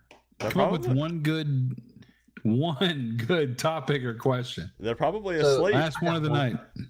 People keep talking about Dan Mullen. I mean, that dude. Uh-oh. There you go. He's back in. Oh, there he is. What is it? I keep He even seeing. said it on air. What was the worst thing about his job? And he said, "Oh, I hated recruiting. I hate going out on the trail and recruit." Why would you want a guy to be your coach if he refuses to recruit? Yeah, that would be. And that's your offense. So don't give me the excuse. Well, Mario can recruit. He's your offensive coordinator. How is Mario? Is he going to be like, "Hey Mario, I need this list of players. You go deal with that." When it comes to OCs and DCs, Canes fans want Ken Dorsey, Dan Mullen, and I think they want Will Muschamp in there somewhere for DC. Those are the names that keep getting thrown around on Twitter. Dan Mullen's been thrown around on Twitter a lot. I think I said that Yep. last week. I've seen that name a ton. And did you see he responded to one of them and he said, "I'm enjoying the TV money right now." That's what he said. And the whole Ken Dorsey thing is insane. Chris believes that Ken Dorsey will come to the U. Because Chris thinks it's all about money. That guy's living the life right now in the NFL. I honestly got to say that. Nah, man. Wait, hang on. Any closing questions, guys? Chris is asking in the I chat. am more sober tonight. Yes, he probably wouldn't come. However, we could buy his ass off. I don't know what the dollar amount would be, but there's some amount of money it would have him here. He'd have to get paid more than Mario. I mean, everyone has a maybe. price. Everybody has They a do. price. So my problem with that is I honestly think Ken Dorsey wants to be a NFL head coach. I agree. Exactly. And is on the way to being like he is with what he has done with Josh Allen because he's been And that's what I said. How could you not hire that dude after watching him smash that iPad? I'm bringing him on the staff saying- immediately. But Ken Dorsey's on like a 3 to 5 year track of becoming the head coach. Yeah. He developed Josh Allen, who's arguably Yes. like one of the best QBs in the NFL, and Buffalo's winning. There's no way. I just don't see him ever wanting to come back down to college, even if it is his alma mater, when he's going to be an NFL coach in 3 to 5 years. All right. If nobody will give me a good question or topic, can I buy a Ohio State trash can intro? We'll talk about it off stream. I don't want to lock in anything and guarantee it without. Plus there wouldn't need to be money involved. We'll figure out something and try to make it happen without the money from Chris. Well, I mean, he How wants about you to that? come out in a uniform, right? So he could just buy the uniform and send it to you. Wait, I have a question for everybody, and I can't see fucking the chat. dirty diaper. He could wear that shit, and we don't know who it was. I have a question for everybody, and I can't see the chat, so it's up to Coop to like tell me who says yes or no. Who in the chat and who on here thinks Coop should cover more of Canes basketball? I don't think I could bring the same energy to the basketball is the problem. Like, Yeah. I want to get into basketball more, but I don't know. Come on, Coop. You think I'm on your channel enough now? Imagine if you covered basketball. I think I would need to watch it for a year to get more familiar with the players and the coaches and all that good stuff, and then maybe. You don't know Coach L? I mean, He's a great locker room dancer. I've seen his little. He's the best, exactly, bro. I'm saying. Hey, when you win, you dance, baby. When you win, you dance. He's the best, man. But now I We made will our say, first Elite Eight last year. I will say, Chris. And the best part about it is like FSU is horrible this year in basketball. Okay, so that is pretty funny.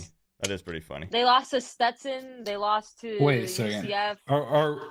Are we saying, is that what we've regressed to? Is we want to argue how we beat FSU in basketball?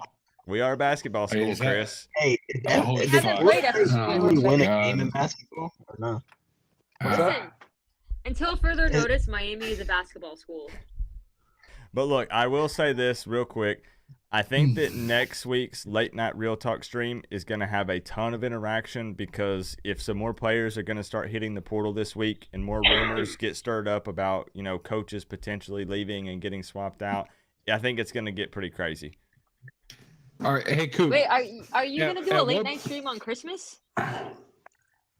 Is that on Christmas a Sunday? is a Sunday. Yes, it is, because I'm working it. I don't plan that far ahead. We'll cross It's that also bridge. like the 6th night of Hanukkah. We'll cross that bridge when we get there. Just saying, Coop. you might have to move it to a Monday. Nick, you're killing me. All right, Coop, here's my question, man. At what point do you start bringing on some players, coaches, like third party into this stream? Okay, what I would like the answer to be is December, crickets. but realistically is probably going to be early 2023. But in the Real Because- Talk stream, or just you interviewing The them? real talk. On The real here, talk. on this. Oh And shoot! yeah. I need advance notice so I can make sure to be off on those Sundays. I will. I'll give everybody a heads up when I line that up, because my issue is, Yeah. and I've discussed this with people off stream, but those guys have a lot on their plate at the moment, the coaches and the Yeah. players, and I don't want to overstep any boundaries. So How about some students? I mean, we can do that. I've got plenty of students that I go back and forth with that we could bring on. So yeah. The question I keep wanting to know the answer to, right? And I saw a tweet on it today. It showed the student section fucking empty. Yeah, I saw that. You saw that, right? Yeah, I saw it. What's the impact of the stadium not being a Miami stadium on campus to the students? Yeah, and I mean, we can bring them on and I just, would love to know that. we can bring them on and just straight ask them. We'll say, why don't you go to games, or why don't any of your friends go to games, and just see what they say. No attack, right? Just yeah. Super curious. Yeah, we could do that. Let's do it. I'll reach out to some people and we'll make it happen. But yeah, I would say realistically with coaches and players, it'd probably be starting in January or February, just being real. So, all right, man. I think that's probably gonna wrap it up. I would say a shorter one, but this was still 4 hours, so I wouldn't necessarily say short. This was shorter. It's like a half an hour short. Hey, we had some new folks join us tonight too. Now, Yeah, that was really awesome. Yeah, North I Canes think- made it through. North Kentucky made it through. I think a lot of Canes fans right now are kind of right on the edge of oh, relief, the season is over. Let me enjoy a couple of days of my life without worrying about this. And then, like I said, I'm just anticipating that there's, again, the mass exodus will begin. Everything will get stirred back up. And then everybody will be popping in wanting to vent. Can't believe this guy left. Can't believe this guy's going over here. So Is it'll get. this the end of the stream? This is the end. It's all over. All right, I gotta go see more people. All right. Thanks for joining, Are we Melissa. throwing up the U before Yep. we leave, or you're? And I'm trusting that Bryce, North Kentucky Canes, and I can't expect Edward to do it. But No. everybody else is doing. There it is. We're waiting on Chris. Sorry. Go Canes. We got to end it the same way every time, man. Go Canes. All right. I appreciate Hey, y'all. Sweet. Talk to y'all later.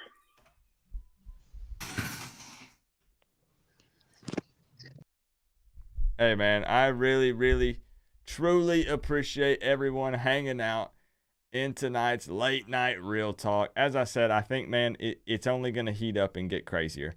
I really, truly believe that. These last couple ones that we've done, everyone has been wanting to jump in and vent about the game, right? You know, what happened in the game. I'm all upset and mad. But then after the Pitt game, with it being the end of the season, Canes fans, I really believe this when I say it. A lot of Canes fans are like, let me take a break mentally for a couple of days. Because it's just been so much this season, man. And I fully understand it. But things are going to ramp up this week. I'll keep everybody covered with the transfer portal talk as guys officially announce. If you want to get a couple of things here and there, you can join the Coach Coop Discord, which just popped up in the live chat. You can click that. It's 100% free. It's a place where we can talk Miami Hurricanes football 24/7, 365. I can say some things over there that I can't say here on YouTube. Thank you guys so much for the love tonight. The top single donation came in from Chris Gaffney with the big fat 100. Chris also donated another 2. Joshua with the 1. MDB 2006 with the $4.99 and the $9.99. Joshua with another 5. Ed Reed with the 5. Chris Gaffney with another 5 and another 5 and another 5. Lakers all day dope with the 5. Cody Bull Gator with 2 5s. I appreciate you guys very, very much for the love. We are so, man, I hate to plug my own stuff. Like, we are so close to 20,000 subscribers. It's ridiculous. Let me check and see how close we are. How close are we to 20K, man? Whoo, man, hold up. Let me share the screen here. Hold up. Give me just a second. I just want to show you guys how close we are to 20,000. We're gonna let it read Chris's message out here real quick. We're gonna check the 20K sub count. Look, that Chris's son is getting on to him. David, I try to tell him. David, you see me. I'm not out here trying to add Chris on. You see me. I tell him I'll pin his comments. I'll read them without the donos. How many wins should we have, Min, before we fly planes to fire everyone? How many wins should we have minimum before we fly planes to fire everyone? Now, I will say, Chris, that I knew that Canes fans were going to have their their pitchforks and torches if Mario didn't win more games than Manny Diaz this season. And I do think to an extent we are seeing that. This is being labeled as the worst Miami Hurricanes football team in the history of the program. And if you don't want to say worst, they're saying most disappointing. There are so many people from the tippy top down to the very bottom that are extremely upset. But I do think that they're willing to say, let's see what happens in 2023. In 2023, Chris, for them to not try to start some sort of fly the banner fund, minimum for those people is going to be 8. Minimum for those people in 2023 is going to be 8. Again, we already talked about this in the stream. Realistic for Coop is 6 or 7. I just need to see progress. I need to see improvement over the 2022 season. But for the fly the banners peeps, probably 8. Just being honest. Chris, thank you for another 20. Showing Coop an extreme, unreasonable amount of love. I appreciate that, Chris. Where are we at on the sub count? 19,932. We are 68 subscribers away from 20,000 on this channel. Absolutely mind-blowing. We might hit it this week. If you guys tell the stray cat down the street to subscribe to the channel, we just might make it. We might be celebrating at the end of the week, man. I appreciate y'all again for all of the love. Sent you a DM. Hope you have a great night. I'll check it, Chris. I'll check it, man. David, it's past your bedtime. Uh-oh. Yeah, enjoying it. Was awesome to have some new faces tonight, wasn't it? Man, the fact that we can still have 100 plus in a live stream at almost 2 o'clock in the morning We had a lot of new faces jump in, man. Bryce, who else was new? Edward was new. Let's see. Canes Football Talk has been on there before. Who else? I'm probably missing some people. We had new people. It's 2:00 in the morning. Coop's brain is fried right now. Is that a Windows 3.1 live chat box? That is Windows XP. Windows XP, my man. I'm old school, bro. David would love to have you. So we have one more Smart Gaffney on the stream. Cool. Let's go, man. Like I said, next week is really, I said this is going to be the late night real talk you don't want to miss. It's probably next week just because of some things that are going to happen. It's probably the one next week that's going to be the hot one. We should bring Balin on. Balin's a good dude. Balin's definitely a good dude. Man, I'm out of here. I'm freaking out of here, y'all. Appreciate all the love tonight, man. I'll keep you guys up to date. No preview video this week. No call-in score prediction show. Feels weird, man. Feels weird. You guys have a good Monday tomorrow. Enjoy yourselves. Go Canes, baby.